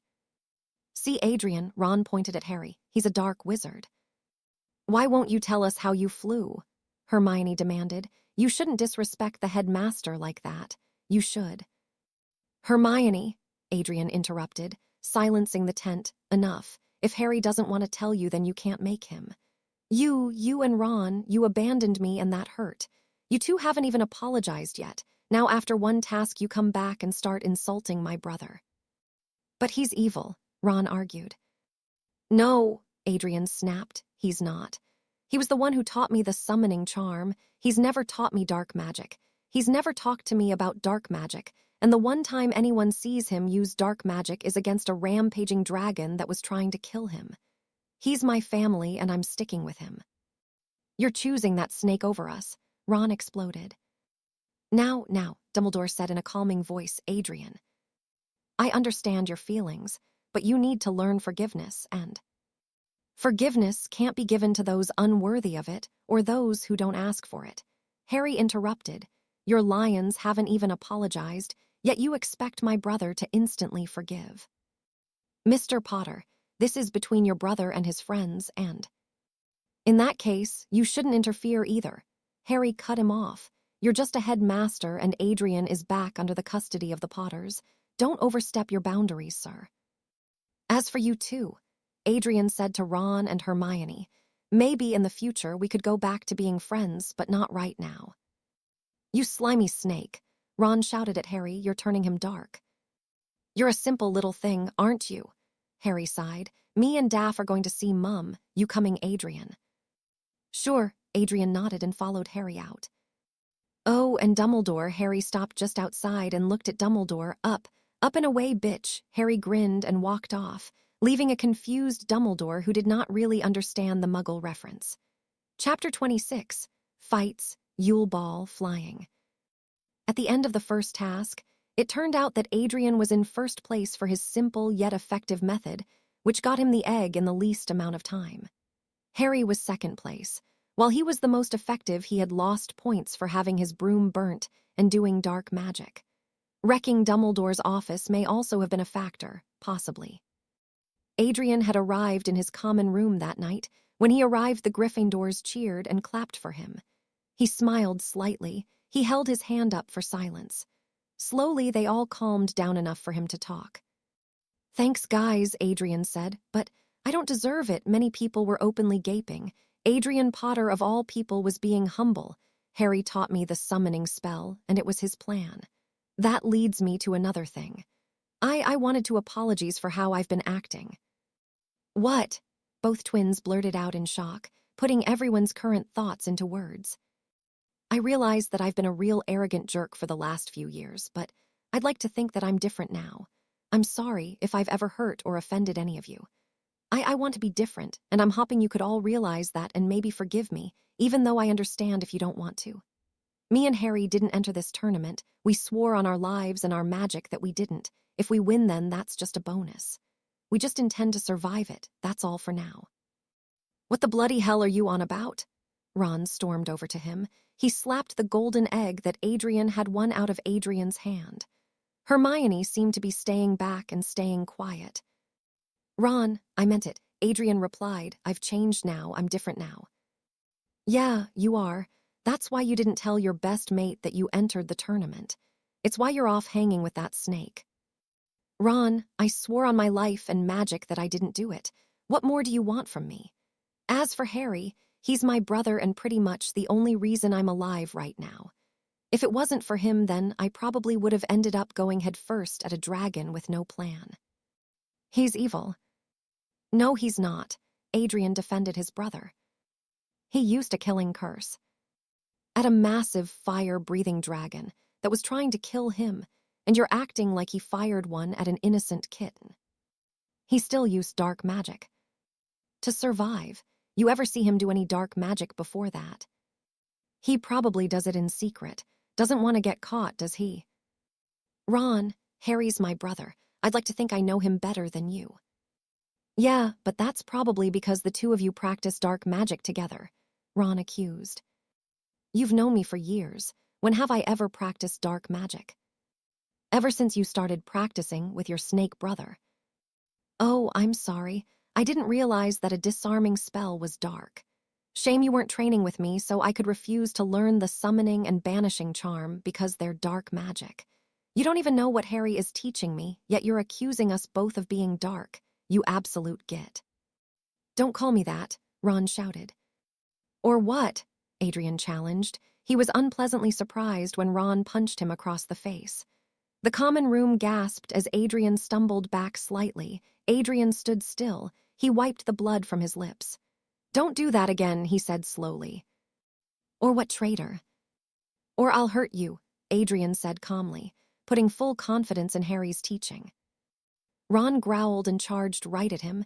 Adrian put Harry's teachings to good use. He grabbed Ron's wrist and collar and threw him overhead. Ron landed on his back, the wind being knocked out of him. Everyone looked at Adrian with surprise.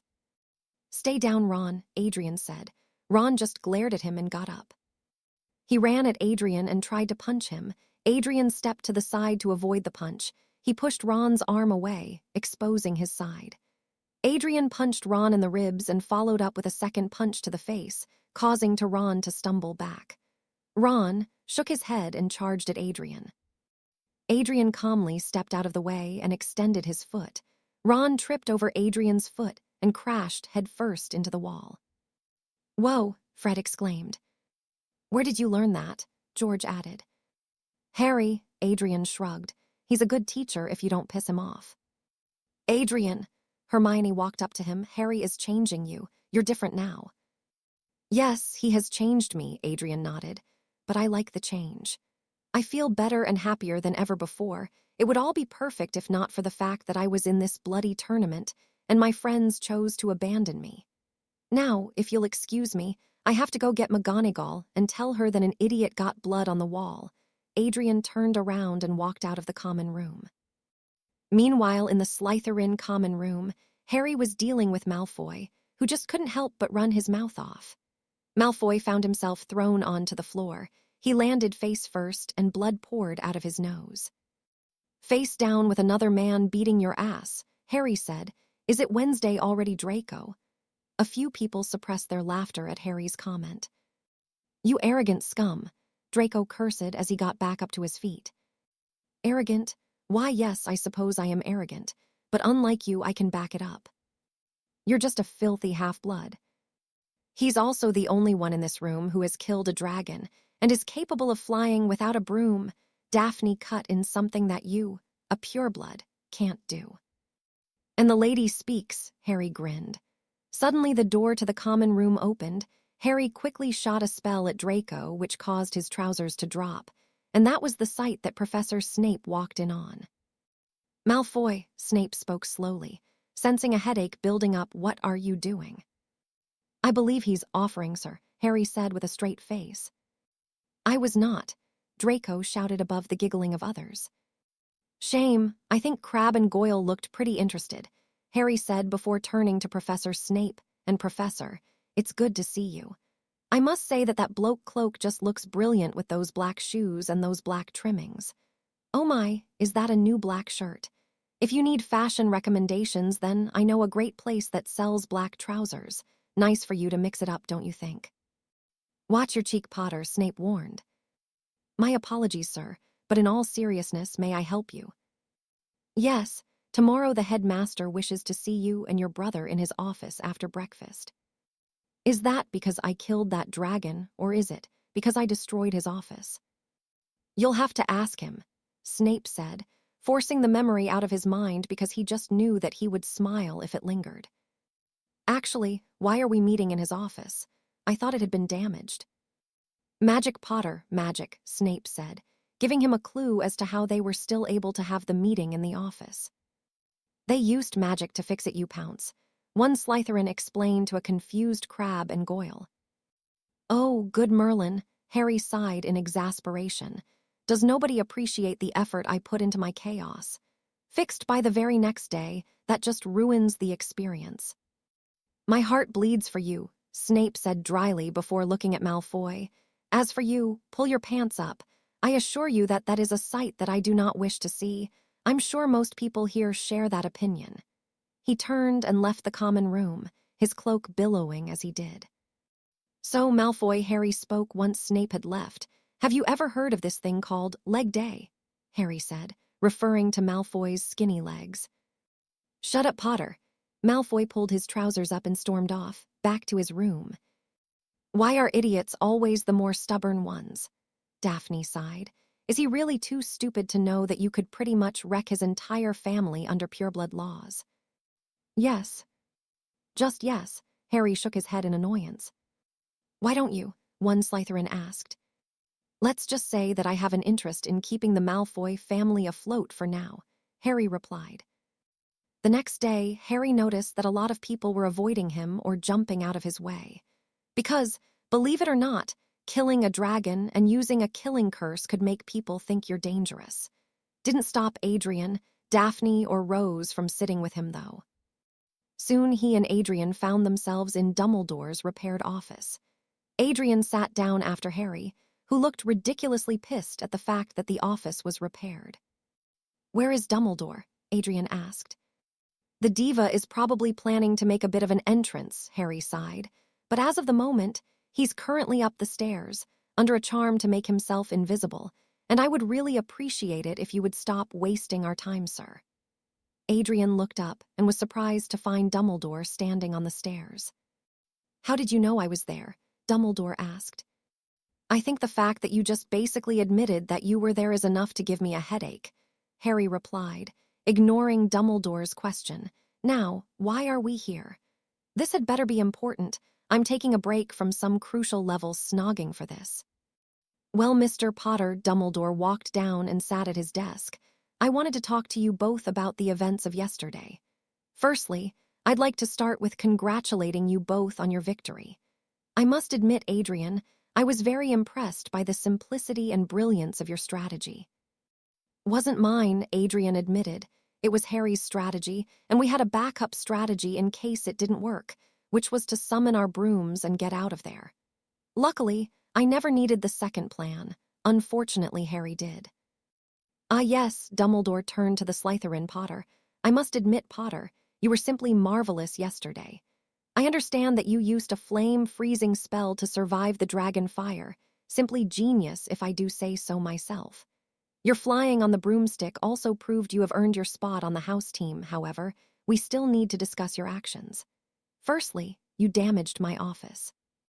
"Which you repaired," Harry shrugged. "Besides, you can think of that as payback for the fact that me and my brother were forced into this tournament, because you don't know how to make good defenses, and the fact that you and the judges, along with everyone else, didn't bother to check if the dragon was securely in place. I didn't see the others get chased by dragons.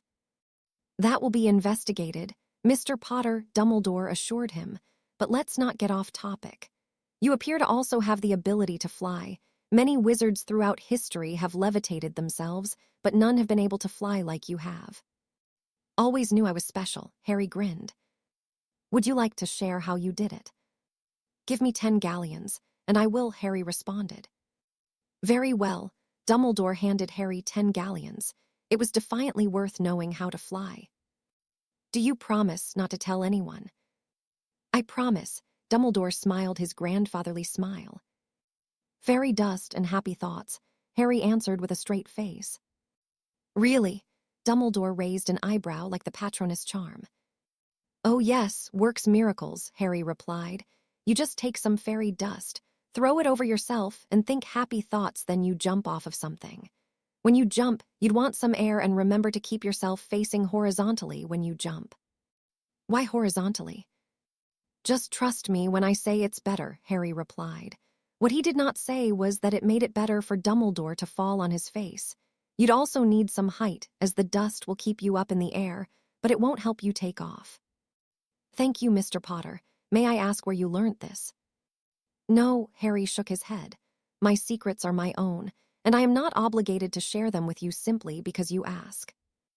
I am the headmaster, Dumbledore reminded him. You think that means anything? Harry raised an eyebrow. You may be king of the castle, but you are not my king. Mr. Potter, have I wronged you in some way? Yes, Harry nodded. You have wronged me in so many ways, some forgivable, others aren't. What ways? Dumbledore asked curiously. He got the sense that Harry was talking about more than just leaving him at the Dursleys. I'm sure someone as smart as you can work it out. Harry smiled sweetly at him. Before his face went back to neutral, is there anything else you wanted? Yes, I was quite shocked to see you use an unforgivable curse, Dumbledore answered. I have no regrets about that. Harry leaned back in the chair.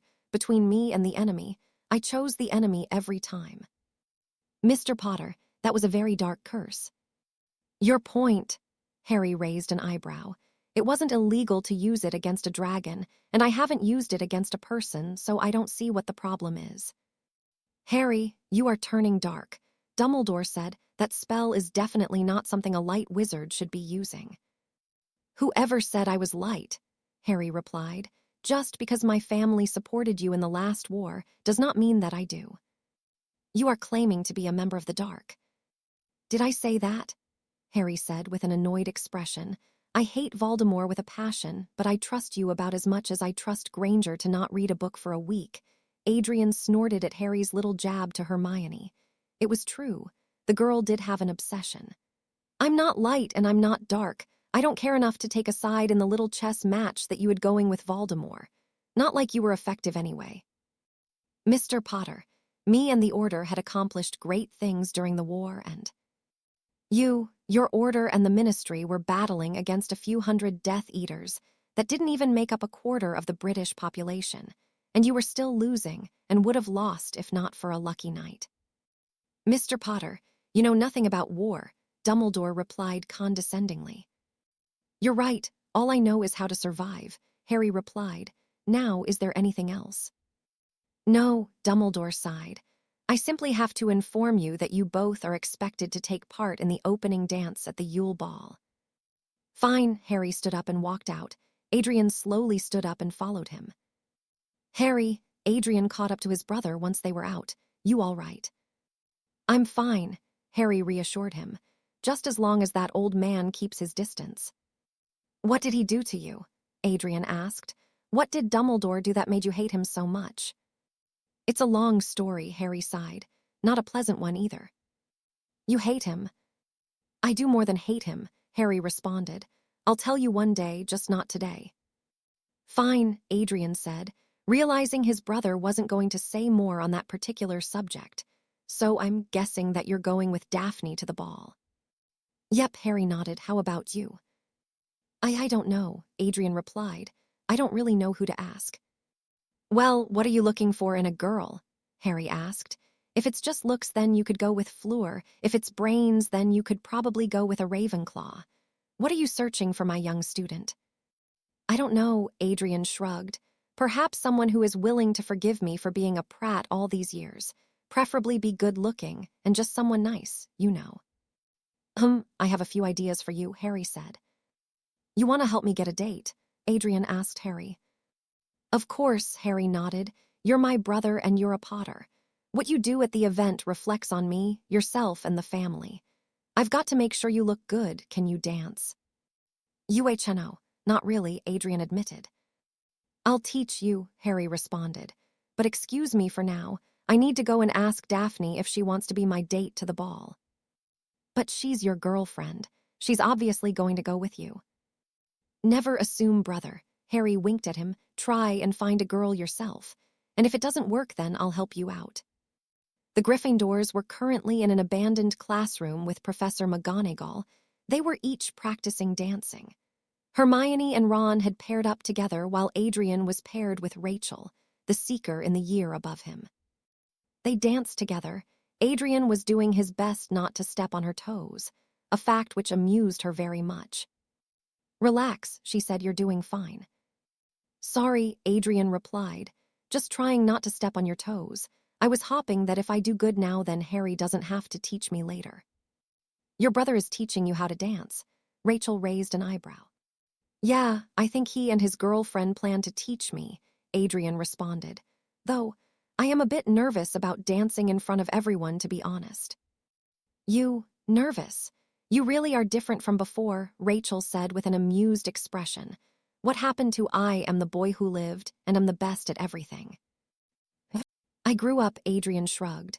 I realized that it's time for me to stop letting one magical fluke define my life and act like someone worth knowing. That's nice, she smiled at him. I'm glad, because to be honest, you were really an absolute prat before. Yeah, Adrian laughed. I guess I was. But I'm different now, or at least I'm trying to be different. Good for you. Yeah, Adrian nodded, just as an idea hit him. Hey, Rachel. Yeah, Rachel asked. Well, you know how you're a girl and I'm a boy. Yes, she asked slowly with a raised eyebrow. I was wondering if perhaps you wanted, if you'd like to go with me to the ball. Are you asking me to the ball? Yeah. I understand if you don't want to go with me. I'm sorry. No, Rachel said, I might go with you. Yeah, and wait, what? Adrian asked with a confused expression. You want to go with me? Yeah, but first answer a few questions for me. Rachel replied, why me? Well, you're pretty, Adrian said nervously. And you're brilliant at Quidditch. Are those your only reasons? No, I also think that you're really nice. I've seen you talking to people and making friends with people in all the houses, and I think you're the type of person I could benefit from being around. What is that supposed to mean? Well, I'm trying to be a better version of myself, and I bet that would be a whole lot easier if I spent time with better people. What about your friends? Rachel asked. Ron and Hermione abandoned me to face a dragon on my own, and you know about Ron attacking me and accusing me of entering. I've been hanging out with Harry more. He told me that our friends affect us and how other people see us. Well, I want to be better than before, and that's why when I want to go to the ball, I want a girl who's better than me. Oh, that was so sweet, she smiled widely. You should definitely keep hanging out with your brother. Sounds like he's teaching you a thing or two. Before I accept, you do know that I'm a Muggle-born, right? Does that bother you? Not really, Adrian answered. My mum's a Muggle-born, and according to most people, she was the smartest witch of her age. Fine, I accept your offer and will be your date. What? Really? You know we have to be part of the opening dance. That's fine, and forget your brother. I'll teach you how to dance. Awesome, Adrian grinned. You'd better not make me regret this, she warned him. Never. That will be enough for now. McGonagall interrupted the class. Remember to practice before the ball. For those of you that wish to have additional classes on dancing, come and see me. So Adrian, Rachel said, I'll need to buy a dress for the ball. I'll need to buy something for the ball as well. Maybe we could both go on the next Hogsmeade weekend and buy our clothes then. Are you asking me out on a date? She smiled coyly. That depends. Do you want it to be? Adrian replied, mentally thanking Harry for all he's worth. Thank Merlin Harry had taught him how to talk to girls. Maybe I do, she replied. Well, consider it a date then, Adrian smiled. Victor Krum was currently sat in the library. A little farther down Hermione and Ron were sat. Ron was somewhere between wanting to talk to Krum whilst also being too nervous to do so. Hermione could admit that Krum was a handsome man, and the fact that he was a famous Quidditch player was a nice bonus. Perhaps if she had him as her date, then Adrian would get jealous and come back to his senses and realize that he needed her. It was obvious to her that Adrian's brother was corrupting Adrian. Before, Adrian would have listened to Hermione and did what she said, but now he had started rebelling against her. All right, Krum. You smug bastard, a voice brought the two out of their thoughts and they looked up to see Harry sitting with Krum. I've been looking for you. Sorry, Krum apologized. Vat did you want to talk about? Firstly, do you have a date yet? Harry asked. Ron scowled while Hermione perked up. Not yet, Krum admitted. Well, do not fear, my friend. I have your back, Harry smiled. I already have one, so I have nothing better to do than help the rest of you sorry sods. Thank you, Krum said dryly. Well, I did have one I was thinking about. Krum leaned in and whispered into Harry's ear before leaning back. What do you think? Krum got his answer when Harry delivered a dope slap on the back of his head. No, Harry said. He leaned in and whispered into Krum's ear. She abandoned my brother after his name came out, despite the fact that she was his best friend for the last few years. Harry leaned back and stopped whispering. I don't think that that's the type of person you want to go with. True, Krum sighed disappointedly. Who do you suggest? Harry whispered his answer into Krum's ear. Really? Her. Yeah, she finds it difficult to get dates, Harry replied. But she's also smart and kind once you get to know her. Very well, Krum nodded. I shall ask her. Good for you, Harry smiled. Just tell her that I recommended you. It'll help a lot. I'm sure, Krum chuckled. Who do you think they're talking about? Ron asked Hermione. I don't know. Hermione internally cursed Harry for ruining her plan, even though she knew there was no way he would have knew her plan. Are you done in here? Harry asked. Yeah, Krum nodded. Would you like to accompany me on a flight? I want to go and fly around for a bit. Sure, unless you want to duel, Harry grinned. Oh no, Krum shook his head. I'm not dueling you again, last time vas enough. Baby, Harry replied as they both stood up. You say baby, the healer said broken arms, Krum said as they walked out. Yeah, but they're fixed, so stop being such a pansy. You nearly cost me a leg. What does that matter? You have two for a reason. What the bloody hell was that about? Ron exclaimed once they had left, which then resulted in the librarian kicking him and Hermione out, which was why Hermione was glaring at him the whole way back to the common room. Soon it was the day of the Yule Ball. The champions were waiting outside the hall. Cedric was there with the Ravenclaw seeker, Cho Chang. Victor Krum was attending the ball with Fleur de Lacquer, thanks to Harry. Adrian and Harry were each waiting for their dates to arrive. Adrian was wearing some black robes, while Harry was wearing a black muggle suit. Why exactly are you wearing muggle clothes? Adrian asked Harry. Firstly, they're more comfortable than those robes, Harry replied. Secondly, they allow more movement. Thirdly, they were cheaper than robes, and also to annoy people. Annoy people? Yeah, if they're going to force me to do something, then I'm going to do it my way. Imagine the look on Dumbledore and everyone else when the Slytherin arrives in muggle clothing. It'll be hilarious. So you're doing it just to annoy people? Adrian laughed. What about Daphne? She likes me in muggle clothing. I asked her before if it was all right. She said she was fine with it. If you say so. Where's Rose, by the way? She's not coming to the ball. She doesn't feel comfortable. Oh, look, here comes our dates. Adrian looked at the two girls coming towards them. Rachel was wearing a brilliant red dress and gold earrings. They went nicely with her long brown hair and brought attention to her thin but bright face and her chocolate brown eyes. Harry, meanwhile, had his eyes focused on Daphne. She wore a beautiful silver dress with silver earrings. She and Harry wore matching silver bands on their right wrists as a sign of their love and engagement. Her blue eyes were dazzling and were the only things that brought attention away from her lovely blonde hair. The girls took their partners' arms, and the champions waited outside the hall. "Don't you look brilliant tonight?" Harry kissed Daphne on the cheek. "Not so bad yourself, Potter." She adjusted his tie and kissed him on the cheek. "Muggle clothes." Rachel smiled in amusement. "You look good in them, but you look good in yours as well, Adrian." She pecked Adrian on the cheek, causing him to blush. "Are you all ready?" McGonagall asked. "Now, when I call you, I want you all to walk in. Now, Mr. Potter." "Yes," Harry and Adrian said at the same time. "Slytherin Potter, what are you wearing?" She gestured to his Muggle clothes. "Clothes, I hope," Harry replied. "I have shoes, trousers, a shirt, tie, and a blazer." "Why are you not wearing robes?" "Because I was obligated to come. I was not obligated to wear robes. Quite frankly, I could have come in here wearing jeans and a t-shirt, and it wouldn't be against the rules, so can we hurry up? I have a lady to impress and old men to piss off." "Very well," she sighed when Harry was unaffected by her glare. "Be ready."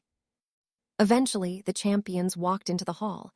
People began whispering and gossiping at the very sight of them. "Is that Crumb and Delacour? Is that Adrian and Rachel? Damn. Greengrass looks brilliant. Oh, Merlin, Harry is so handsome. Is he wearing Muggle clothing? Why is he wearing a suit? I swear, Greengrass is probably a Vila as well. Oh, I'm so jealous. Damn, he's hot. She's so lucky. Look at that smug prick. Lucky idiot. Oh, they look so cute together." Soon the dancing started. Fleur, Cedric, Cho, and Crumb danced nicely. Adrian and Rachel were also great. Harry and Daphne danced together with expert coordination, leaving many people jealous.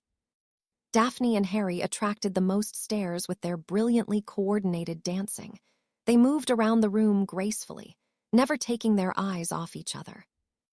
"The smug bastard is making me look bad," Adrian whispered to Rachel, who giggled at his joke. "Yeah, well, you're not the only one. Daphne is the most beautiful girl here," she replied. "Hey, you're pretty too," Adrian replied. "Thank you," she smiled at him warmly. "Oh my, look at your friends. Or your former friends if you want to be accurate." Adrian looked at Hermione and Ron, while Hermione looked quite nice. Ron was wearing the most horrible robes he had ever seen. "Sweet Merlin, those are ridiculous robes," he exclaimed. Later, all the champions were sat at dinner with the tournament judges. "Mr. Potter," Dumbledore said, "may I ask why you are wearing Muggle clothing?" "Cheaper, more comfortable, and I look rather good in them," Harry replied. "I second that," Daphne grinned.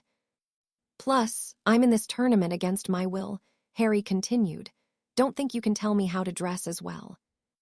"Now, Mr. Potter, it is true that you are being forced in this tournament, but that does not mean that we need to be hostile to each other. Tell that to the dragon I killed."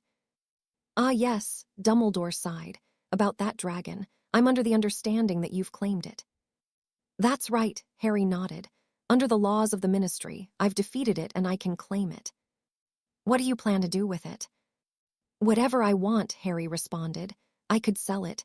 I could fashion some more out of it. The possibilities are limited to my mind. By the way, sir, have you got any fairy dust yet?" "I have," Dumbledore nodded. "I will be practicing it in my office." "I'd advise a run-up. Jumping from your stairs should give you more than sufficient height," Harry said calmly. Internally, he was laughing. Are you sure?" "Yes, sir," Harry nodded, before pulling out his wand. "Mr. Potter, what are you doing?" "I want to show you a trick," Harry replied. "What trick?" "I'm going to make a reporter appear on your shoulder." Harry quickly fired his wand at the bug on Dumbledore's shoulder, and suddenly Dumbledore fell to the floor with Rita Skeeter on top of him. The entire hall turned in their direction to see Rita sitting on top of Dumbledore's face. "That's disgusting, sir," Harry said. "You're old enough to be her grandfather." Rita quickly jumped to her feet. She couldn't transform back. She realized that everyone had seen her. She turned around to see Harry grinning at her. With a growl, she removed her wand and aimed it at him. Daphne quickly pulled her wand out and disarmed Rita, leaving Harry free to stun her. The woman fell, and unfortunately she landed on Dumbledore again. "Well, my lady," Harry got up and extended his hand to Daphne. "Shall we retire for the evening?" "We shall." Daphne grabbed his hand and stood up. "Good night, everyone," Harry said as he and Daphne walked away. "Well, that was eventful," Daphne said once they got back to the common room. "Yes, because in Hogwarts, you can never just have a simple ball," Harry sighed. "Though we did have a good time, and you were brilliant tonight," Daphne grinned. "I think you deserve a reward." "What kind of reward?" Harry looked at her hopefully. "Well, I do," she smiled at him coyly. "You'll do just fine." Harry grabbed her waist and pulled her closer as she wrapped her arms around his neck, and the two met with a passionate kiss. In Dumbledore's office that night, Dumbledore threw a pot of fairy powder over himself. He took a deep breath. He pictured his happiest thoughts. He took one more breath and he ran. He jumped off the staircase and prayed for the best. He had placed cushioning charms down on the floor just in case. He jumped and closed his eyes. A few seconds later, he opened them. To his amazement, he was still in the air. Potter was right. He was flying. This was brilliant. He would be Dumbledore the Flying Wizard. He could imagine the envy of the other wizards. He'd need to find a way to keep Potter quiet about the fairy dust. What he didn't notice was Harry hiding in the shadows and holding Dumbledore up with a levitating charm. What he did notice was a house elf popping into his office with a camera. Dumbledore frowned, wondering what brought the elf here.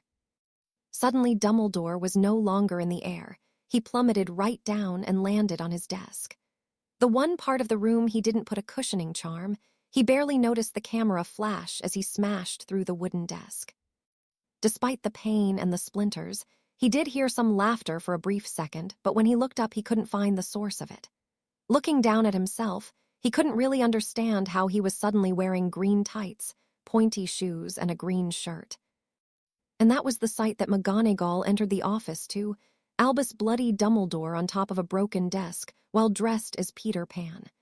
Needless to say, he had a lot of explaining to do that night. Chapter 27, second task, family day, third task. "Why have you summoned me?" Snape said as he arrived in the hospital wing. He was greeted with the sight of Madame Pomfrey tearing Albus Dumbledore a new one with Minerva McGonagall waiting to be tagged in. "Of all the stupidest things I've ever heard," Pomfrey shouted before turning to Snape. "I was hoping you could make some more balm as I've wasted the last on the headmaster." "What happened?" Snape said as he finally took notice of Dumbledore's clothes. At first he thought he was wearing some horrible green robes, but it was now clear that he wasn't Dumbledore. "Why are you dressed as Peter Pan?" "Peter Pan," Dumbledore asked. "A fictional Muggle character," Snape explained. "While I'm asking questions, why are you in the hospital wing?" "The old fool jumped from the top of his staircase with the hope of flying," McGonagall exclaimed. "He's claiming that he flew with the help of fairy dust." "Fairy dust?" Snape repeated slowly, using all of his willpower and occlumency training to stop the smile that was about to appear on his face.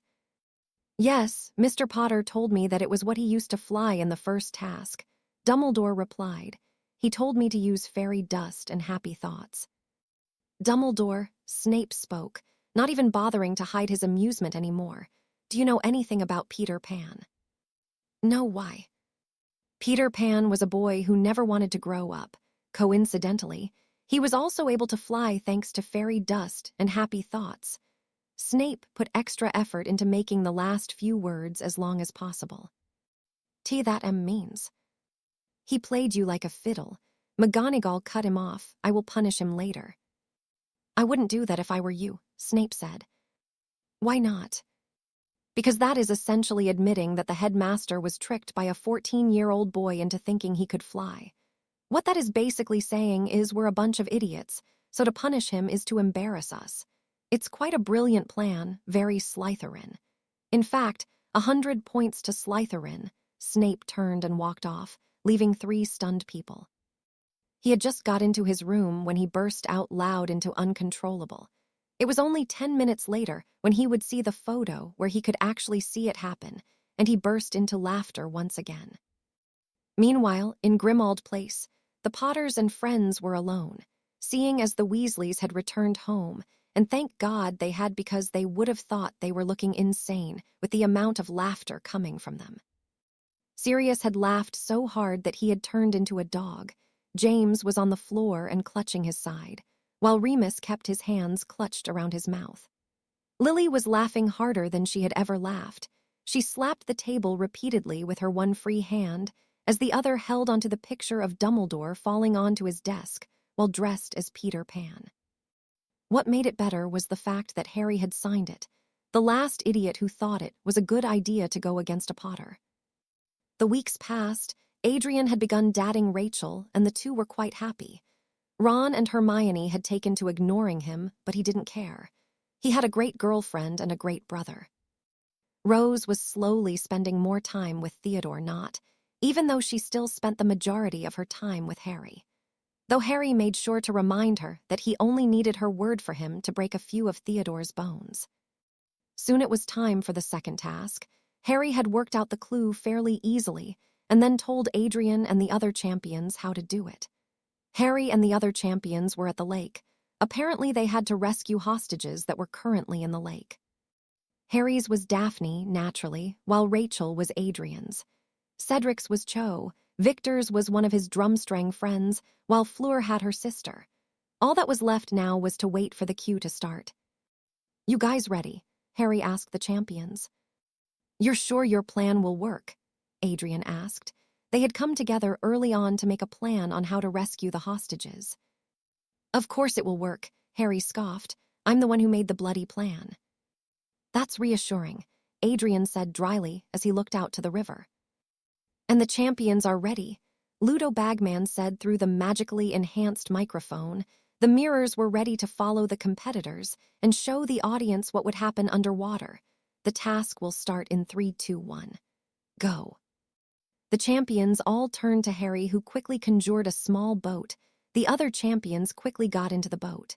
Harry tossed them a rope which they attached to the boat, while Harry wrapped the other side of the rope around his body. "What are they doing?" Ludo asked on the microphone. "Ready?" Harry asked the group. "Ready," they nodded. Harry took a deep breath. He ran and jumped into the air. Then he flew. Harry flew up into the air, then started flying horizontally, pulling the boat with him. "Amazing!" Ludo clapped. "Mr. Potter is flying again and is pulling the boat with him." Harry stopped around the center of the lake, and the boat stopped with him. He looked down at the lake, almost as if he was scanning for something. "Right here," Harry shouted so they could hear him properly. "Are you sure?" Cedric shouted back. "Positive," Harry nodded. Cedric, Crumb, and Adrian cast bubblehead charms on each other. It had been decided that Fleur would stay in the boat, as the merpeople may react badly to Avila. The 3 champions dove in, and a few minutes later came up with 5 hostages. "Any problems?" Fleur asked as she pulled the hostages into the boat. "They weren't happy about us taking more than 1 hostage each," Cedric said, "but apart from that, it was all good." "Oi, Harry!" Adrian shouted once they were all on board. "We're all here." "All right, I'm taking us home," Harry shouted before he flew back, pulling the boat with him. I must say that is an excellent show of teamwork and support between the 5 champions," Ludo said as the crowd began cheering. A minute or so later they arrived at the shore. The champions and hostages climbed back up, while Harry lowered himself down to the ground, where Daphne pulled him into a big kiss. "Careful, Daphne," Harry said in between kissing. "Why?" "Because you're wet and I'm a little excited," Harry replied. Daphne stopped kissing him for a sec and realized that she was actually wet. "Are you complaining?" She raised an eyebrow. "Hell no," he said as he pulled her in again. "By the way," she broke off and began whispering into his ear, "I want to give you a special prize for rescuing me."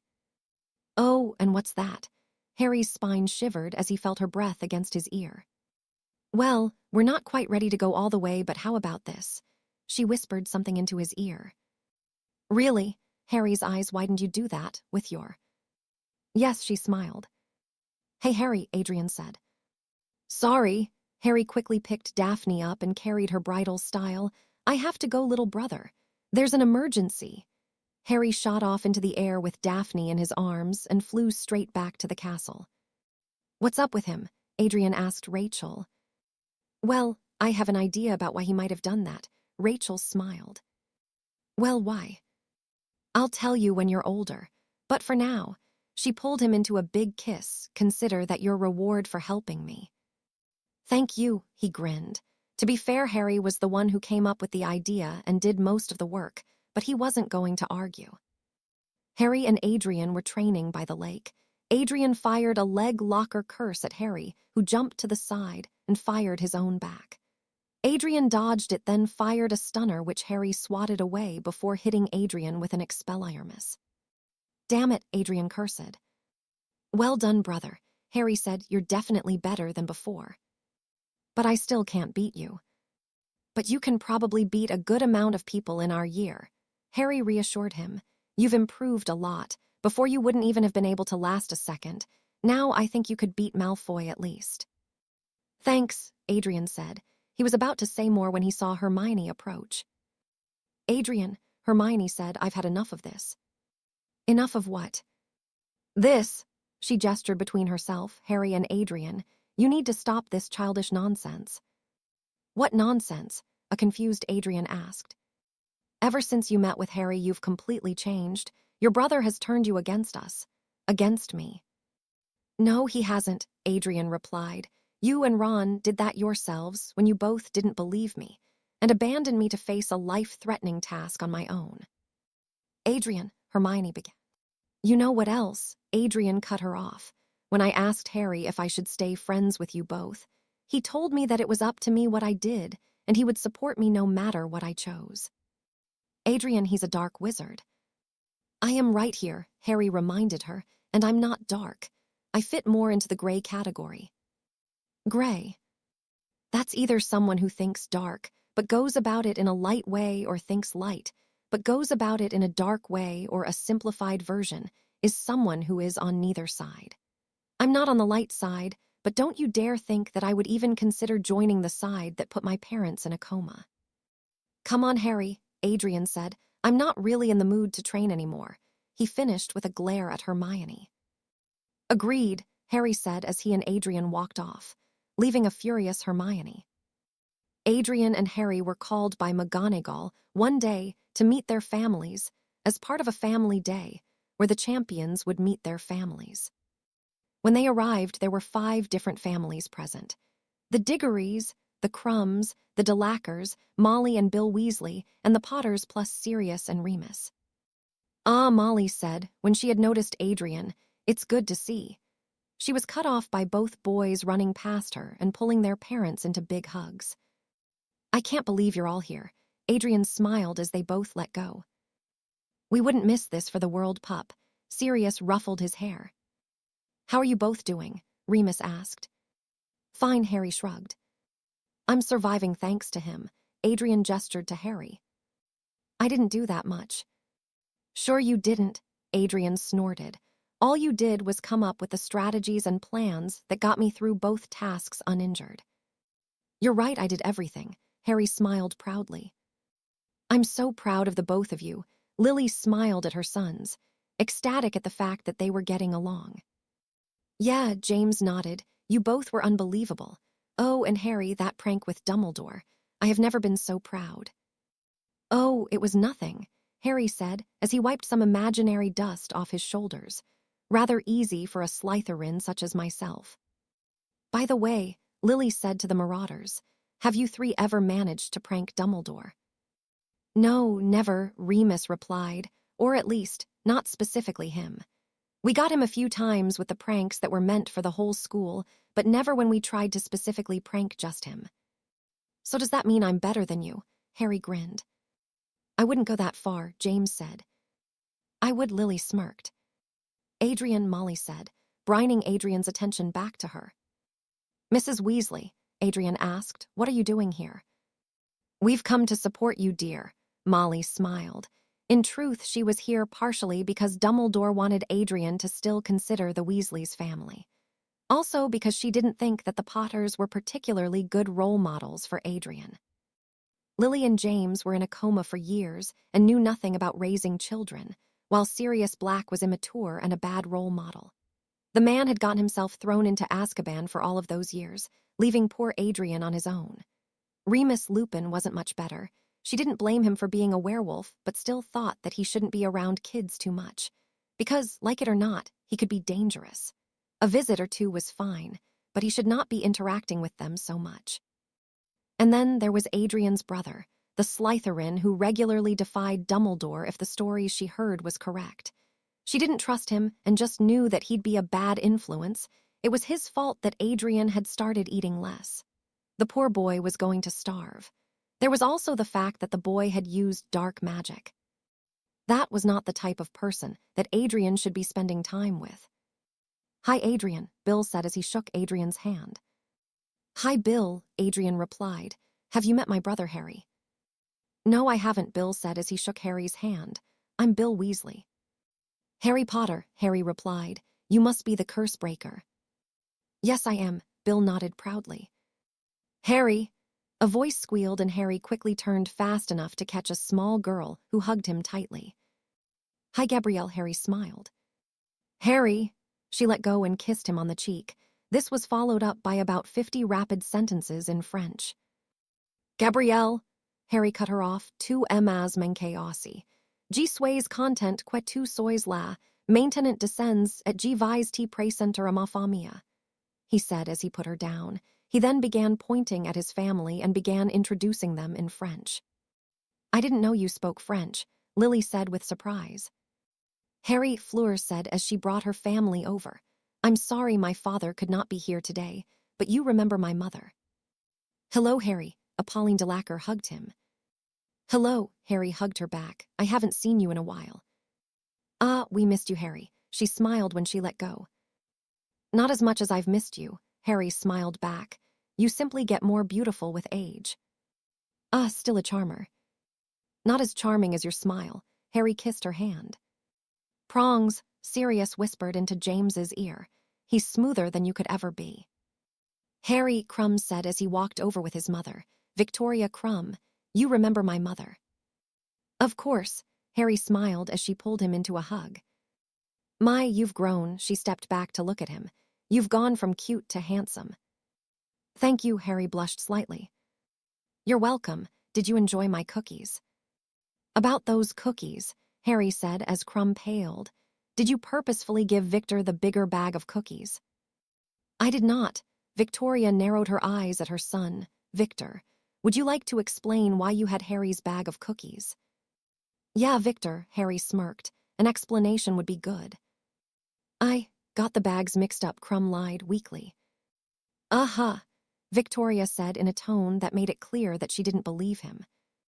"Excuse me," Lily interrupted. "You both know my son." "Ah, yes, I am Victoria Crumb." Victoria introduced herself.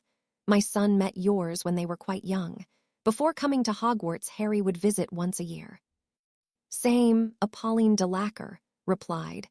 "However, I find myself in a position of appreciation for your son and what he has done. I am Pauline Delacour. Your son had saved my daughter's lives when he was younger." "What, really?"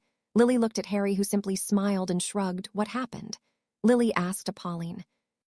"Let's just say my husband, the French Minister of Magic, has given your son refuge in our county whenever he should desire it," Pauline replied. Harry James spoke slowly. "Are there any other secrets you have that we should know about?" "Yep," Harry nodded, but made no effort to actually tell them his secrets. "Adrian," Mrs. Weasley said, "I was wondering when you planned to come to our house." "Ah," Adrian said awkwardly. "Sorry, Mrs. Weasley, but I don't think I'll be coming." "Why not?" She frowned. "Well, part of the reason is because I want to spend some time with my family. Also, me and Ron aren't really friends anymore."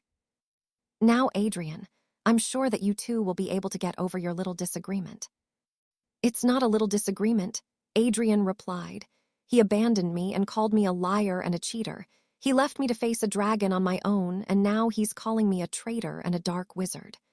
Sorry, Mrs. Weasley, but I don't think we'll ever be friends again. But Adrian, Ron's your best friend. Not anymore. Now my best friend is Harry, Adrian said, not noticing the widening, shocked eyes of Harry. But he's a Slytherin, Molly objected. Why does that matter? Lily said, a touch of anger in her voice. My mother was a Slytherin, James pointed out. I didn't mean any offense, Molly backpedaled. No, you just implied that my brother was evil. Adrian narrowed his eyes. I didn't mean that, Adrian. Sure you didn't, Harry snorted. Young man, you should show more respect to your elders, Molly told him off. And you should take your head and Whoa, Harry, Adrian interrupted what would have been a very vicious insult. Calm down, man. Fine, Harry sighed. Just keep the harpy away from me. Harpy, how dare you talk to me like that? Molly demanded. Oh, I dare, and I will talk to you any way I see fit. Come on, Adrian said before the two could continue arguing. Let's go have a walk around. An excellent idea, Remus agreed, and the group left, leaving behind Molly and Bill. The Potters and friends spent the day touring around the castle. The adults took some time to greet their old teachers and friends. All in all, it was a nice day. Then they were interrupted by Dumbledore. Pleasure to see you all, he said when he met them in a hallway. How are you all enjoying your tour? It's brilliant, James said. Yeah, Sirius nodded. It makes me so happy that I think I could fly. That particular joke did not go over anyone's head. Adrian, who was told what happened, just about managed to suppress his laughter, a smirk. Excellent, Dumbledore replied, pretending Sirius's little joke didn't bother him. I am hoping that both Adrian and Hadrian have been preparing for the third task. Yes, sir, Adrian nodded. Harry's been training me up good. What exactly has he been teaching you? Dumbledore asked. Dueling, physical combat, and pureblood etiquette. Pureblood etiquette, Dumbledore looked to Harry. It may be something worth knowing, Harry shrugged. I see, Dumbledore replied. Is that all you're teaching him? Well, I'm also teaching him about how to act in front of girls. Why? Because he's bloody hopeless on his own, Harry said as he ducked Adrian's slap. One day I will be able to hit you, Adrian promised.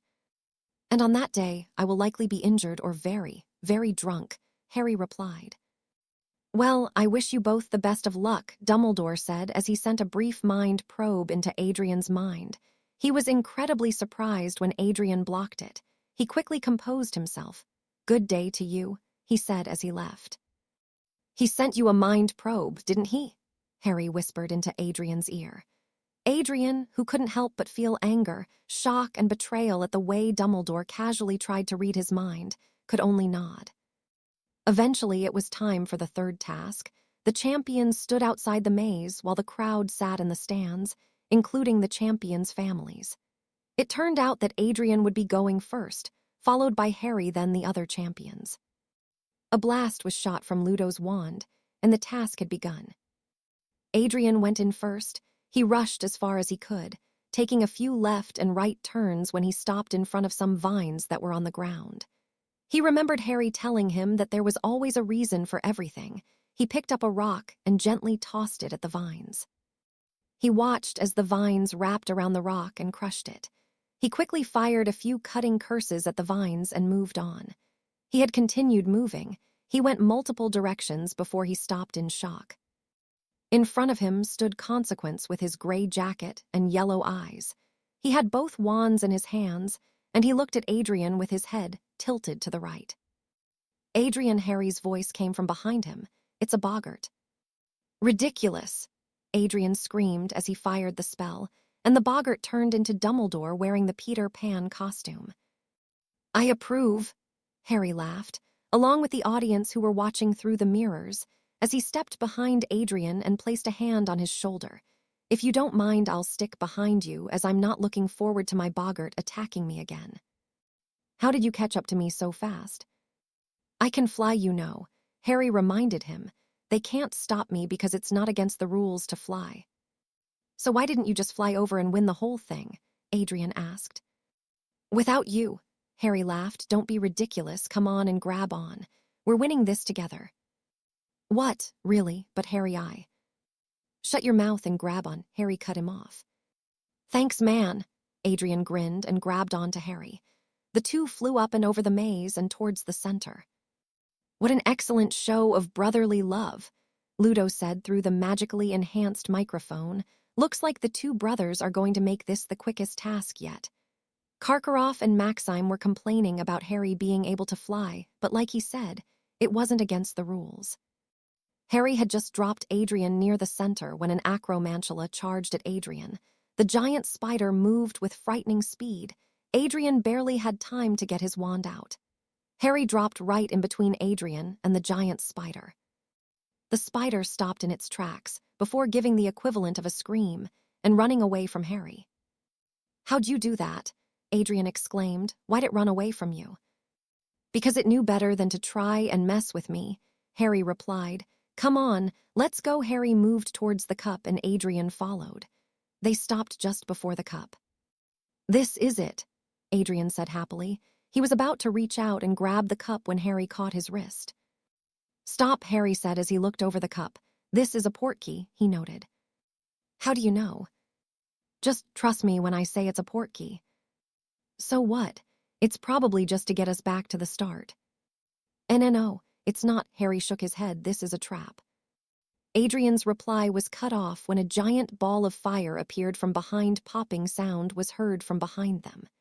The two turned, but as soon as they did, Harry was grabbed by the collar and wrist by none other than the form of his boggart, Red Eyes.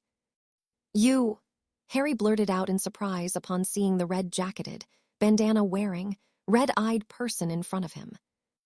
Me, Red Eyes growled happily as he pushed Harry's hand towards the cup. Adrian grabbed onto Red Eyes, but ended up coming along for the ride when the cup teleported them out. What's going on? James demanded. Harry, Lily screamed. Adrian. Dumbledore, what's happened to them? Sirius shouted at the headmaster. I don't know, Dumbledore replied, even though he had an idea. From what he had gathered from Barty Crouch Jr. before the minister had silenced him, he guessed that Voldemort's resurrection was happening. Wait, look, Bagman said. The mirrors began playing again, showing both boys tied up. Harry was tied to a gravestone while Adrian was simply roped up. Send the Aurors to that location, Dumbledore barked. Adrian was slowly waking up. He was sat, leaned against a gravestone. He was tied up. He tried escaping, but his efforts were pointless. He looked around when he saw Harry tied to a gravestone. Harry was unconscious and his arm was bleeding. Adrian heard a noise, and his head snapped to see Peter Pettigrew standing alongside Red Eyes and a third person.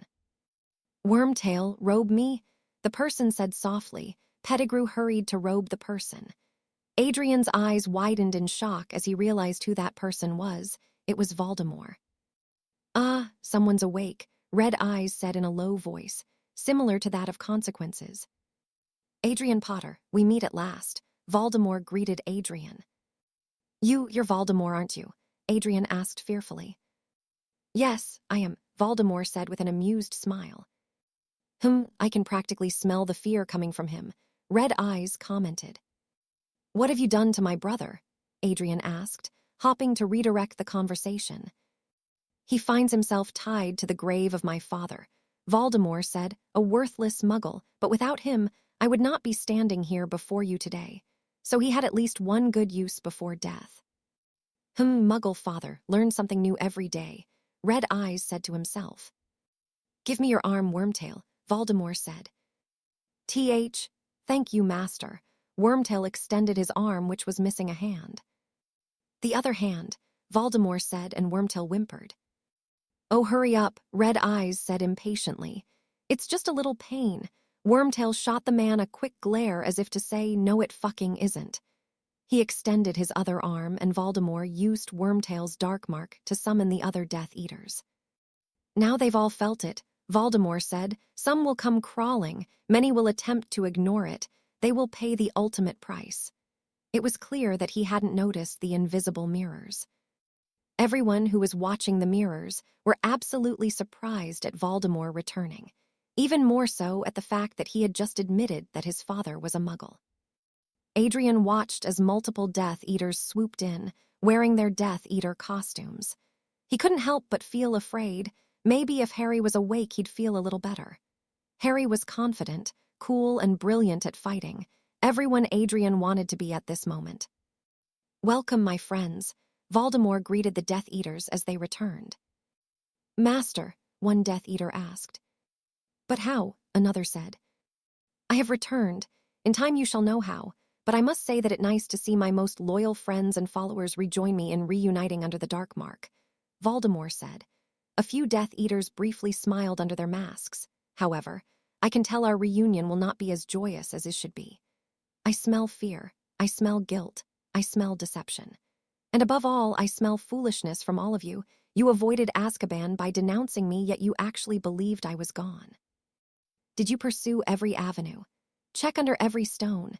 To make sure I was not somewhere, I was trapped for 13 years in my most weakened form, vulnerable and powerless.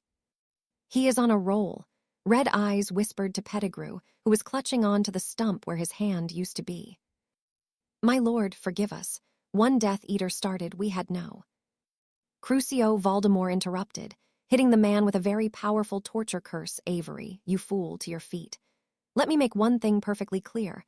I do not forgive cowardly, treacherous, and spineless imbeciles such as yourselves. Your inactions have cost me much time, set me back by years, but I am willing to forgive. Do not think you can't be replaced. There are countless ambitious and cunning youths that would kill to serve under me. Do I make myself clear?" "Yes, my lord," the Death Eaters nodded. "Good, you all have a lot of work to do if you wish to repay your debt and earn my forgiveness. I doubt you will completely succeed, but with time it may be accomplished. Wormtail has already repaid some of his debt, have you not, Wormtail?" "Why, yes, my lord," Wormtail stuttered, desperately trying to ignore the pain that was coming from his hands. "Wormtail's own sacrifice partially aided me in returning to my full power, and while he is cowardly and traitorous, Lord Voldemort rewards his followers." Voldemort waved his wand, and a silver hand appeared where Wormtail's used to be. "Thank you, my lord," Wormtail said gratefully. "It is far better than I deserve." "That's something we agree on," Voldemort commented before turning to his Death Eaters. "It is good to see you all again, but all of you pale in comparison to our guest of honor." Voldemort turned and looked at Harry Potter, the boy who lived. "What?" Adrian blurted out in surprise. What do you mean? I'm the boy who lived." "You," Voldemort chuckled, "you are nothing but a spoilt brat, not worthy to even talk to me. You see," Voldemort spoke to both Adrian and his followers. "That night I attacked the Potters. I subdued James Potter and the Mudblood. The Mudblood begged for me to spare her son. Once I was done with the both of them, I entered the room where both children were awake. One was a red-headed crying irritation, the other, a green-eyed warrior. I could tell from the eyes alone that this one would have the potential to be a threat if he ever reached adulthood. I would have killed him that day, if not for one thing, one woman to be exact. Doria Potter sacrificed her life to save her grandsons. She used ancient magic to protect them both. My killing curse bounced right off of young Harry, and I was left weakened for all these years." "SSO, I'm not the boy who lived," Adrian asked quietly. "You are nothing more than a boy who was lucky he had powerful family." Red Eyes spoke. "Well said," Voldemort replied. "My lord," one Death Eater spoke hesitantly. "Who is this man?" "Me?" Red Eyes asked with an amused expression. "You may call me Red. And I'm the guy who's going to leave in a few minutes. When I come back, I hope at least one of you are alive long enough to provide me with a pensive memory." "Pensive memory of what?" another Death Eater asked. "Of Harry Potter's escape, of course," Red said as if it should be obvious. "Escape," Voldemort narrowed his eyes. "Escape," Red repeated, unafraid. "How can he escape?" one Death Eater asked. "He's tied up, outnumbered, and in the presence of the Dark Lord himself." "He will escape because he is Harry fucking Potter," Red spoke. "And out of all the people here, he is easily the most dangerous." "You believe Mr. Potter to be more dangerous than me?" Voldemort asked with disbelief in his voice. "Yes," Red nodded. "I do. The second he decided to fight back, he will start small. He won't go full out because if he did, then you'd all be dead within a minute." You can't actually believe that Potter even stands a chance against our Lord," a Death Eater exclaimed. "I can and I do," Red replied. "Potter is no ordinary boy. The first time he performed the killing curse was at the age of 4. He killed 3 muggles using that one curse. Can any of you say the same?" "That's impossible," Voldemort said with disbelief. "It's true," Red was smiling underneath his bandana. "Me and Potter used to go muggle hunting together. Best days of my life." "You're lying," Adrian shouted. "Harry wouldn't do that." "Wouldn't he?" Red walked closer and kneeled down in front of Adrian. "Let me tell you something, Ginger. You know nothing about your brother. All you know is the mask he puts on. I've seen the real him. He has stolen, tricked, injured, and killed many times over, and I know he will do it again. It disgusts me how he lowers himself, hides his true potential for the sake of you and those others. Unworthy to even be in the same room as him, do you know that I killed my first muggle alongside him?" "That's not true." Adrian refused to believe him. "That can't be true. Your brother is a diamond among dirt. He's the only reason I'm alive. I intend to repay him. By bringing out his true self, he won't hide among the common people anymore. He will rise above you filth and stake his claim as the most powerful wizard of all time. No longer will he pretend to be weak to satisfy the rest of you." Red stood up and looked at Voldemort. "If you manage to survive the night, then you have my respect. Just remember, when you come back dead or beaten and bruised, I told you so. How dare you even begin to think that this pathetic child could pose a challenge to me?" Voldemort pointed his wand at Red. "Blast me, hex me, curse me. It won't make a difference. The truth is what it is. And if you don't believe me, then return tonight with all of your limbs, and I will gladly accept any punishment of yours. You see, Voldemort, it's nighttime, and the night, that's when he hunts best. Again, tell me if you manage to survive. If you manage to keep all of your limbs, then I will admit to underestimating you." Goodbye for now. Red walked off, into the shadows before he disappeared. "Damn," Harry groaned as he woke up. He looked around to see Adrian tied up while Voldemort and the other Death Eater were looking at him. "Oh, hello, Tom. It's nice to meet you again." Chapter 28, Fight, Transformation. Dumbledore couldn't believe it. He was watching what was happening. Voldemort was alive. That proved he was right. He knew that he would come back. As the conversation continued, Dumbledore continually descended into disbelief and shock. Adrian wasn't the boy who lived. He had spent all this time on the wrong boy. He should have been grooming Harry to be his successor and not Adrian. All those years and plans were wasted. That red-eyed man seemed to know Harry Potter. He seems confident in his ability to escape. Potter must be skilled if it's believed that he can escape the Dark Lord of all people. What had Mr. Potter done to make that red-eyed man believe that he is the most dangerous person there? Harry performed the killing curse at the age of 4. How? That shouldn't be possible. No 4-year-old would know how to perform the killing curse or have the necessary emotions or intentions required to do it. This looked bad. Having the boy who lived, the symbol of the light, capable of performing a killing curse. He killed muggles as well. Muggle hunting. This was ridiculously bad. He couldn't have the boy who lived hunt muggles. He needed to be light.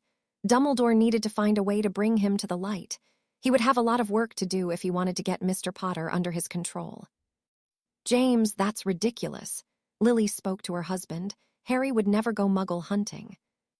"I know, I don't believe it either," James replied. "There's got to be more to it than that." "So, Tom," Harry said as if he was having a regular conversation, "how are you doing these days?" "Do not call me that," Voldemort replied. "Call you what, Tom?"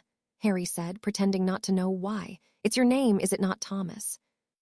"You will show me respect." Voldemort aimed his wand at Harry. "Do you think that I don't respect you?" Harry asked, causing Voldemort to pause. "You'd be wrong. I do respect you. I respect you a lot." "Do you?" Voldemort asked. "Yes, with just a few hundred men you were able to bring an entire country to its knees," Harry replied. "And it's clear to anyone with a brain that you're a powerful wizard. If you kill me tonight, then, I can take some pride in the fact that it took Voldemort to finish me off." Perhaps you have some intelligence after all," Voldemort replied. "I respect you. I just don't like you," Harry responded. "I respect your abilities, but I do not respect who you are." "Is that right?" An amused Voldemort asked, "Tell me then, Potter, what am I?" "You are the half-blood son of a muggle and a squib," Harry said, making Voldemort's eyes widened. "You are the man who swore vengeance as a boy against all those muggles who had hurt you. You are the man who swore vengeance as a child against all the purebloods who looked down on you because of your blood status. You are the pathetic man who ruins lives to make up for what you've suffered, and you are the man who will die with my foot on your neck." "Crucio!" Voldemort fired the spell at Harry. Harry screamed and thrashed for a few seconds before Voldemort released the spell. Voldemort turned around and took a few paces when he stopped at the sound of laughter. He turned around to see Harry Potter laughing. "Wow," Harry said between heavy breaths. "Is that the best you got, Voldemort?" Adrian, the Death Eaters, and the people watching through the mirrors all looked at Harry like he was crazy. "I expected better from you, Tom." "Careful, Potter, you will regret your words," Voldemort warned. "I regret a great many things in my life. Standing up to you is not one of them." "Regrets, like Muggle hunting." "Muggle hunting?" Harry raised an eyebrow. "Who told you that I hunted Muggles?" "It was red," Adrian spoke. "Ah," Harry looked at Voldemort. "Your son was wrong." Many jaws dropped at Harry's reveal. Voldemort had a son. "What I did wasn't Muggle hunting. It was surviving. It was necessary." "Harry," Adrian said. "Adrian, I'll explain everything later," Harry said to his brother. "I promise. For now, just keep quiet and enjoy me beating up the worst Dark Lord that Britain has ever seen." "I grow tired of this," Voldemort said as he aimed his wand at Harry. "As do I," Harry responded. "Let's get this over with. I want to at least kill Pettigrew before I escape." "How do you plan that?" Voldemort snorted. "You're trapped here." "True, but this trap has a great big mistake. An incredibly stupid and obvious mistake." "Which is?" "There's one thing you never put in a trap. No matter how sure you are of it working, you never ever put it in a trap. If you're smart, if you value your continuing existence, if you have any plans about seeing tomorrow, then there is one thing you never ever put in a trap." "What's that?" "Me," Harry grinned. Harry opened his hands and blasted the gravestone using wandless magic. The gravestone that Harry was tied to exploded, covering him in dust and smoke. Voldemort fired a killing curse into the dust, but it was clear that he missed when Harry rolled out of it and jumped away from Voldemort to gain some distance between them. Voldemort fired another killing curse. Harry ducked under it, then aimed his hand at Wormtail. Harry's wand flew from Pettigrew's pocket into his hand. He then blocked Voldemort's bone breaker. "Wandless magic?" Voldemort asked, clearly impressed. "Yep, I'm full of surprises." Harry nodded as he fired an eye-gouging curse at Voldemort, who blocked it. "That was a dark curse." "You think I care?" Harry said as he dodged Voldemort's cutting curse and retaliated with 2 cutting curses of his own and a bone breaker. Voldemort blocked the first one, ducked the second one, and swatted away the third. He fired another killing curse at Harry, who rolled out of the way and disarmed a Death Eater who he saw drawing his wand. "Stop," Voldemort ordered his Death Eaters. "Do not interfere. This is between us." Voldemort fired a Cruciatus curse, followed with a binding curse and another torture curse. Harry rolled out of the way and fired a cutting curse at Voldemort's neck. He then aimed his wand at Voldemort, and a small arrow shot straight at Voldemort's face. Voldemort blocked the first spell and caught the arrow with his free hand. He tossed it in the air and changed it into a snake. "Kill him," Voldemort ordered the snake. The snake charged towards the snake. "Stop," Harry ordered the snake in Parseltongue. Voldemort and everyone else froze. "A Parseltongue," Voldemort shouted in rage. "Impossible." "Attack him," Harry ordered the snake, and it charged at Voldemort. "No, stop," Voldemort hissed. "I am your master. Attack him." "I am not your enemy," Harry spoke in Parseltongue. "Attack him." "I am your master." "I'm better looking." "What does that have to do with anything?" Voldemort asked in English. "It'd be a crime to bury perfection such as myself." Harry smirked. "You, on the other hand." "Kill him," Voldemort hissed. "I will let you eat that guy." Harry pointed at Peter as he spoke in Parseltongue. "If you attack the creepy, pale, red-eyed idiot." The snake seemed to have made up its mind as it charged after Voldemort. Voldemort quickly managed to get rid of the snake and looked up. He quickly dodged the killing curse that was thrown his way. Harry followed up with a Cruciatus curse and another killing curse. Voldemort dodged the first, then conjured a block of marble to stop the second. Voldemort banished the marble at Harry, but just as he did, an arrow struck him in the foot. Harry quickly waved his wand, and the marble changed shape into a sword.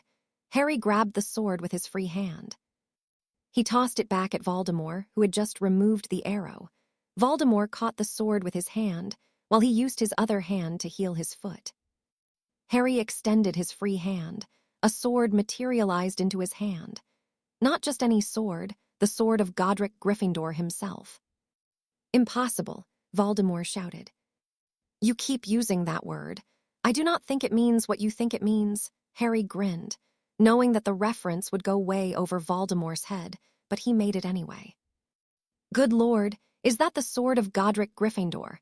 Ludo Bagman shouted. "I can't believe it. A Slytherin possesses the sword of Gryffindor." "Inconceivable," Dumbledore exclaimed. How did Harry Potter get the sword of Gryffindor? He was a Slytherin. That reminds Dumbledore he should probably look into getting Harry to go to Gryffindor. He just couldn't have the boy who lived stay in the house of dark wizards. He was very worried at the moment. Harry was using dark curses and had revealed his Parseltongue ability. Dumbledore would have to remember to get him to stop using dark magic as well. This was going to be a lot of tough work. "He's amazing," Lily whispered to James. She couldn't keep the awe out of her voice despite the unbelievable sense of fear and terror she felt for her son. "He's fantastic." "Did you three know he was a Parseltongue?" Remus asked James, Lily, and Sirius. "No," they shook their heads. "Like it matters," Lily said. "Have the Aurors found them yet?" Lily McGonagall came up to the group. "The Aurors are working on locating them. They are close." "Tell them to hurry up before I set my wife on them," James said, and Lily did look like she was about to rip someone apart if she didn't get her children back soon. "Don't worry," Daphne's voice caused both parents to look at her. "Harry will be fine." "Aren't you worried about him?"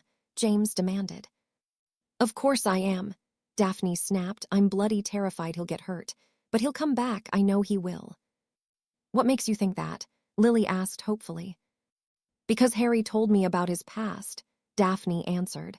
"I can't tell you it, so don't ask. It's up to Harry to tell you. Let's just say that you have to be an exceptionally strong person to do what Harry has done." "About the Muggle hunting," James started. "He didn't hunt Muggles." Daphne cut him off. "Yes, he hurt and killed Muggles, but it wasn't because they were Muggles, and it wasn't for the fun of it." "Then why?" Lily asked. "Like I said, it's up to Harry to tell you." Back in the fight, Harry was slashing at Voldemort repeatedly. His sword broke the marble one that Voldemort had with ease. Voldemort was forced to go on the defense as he used his wand to form shields that Harry kept destroying with the sword. Voldemort tried to hit Harry with a cutting curse, but was cut off by Harry cutting him across his left cheek. Harry spun around and elbowed Voldemort where his nose should be, and the Dark Lord staggered back. Harry took aim and threw his sword at Adrian. The sword flew through the air and landed next to Adrian, cutting some of his ropes as it did. Adrian understood what Harry was telling him and quickly began using the sharp blade to start freeing himself. Harry and Voldemort continued to engage in throwing spells at each other. This continued for several minutes. The Death Eaters and all watching were in shock. This 14-year-old boy was keeping up with the most feared wizard in Britain. Harry had just dodged a yellow acid spell and threw a blue spell at Voldemort. Voldemort blocked it and responded by shooting a metal spike at Harry. Harry caught it, spinning around as he did, before throwing it back at Voldemort. Voldemort blocked it and shot another spike. Harry ducked, then fired 2 spikes, followed by a stunner and a snake. Voldemort swatted away the 2 spikes and blocked the stunner when the snake landed near his feet. He was about to vanish the snake when he quickly brought his wand up to protect his throat from a cutting curse. The snake sunk its fangs into Voldemort's right foot, causing the Dark Lord to yelp out in pain. "Crucio!" Harry fired the torture curse and it struck Voldemort in the chest, Serpensortia. Crucio serpensortia, flipendo, crucio expelliarmus. Another snake appeared and just managed to bite Voldemort in his other foot when Voldemort was hit by the torture curse again, and a third snake followed and bit Voldemort in the wrist of his wand arm. Harry's flipendo had caused Voldemort to flip backwards and land on his back, which caused the snakes to tighten their grip. The torture curse hit him once more before his wand shot out of his hand and flew into the hands of Harry Potter. "Let him go," Harry said in Parseltongue. The snakes obeyed and released Voldemort. "Oi, Tom," Harry said in English, "nice wand. Mine's a bit bigger, but we can chalk that up to the fact that it's cold tonight." "Potter," Voldemort growled as he got up to his feet, ignoring the pain with a lot of effort. "Give me back my wand." "This wand?" Harry said innocently as he placed his own wand back in its holster. He held Voldemort's wand in his hands. You with a phoenix core, very interesting." Harry examined the wand. "Give me my wand back, Potter," Voldemort shouted, mentally thanking his Horcruxes he'd be dead without them. Curse his son for being right. Spoilt, arrogant brat. "Honestly, Voldemort, this wand with those robes," Harry said jokingly, "that is a fashion disaster." "Potter. And look at you, you're so pale, you seriously need to get out in the sun more. And those red eyes, they're so last year. They're a super villain cliché, I expected better from you." "Last chance, Potter." "Oops," Harry said as he snapped the wand in half. Many of the Death Eaters and audience gasped. Snapping someone's wand was the height of insult, and he had just done it to Voldemort of all people. Clumsy me.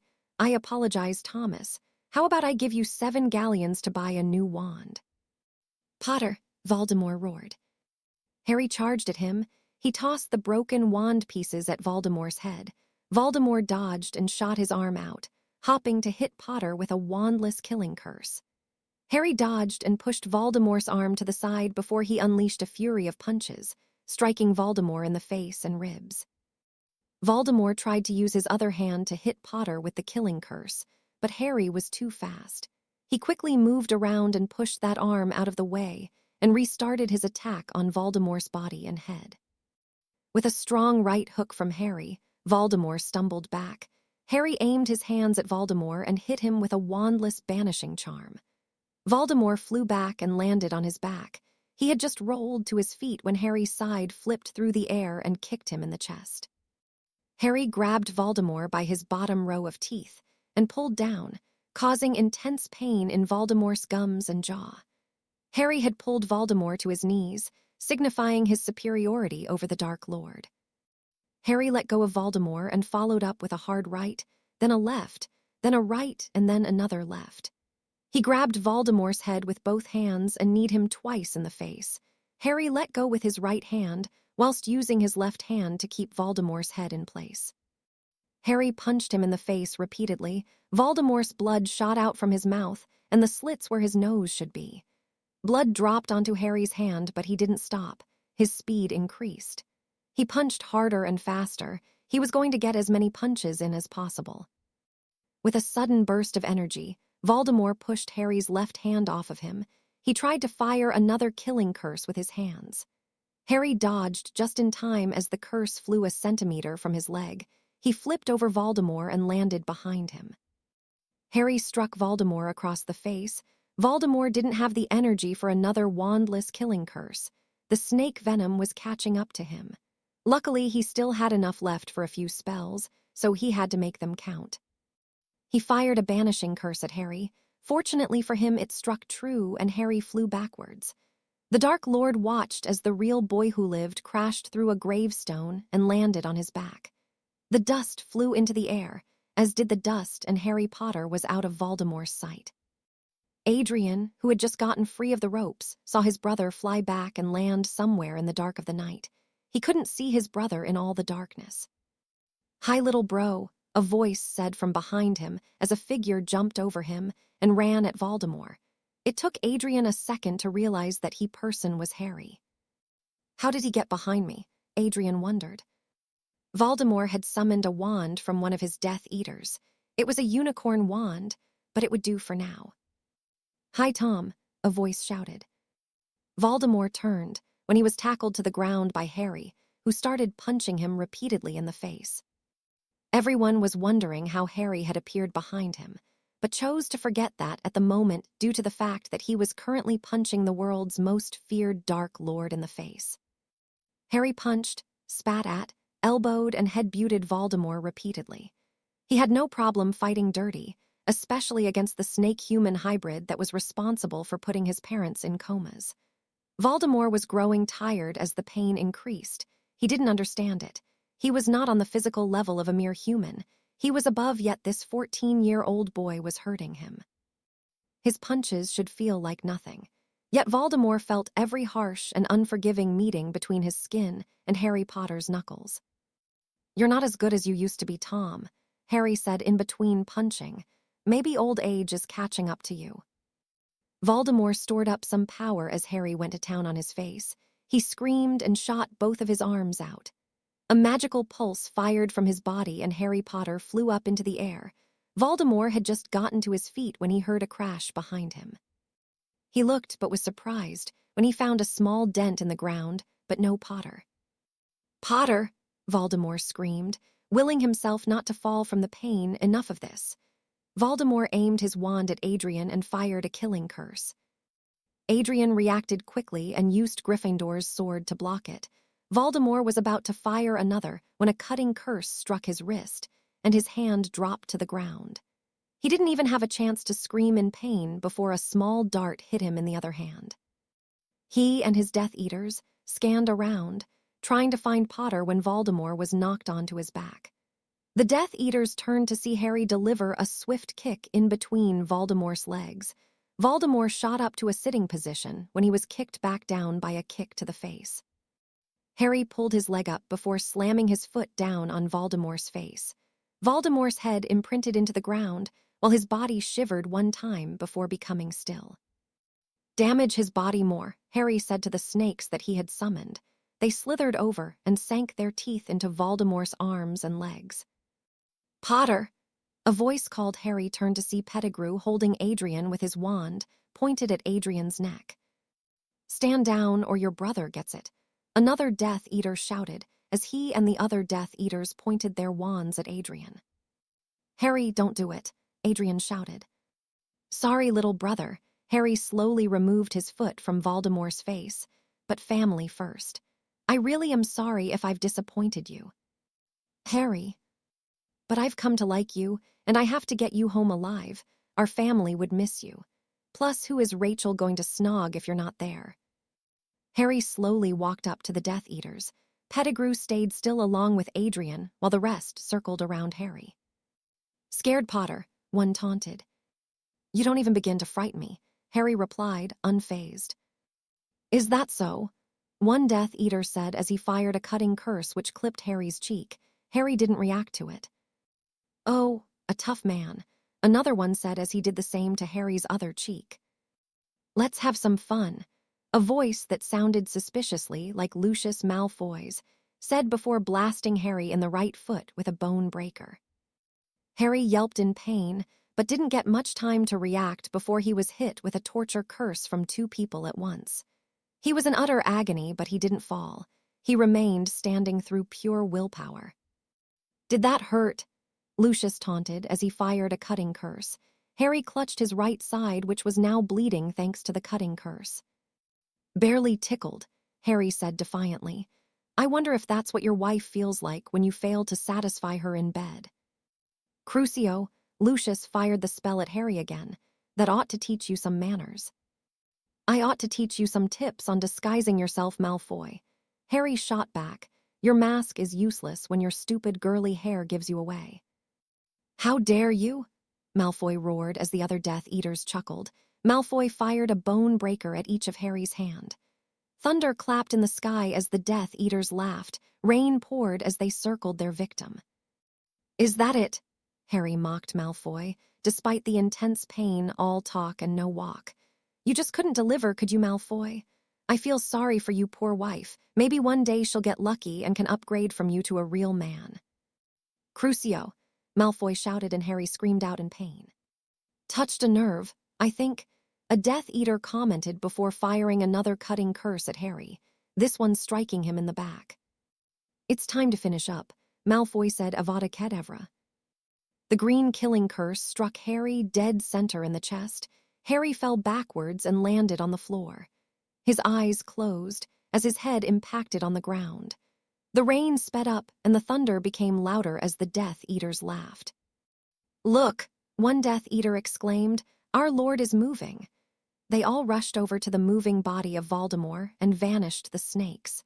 Pettigrew didn't run like the rest. He pulled the limp body of Adrian, who was staring at his brother in shock and disbelief. "No," Lily screamed as tears began flooding through her eyes. "Harry, no, and my son. Harry, wake up, Harry."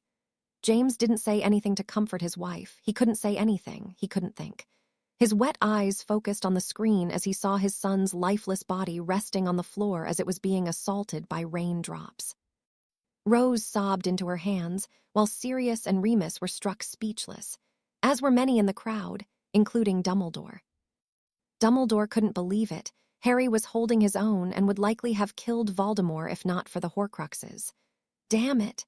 He lost the boy who lived. At least the Horcrux should be destroyed now. He might be able to go through with his original plan and have Adrian be the one to defeat Tom, assuming Adrian survives. Daphne shook her head and wiped the tears from her eyes. She didn't believe it. She wouldn't believe it. Harry was not dead.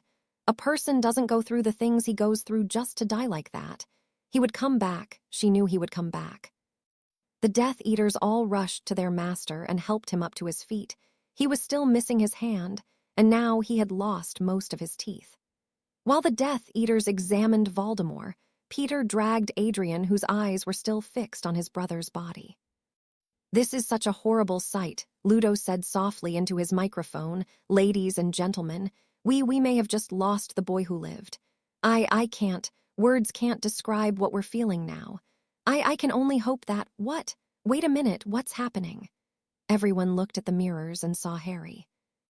The cuts on Harry's body began healing. The rain washed over his skin and clothes. His bones began repairing themselves from inside his body. The speed of the rain increased, the thunder was louder, the lighting was brighter. His eyes snapped open. Instead of being their usual bright green, they were yellow, a tamed yellow color. His skin began changing. His skin was slowly being replaced with green scales. His jaw widened, his teeth changed into rows of sharp and pointy teeth. Lightning began dancing around his body. His hair shifted in color from black to blonde to white to yellow to red before settling on black. "No way," Ginny whispered to herself as she sat in the crowd. Flashbacks to the chamber and her green-skinned, yellow-eyed savior came into her mind. It was Harry, she breathed out in realization. A realization that Dumbledore quickly had as well. Harry was the man in the chamber, and that man was also Consequence. Meaning Harry was Consequence. "What's happening to him?" Lily screamed. "He's changing," Remus said. "But he's not a werewolf, and he's green and—" "No, he's not a werewolf. That looks more similar to an animagus transformation to me," Sirius replied, trying to sound more calm than he actually was. "Oh, Harry," James whispered to himself. "I wonder," Peter whispered into Adrian's ear, oblivious to Harry transforming behind him. "Perhaps the Dark Lord will reward me by gifting me your mother. She always was a pretty one." "PTTJRW." A deep, booming, raging voice echoed throughout the graveyard. A bolt of lightning shot down from the sky. It torpedoed towards Harry. The lightning blast struck his body. The winds began changing. They became more violent. The tension in the air was thick, and all eyes turned to Harry. The wind pushed Harry's body up to his feet, making him look like a puppet on strings. The Death Eaters jumped back at the sight of Harry. His sharp teeth, along with his yellow eyes and green skin, made him a terrifying sight, especially with the lightning that was running up and down his body. Harry," Adrian blurted out in disbelief. Relieved to see his brother was alive, but that was replaced with shock and surprise when he finally registered how his brother looked. "I'm going to kill you, Pettigrew," Harry growled. His yellow eyes were no longer tame. They were bright with energy. Adrian recognized that voice at the same time he recognized that face. voice was the voice of Consequence. That face was what Consequence looked like when he saved Ginny. Harry was Consequence. "And now, Harry," Peter stammered, "yo, your parents wouldn't want me killed. Your dad would spare me. He would show me mercy." "No, I fucking wouldn't, you cheese, EATING rat bastard," James screamed. "Fucking murder him, Harry." With another growl, Harry swung his right arm upwards. The winds took that as their signal to act and blew Peter right into the air. Harry swung his left arm to the right, and the winds pushed Adrian so he landed on Harry's right. Harry tucked his elbows into his sides and pulled his arms back. Just as Peter landed behind him, Harry pushed both of his arms forward and lightning flew from his hands and at the Death Eaters. Adrian watched with amazement as Harry shot lightning, actual lightning, at the Death Eaters. He couldn't lie, he was absolutely terrified. Harry was Consequence. Harry currently looked like a half-man and half-snake combo, and Harry was shooting lightning at Voldemort and his followers. "I was not ready for today," Adrian said, more to himself. Harry stopped the lightning. He had hit Voldemort and killed 2 Death Eaters while the others had jumped out of the crossfire. Adrian saw that one of them had managed to get around Harry and fired a killing curse. "Harry, watch out!" Adrian screamed. Though his scream was unnecessary, Harry raised a hand and blocked the curse with it. Before shock could settle in on the Death Eater, Harry flicked his wrist, and a small brown needle-like object shot from his wrist and struck the Death Eater in between the neck. Adrian's disbelief increased even more at seeing his brother block a killing curse with his hand. He had no doubt now that Harry was the real boy who lived. Pettigrew aimed his wand at Harry's back. Lightning shot from Harry's legs and struck Peter's hand, knocking the wand out of his hand. Harry spun with lightning speed, ignore the pun, and fired another one of his needles at Peter's hand. Peter yelped and tried to crawl backwards when Harry threw another which hit him in the arm. He followed up with 2 more which hit him in the shoulder. "Harry, please." Pettigrew began pleading, but was cut off when Harry fired 2 more which hit him in the forehead and 3 that hit him in his neck, effectively ending Peter Pettigrew. Harry's ear twitched. He ducked to avoid a killing curse. He swung his right arm and Adrian flew towards Harry. Harry caught Adrian with his left hand. He flicked his right wrist and his wand jumped out of his holster and into his palm. Harry summoned the Triwizard Cup. The cup flew towards them at the same time as the multiple killing curses. Adrian reached out and caught the cup, and the 2 brothers were portkeyed away. Adrian and Harry landed right by the entrance to the maze. Harry dropped Adrian, who fell to his feet. The crowd gasped at the sight of Harry. Harry reared his head back and let out an ear-shattering, deathly roar before collapsing to his knees. His skin began changing. It reverted back to how it originally looked. His eyes turned green, and he no longer had a jaw that looked like it would be used to bite heads off. Adrian watched as Harry reverted back to his usual handsome self, and he couldn't help the question that came out of his mouth, even though he knew the answer. "You're Consequence, aren't you?" "I'm sorry," Harry let out a big breath. "Don't be," Adrian surprised the crowd when he leaned over and hugged his brother. Harry was shocked. His brother never hugged him, and it was the last thing he was expecting after what happened. You're not afraid of me." Harry pulled back and looked at his brother with disbelief. "You saved my life," Adrian said. "I was scared of Consequence because he might want to hurt me, but you wouldn't do that." "Harry!" Lily screamed as she wrapped Harry in the mother of all hugs. "Mom," Harry blurted out in surprise. "We saw everything. The mirrors had followed you." She cried into his shoulders. "We saw the whole thing." Harry jumped back like he was slapped. You saw what we said?" He asked with a fearful expression. You saw me." He pointed at his face. "Yes." Lily pulled him back into a hug. "And I still love you. Don't you dare try to convince yourself otherwise, young man." "I know," Harry smiled. "I knew the mirrors were there. I just was afraid of what you would think. You are always going to be my baby boy. Even if you turn into a terrifying green rage monster, you're going to be having a talk with me later about that." "Ah, Harry," James said as he, Sirius and Remus joined in on the hug. "We love you, Harry," Lily said as tears dripped down Harry's face. "Thank you," he whispered. just loud enough for everyone to hear. "Harry!" A different voice screamed, and everyone let go in time for Daphne to pull Harry into a massive hug. "I was so worried." She cried into his shoulder. "I was so scared for you." "I'm sorry, Daph." Harry started when Rose hugged him from the side with surprising strength for the little girl. "I love you, Harry," Rose said, louder than she would usually speak. "She's not the only one." Daphne kissed him on the cheek. "Thanks," Harry said quietly. He then turned to Daph. "The teeth are back to normal if you want a snog," he joked. "Harry," she laughed and pecked him on the lips. "Come on, you need to rest." "Mr. Potter," Dumbledore walked over. "Are you all right?" "I was until you came over," Harry replied. "Perhaps you'd like to retire to the hospital wing." Dumbledore ignored his comment. "You've been through a horrifying experience." "Yes, you're right," Harry said dryly. "Never make me go in that maze again. That was a gardener's worst nightmare. The bushes weren't even and they were filthy and dusty." "Mr. Potter," Dumbledore ignored his joke. "I would like to have a conversation with you in private, and—" "I don't really care," Harry interrupted. "Now if you'll excuse me, I'll have to go now." "What do you mean?"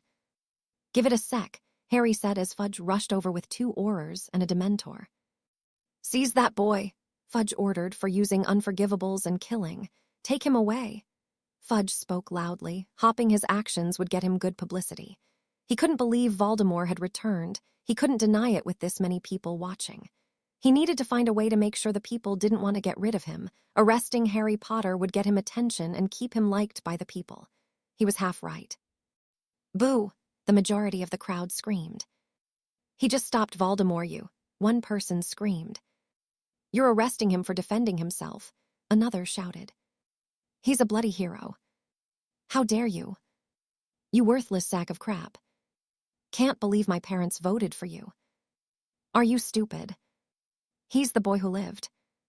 He could kill us all. Why are you trying to piss him off? You ugly arse. I bet your mum's ashamed of you. That hat is horrible. Screw you, Fudge. Dairy is better. And green is not your color. Fuck the ministry."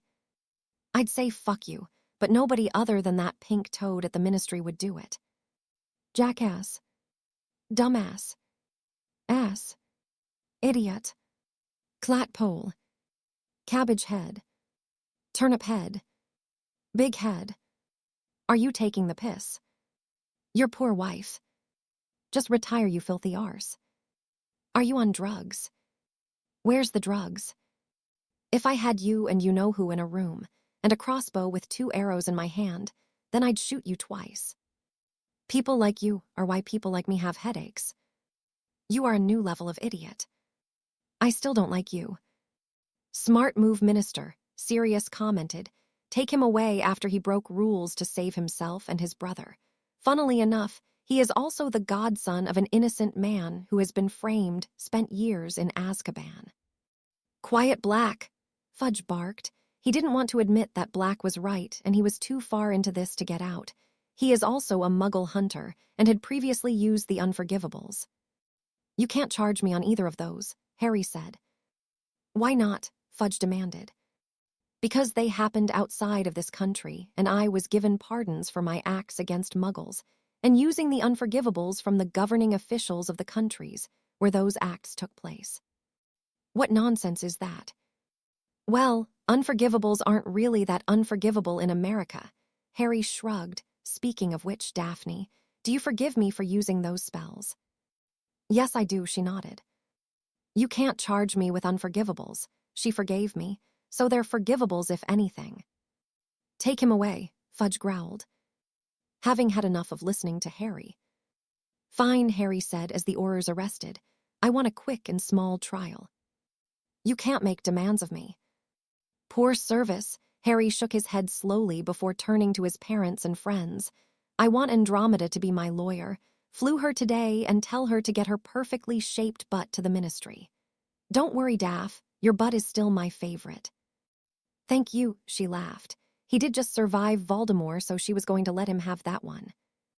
"I think Is should accompany you," Dumbledore said to Harry, "and I am more than willing to represent you, Mr. Potter." I mean all the possible offense, Dumbledore, Harry replied. But you're an old and wrinkly headmaster who I dislike while she's an attractive, likable and intelligent lawyer. I'm pretty sure I'd prefer her.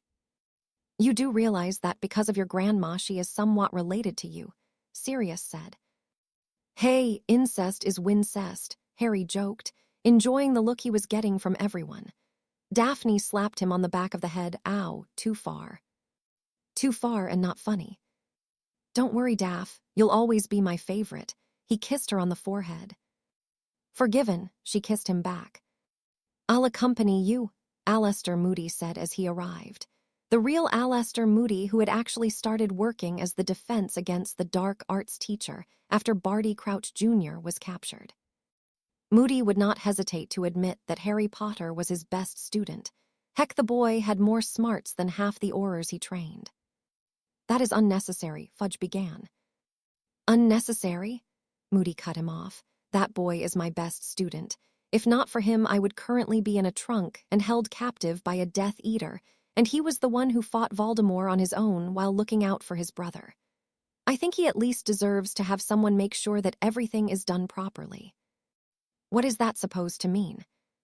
You need better leashes. Your last one was loose. I'm assuming that's how that Dementor was free enough to kiss Crouch Jr., Moody said, and Harry got the pleasure of watching the minister cycle through red to purple. Come on, boys, Moody said, and the Aurors followed him, taking Harry with them. Fudge stood still for a moment before the verbal abuse from the crowd snapped him out of his trance, and he followed after them. The next day, Adrian arrived in the great hall for dinner with Rachel by his side. He had spent the previous night and most of the day in the hospital wing under the insistence of Madame Pomfrey, who wanted to be absolutely sure he was fine. A bit overboard in his opinion, seeing as Harry was the one who had gotten hurt, but he was too tired at the time to complain. Adrian was given a letter from some first year on the way to the hall, which told him to meet his parents in the headmaster's office after dinner. Speaking of the headmaster, he couldn't help but notice how Dumbledore had ignored him and hadn't even came to visit him. He guessed that he just isn't worthy of the headmaster's attention anymore, seeing as he wasn't the boy who loved anymore. Harry was right, as always. Hey, Adrian and Rachel found themselves face to face with Ron Weasley and Hermione Granger. They stood in front of them. Yes, Adrian asked. Well, Hermione crossed her arms and tapped her feet impatiently. Well, what? Did you get new earrings or something? I'm waiting for our apology, Hermione said as if it should be obvious.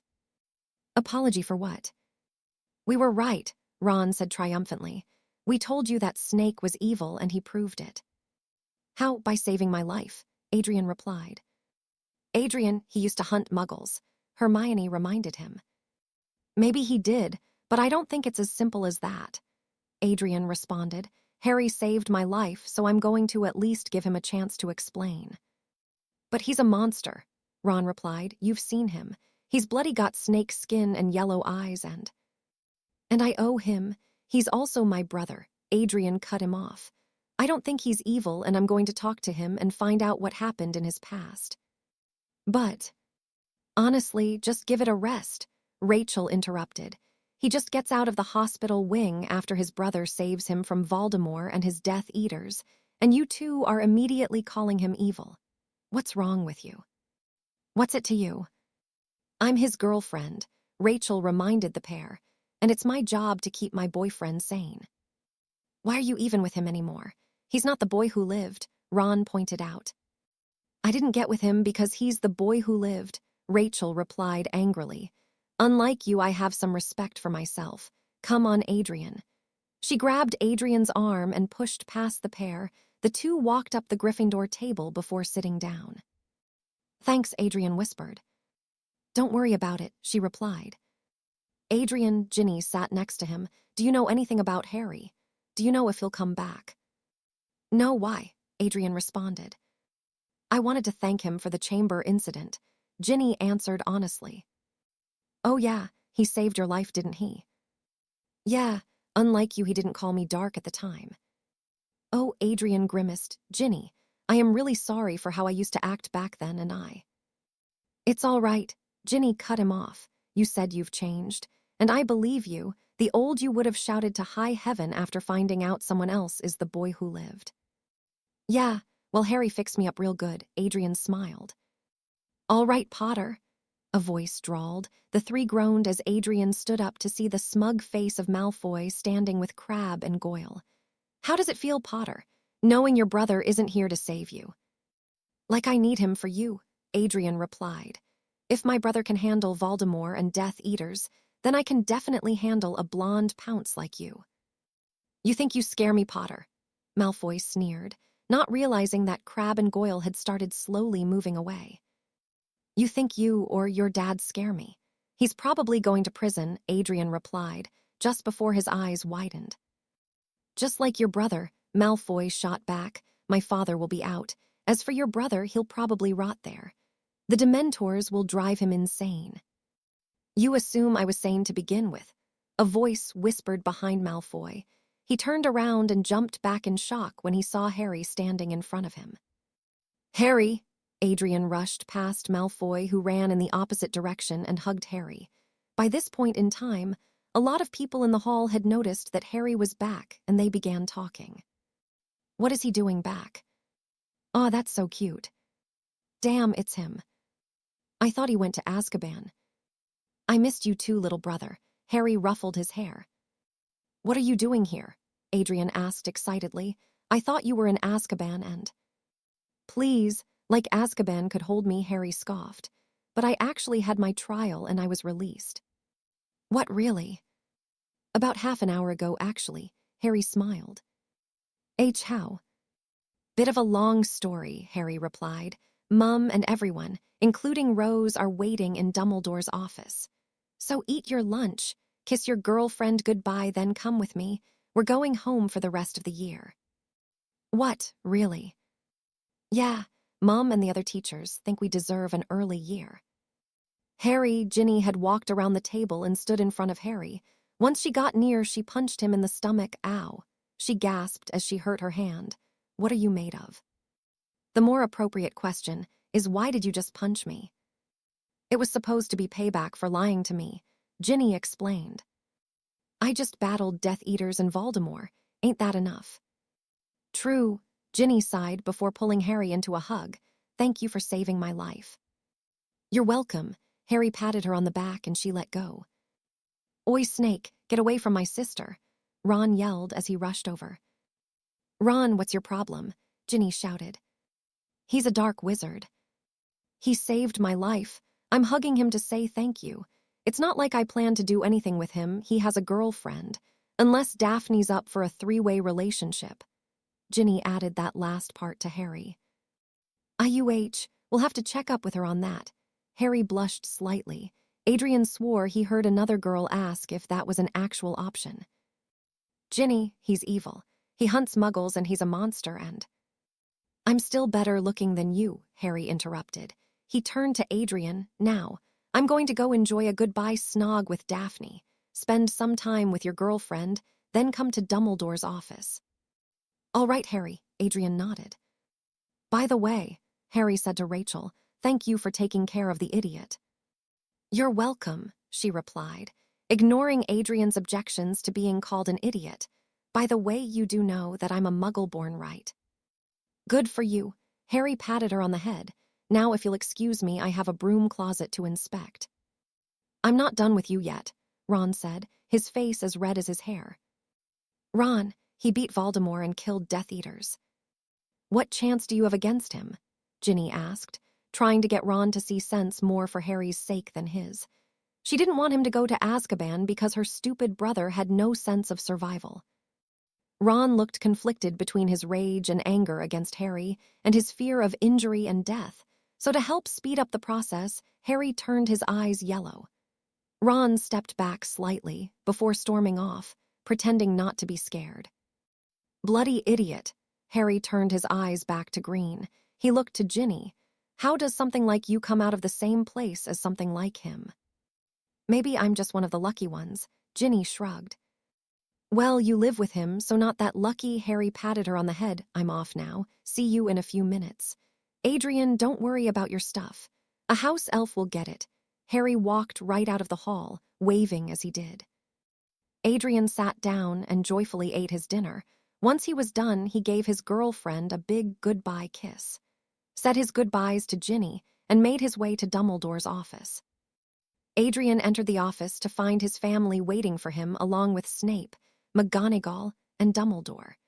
Adrian was instantly pulled into a hug by the Potters and his two uncles.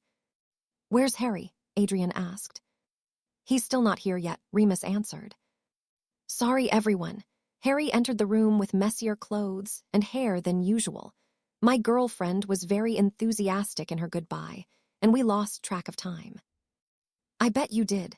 James grinned as the family, Adrian included, now pulled Harry into a hug. "Well," Harry turned to the professors, "see you all next year." "Goodbye, Mr. Potter," McGonagall said. "I want to congratulate you on winning this tournament." "I too want to congratulate," Snape spoke next. "You performed brilliantly in the tasks. You've made Slytherin and Hogwarts look better than ever before." "You're welcome," Harry replied. "Mr. Potter," Dumbledore said. "Oh, Merlin," Harry groaned. "I believe we need to have a little chat about." "Yeah, sure, how about tomorrow?" Harry cut him off. "No, wait, I'm busy tomorrow, the day after." "No, I'm busy then. Next week." "Nah, next month, nah." "I know, let's continue this conversation never." Harry grabbed some flu powder and flamed away before Dumbledore could respond. What he said, James smiled and the whole family flew away. Adrian was last. He grabbed his flu powder and stepped in.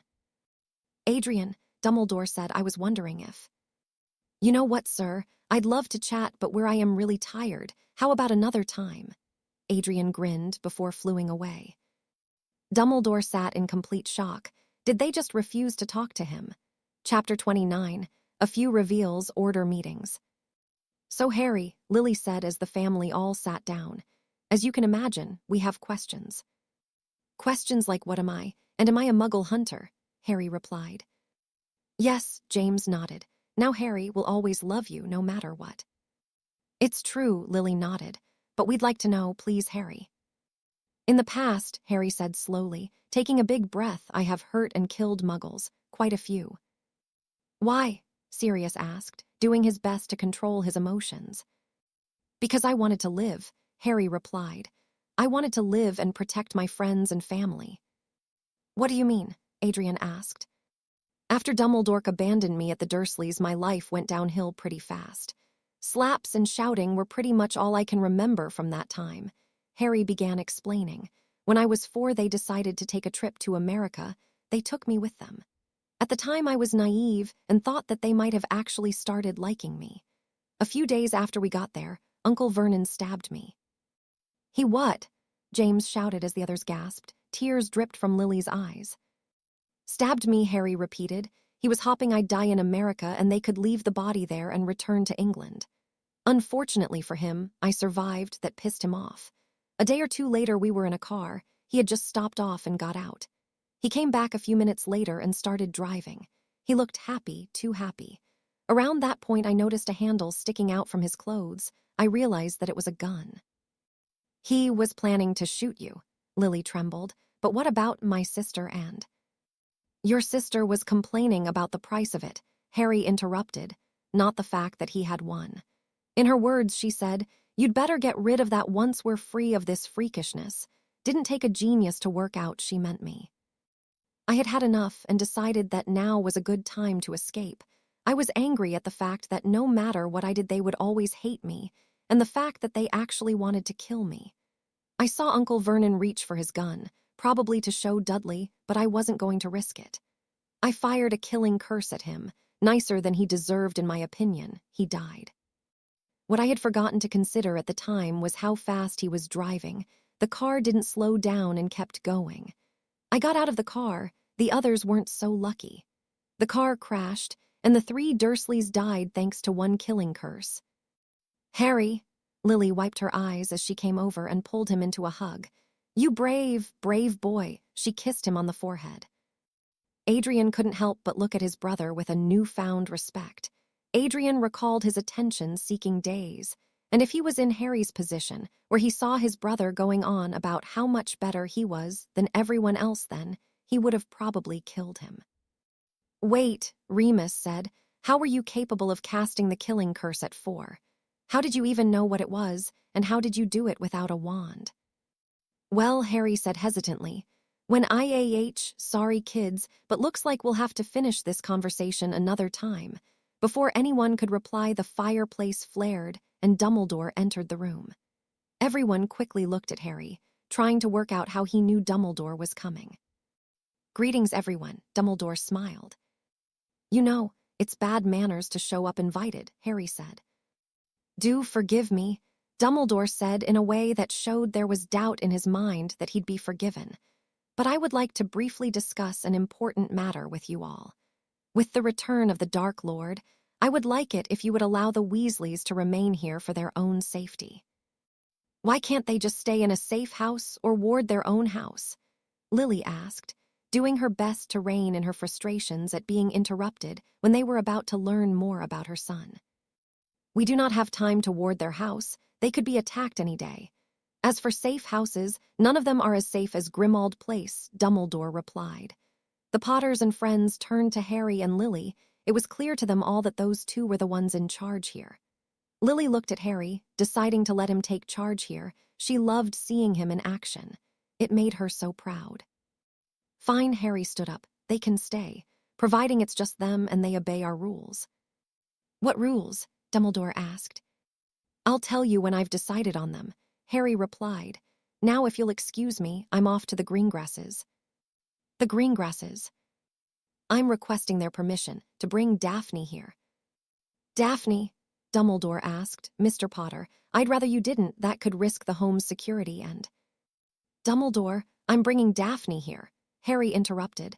By my side is the only place she'll be safe from Red. Red? Ah, yes, that red hooded boy in the graveyard, the one you claim to be Voldemort's son. What makes you think he'll be after young Daphne Greengrass? Because I know him, Harry said as he went over to pick up some flu powder. He's mad. The only person I know that is more crazy than me.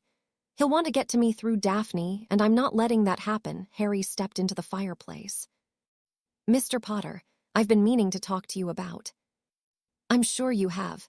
Harry cut him off, Greengrass manner. Harry flew away before Dumbledore could say anything. Harry returned a little while later. I've talked with the Greengrasses. Harry told everyone. At the end of the school year, I'm going to go and collect Daphne from the train station. You really managed to convince them? Lily asked. Yes, they're going to go to a safe house of theirs, where they'll basically be hiding, while Daphne and her sister are coming here. But why wouldn't Daphne and her sister go with them to the safe house? James asked. Because Red is after her, Harry said. He's after her so he can get to me. As long as she keeps her distance from the Greengrass family, they'll be fine. Are you sure? Remus asked. Positive, Harry nodded. I'm his main target and Daphne is his second target. Everyone else is just unimportant as far as he is concerned. Daphne's sister is coming along, so Daphne has some family with her, plus she'll also be safer here. The Greengrass parents are just trying to stay out of the way for the moment. Is there anything you can actually tell us about this, Red? Lily replied, noticing that Rose shivered a bit in the corner. He's crazy, unhinged, Harry answered. Once he really wants something, he'll do everything he can to get it. He's also strong, incredibly strong. The longer a fight lasts, the more likely he will be to win. He's bloodthirsty and willing to get rid of anyone who stands in his way. If you see him, it'd be better for you to run. But he's probably not as powerful as his dad, and you beat him, Adrian said. Wrong, he's stronger than Voldemort, Harry responded.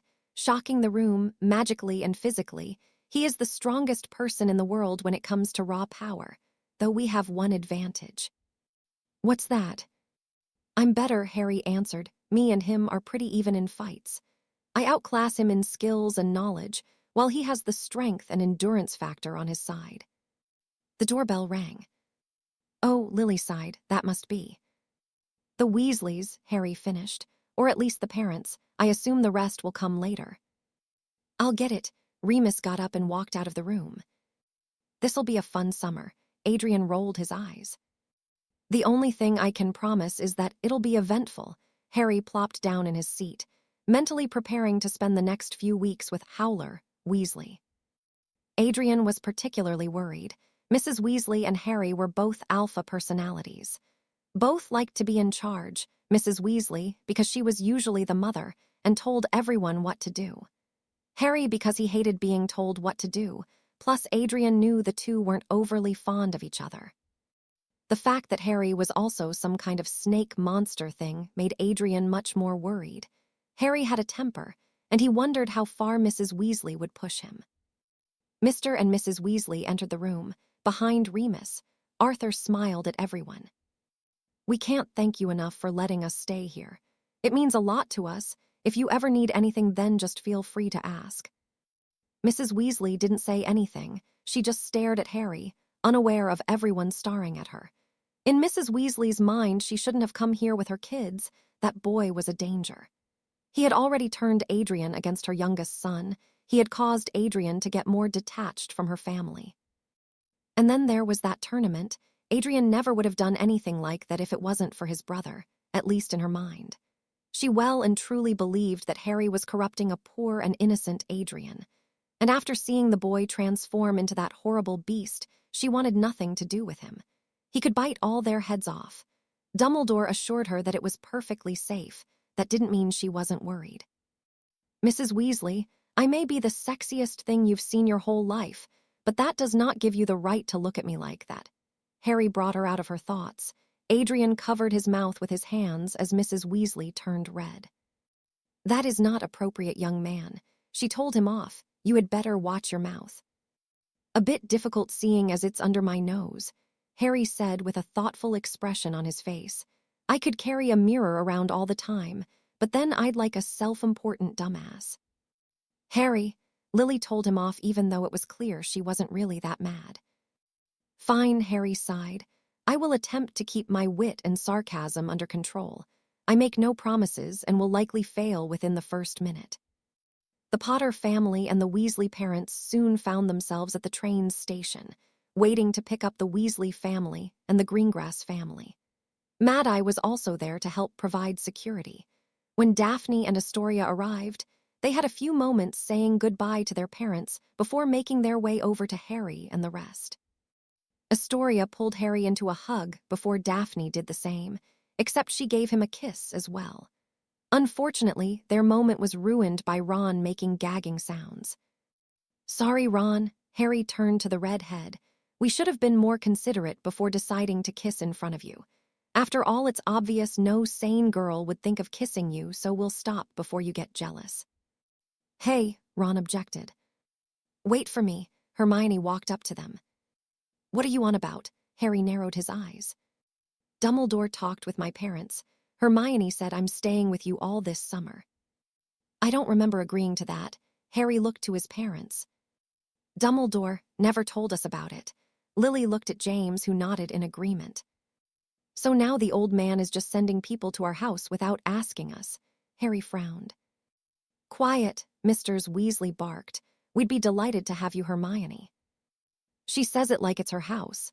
Daphne whispered to Harry, who couldn't help but nod in agreement.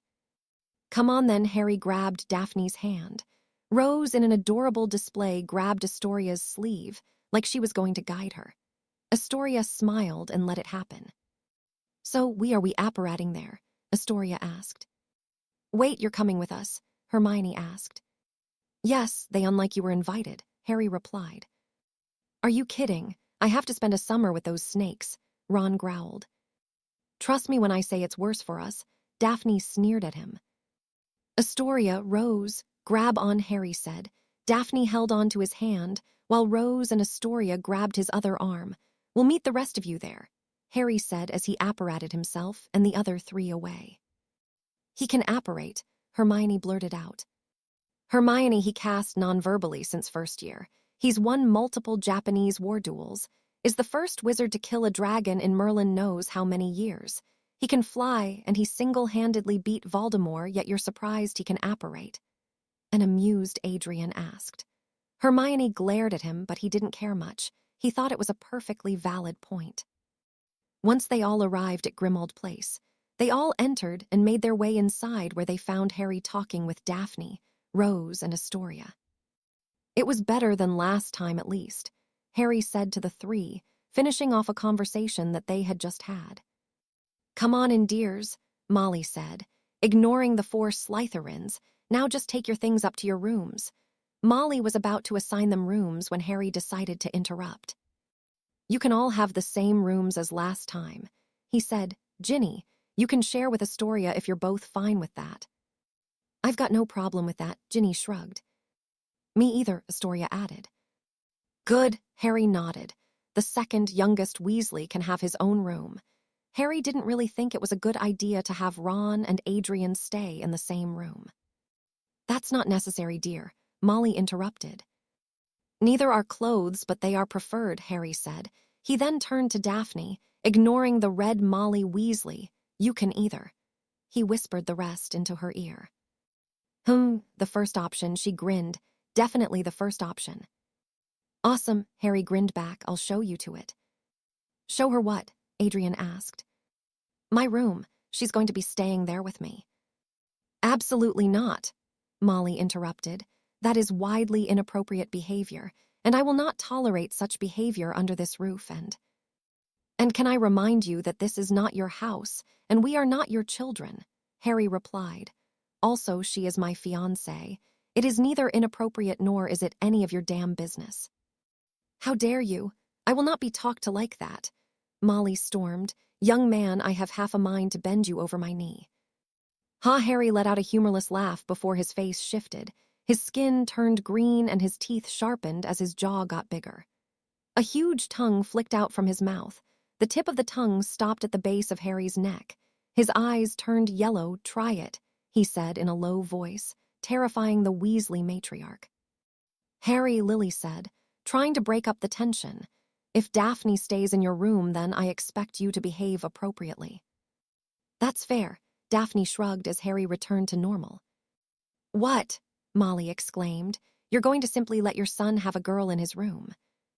Molly, as much as it pains me to admit, Harry is no longer a child I can boss around, Lily replied. He's just a boy. Maybe he is. He'll always be my boy. But it's clear to anyone with eyes that Harry is a man. He deserves to be treated with respect. So I'm not going to tell him how to run his life and order him about. You can't be. Molly, Lily interrupted. You raise your kids your way, and I'll raise them mine. I prefer Mum's way, Harry said as he led Daphne upstairs. Once they got in the room, Harry locked the door and put some locking spells on. So, Harry said, what do you want to do now? Talk, Daphne shrugged just before she grabbed Harry and crashed her lips into his. She pushed Harry against the wall, wrapped her legs around his waist as the two engaged in a very passionate kiss. Harry held Daphne up by the bum, which caused the girl to give out a small yelp. Harry, Adrian's voice called out from outside the door. For the love of... Harry stopped kissing Daphne, who hadn't stopped and started attacking his neck with kisses. What? He screamed. From behind the door, Adrian jumped a little, as did everyone downstairs who also happened to hear it.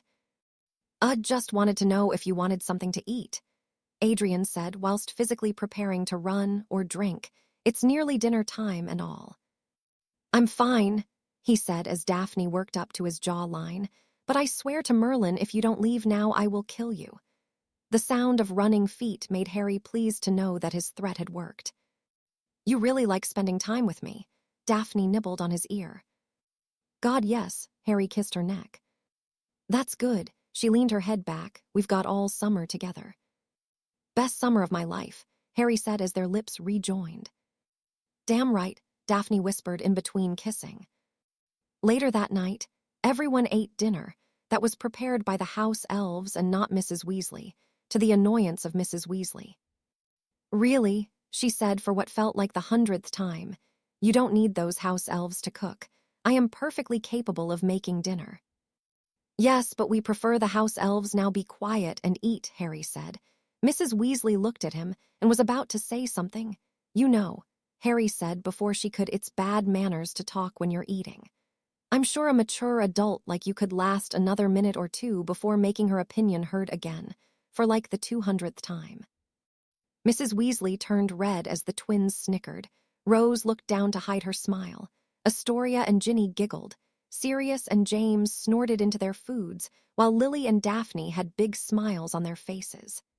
Adrian looked somewhere between wanting to laugh and not wanting to laugh while Ron and Hermione were scowling. A few minutes later, all the food was finished, and the plates were put away, when Mrs. Weasley began trying to get everyone out. "Okay, out you all go," she said. "The order meeting is in here today, and you all can't be here." Mum, the twins," Ron and Ginny whined. "No complaining. Out you go," Mrs. Weasley said. "Mum, can I stay?" Harry asked Lily. "Absolutely not," Mrs. Weasley barked. "Excuse me, I'm his mother."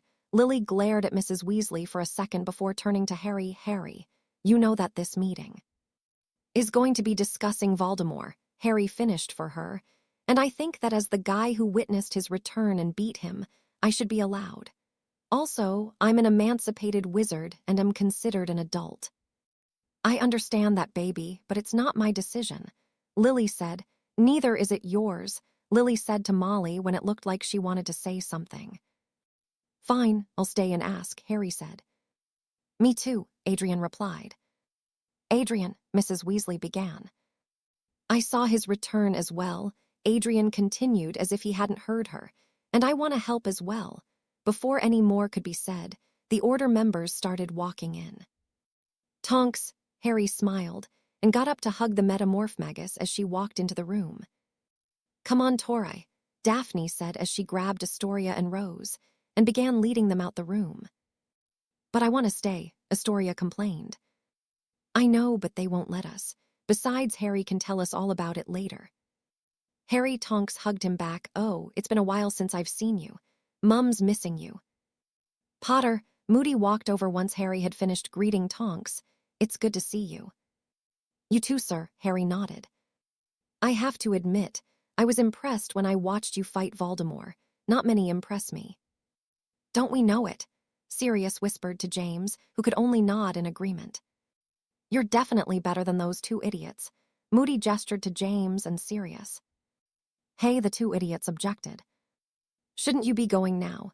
Kingsley Shacklebolt asked. "We're about to have a meeting." "Good for you. I'm taking part," Harry said as he walked over to the kitchen counter and sat on it. "What makes you think that?" Dumbledore entered the room. All eyes darted in between Dumbledore and Harry. "Simple. I'm emancipated. I'm the one who fought Voldemort on his Death Eaters on my own, and you all now have an enemy that only I know about." "I assume you're referring to Voldemort's son." "Exactly," Harry nodded. "He can't be that much of a problem," one order member said. "He is the biggest problem you all will ever meet," Harry replied. "Bigger than Voldemort," one member scoffed. "He's stronger than Voldemort," Harry said with no hint of humor. "Impossible," Kingsley said with disbelief. "I'm stronger than Voldemort," Harry reminded him. "Anything's possible. Muggles would say that magic is impossible. Just because you don't believe in something doesn't mean it can't be true." "What do you know about this, Red?" Dumbledore asked as he sat down at the table. "No," Harry shook his head. "If you want more information, then we're going to be on equal footing. I want to be allowed to attend any and all order meetings from now on." "You're just a boy," Mrs. Weasley objected. "Just a boy." Harry raised his voice slightly. It was obvious to anyone with working eyes that he was trying to control his anger. "Mrs. Weasley, you are just an overweight housewife. I am the person who has defeated Voldemort as a baby, defeated him in my first year, defeated trolls, basilisks. I have mastered the Patronus charm. I've fought against vampires, muggles, Death Eaters, and Voldemort again, and I've always come out victorious. I am no mere boy. I am the best chance any of you have of winning this war." Many people in the room understood where Harry was coming from. After going through all the things he had gone through, the last thing he wanted to be called was a boy. "Don't you think that that's a bit much?" one member said. "Really?" Harry raised an eyebrow. "It's sad when Moody over there is considered one of the best for you all when he's missing an eye and leg, and is the second oldest member. My parents and Sirius are out of practice thanks to being in comas and in Azkaban. The rest of you are either out of practice or inexperienced, and even if you weren't, I seem to remember that the last war ended on a miracle and not your hard work and effort. Hey, you can't talk to us like that, one member said. I'll talk to you any way I see fit, Harry responded. Are you an Auror? Yes, I am, he said proudly. How long? 10 years. So you started after the war. You ever fought against Death Eaters? No, but You ever fight against multiple opponents on your own? No, I haven't. So like I said, you don't have the experience needed to fight this war. What do you know about fighting wars? Dumbledore asked. I know that Voldemort used to send Cursebreakers to ruin wards before his Death Eaters attacked. I know that Voldemort's youngest recruits came fresh out of Hogwarts. I know that despite being vastly outnumbered, the Death Eaters had you all on the ropes with their guerrilla warfare tactics. I also know that your spy is here now. Before anyone could say anything, Snape entered the room. How did you know that? Dumbledore narrowed his eyes. Nope, Harry shook his head. I want to attend all meetings first, then you get more of my knowledge. Very well, Dumbledore sighed. In truth, he thought that this was a good thing. It would help him look good in Harry's eyes by acting like the wise and all-knowing leader of the light. You may attend all meetings. Headmaster, you can't be serious, Molly said to him. No, he is, Adrian pointed at Sirius, as he just narrowly beat Harry and his father to the punch. Adrian, Dumbledore had forgotten he was there. You, however, may not attend the meeting. Why not? Adrian complained. Your brother is emancipated, and he is only allowed to attend because he has valuable information. Please leave. Fine, Adrian huffed and walked out of the room. Severus, Dumbledore turned to Snape. What news do you have regarding Voldemort's return? When I was summoned, Snape began, I arrived only to find an injured Dark Lord. He had his healers fixing him up. He was barely capable of moving. I was forced to quickly make some potions to help heal him. You mean that Dark Wanker isn't dead yet? Sirius exclaimed. Unfortunately, no. Snape shook his head. It will take him many months to recover from the beating he received from Mr. Potter. You're all welcome for that, by the way, Harry said. The Dark Lord, Snape continued, seemed to twitch whenever Potter's name was mentioned. Hold on, James said. You mean that Voldemort is scared of my son? I believe so, Snape replied. James and Sirius started laughing. My son, scaring Voldemort, oh Merlin, that's hilarious. What about Voldemort's son? Lily asked. He was there as well, Snape said slowly. His eyes glanced at Harry for a second. He saw his father and he began laughing. Laughing, Dumbledore raised an eyebrow. Laughing, Snape repeated. He laughed, hysterically I might add. Once he had calmed down a significant deal, the only words that came out of his mouth were, he's as brilliant as ever. No doubt he was talking about Mr. Potter, also. One Death Eater made the mistake of insulting Mr. Potter in front of Red. What happened? Moody asked. Red grabbed the man from behind and broke his neck, Snape replied, trying to stay calm as possible. What can you tell us about Red? Dumbledore asked Harry. It's clear that the two of you have a bit of a history. Red, Harry sighed, is the only person I know that is crazier than me. He's unhinged, he is absolutely mad, and he is obsessed. With what? Me, Harry answered. He'll stop at nothing until he gets to me. What makes Red so dangerous? Tonks asked. Physically and magically, he is unmatched when it comes to power, Harry replied. Did I mention he was insane? Because he's also insane. He may not have as much skill as others, but he is deadly accurate with his aim. I should know. I taught him a lot of what he knows. He and me are both metamorphmaguses. You're both metamorphmaguses, Remus blinked. Yep, Harry transformed his body into that of an adult. It's how we both survived, he said before transforming back down to his regular body. Survive what? Tonks asked, ignoring her jealousy at his perfect control. The streets, Harry replied. The streets, Lily blinked. Shortly after I killed the Dursleys, Harry started. You killed the Dursleys, Dumbledore blurted out in shock. No regrets, Harry replied. Anyway, shortly after that I met Red. We became friends, we shared food and shelter, and we helped each other survive. How'd you do that? Moody asked. Well, when we transformed into adults, our bodies physically changed to become adult bodies. Harry began explaining, so we were able to switch between adults and kids whenever we felt like it. We entered street fights to win money. That helped a lot. We also stole in our adult bodies and we scammed in our kid ones.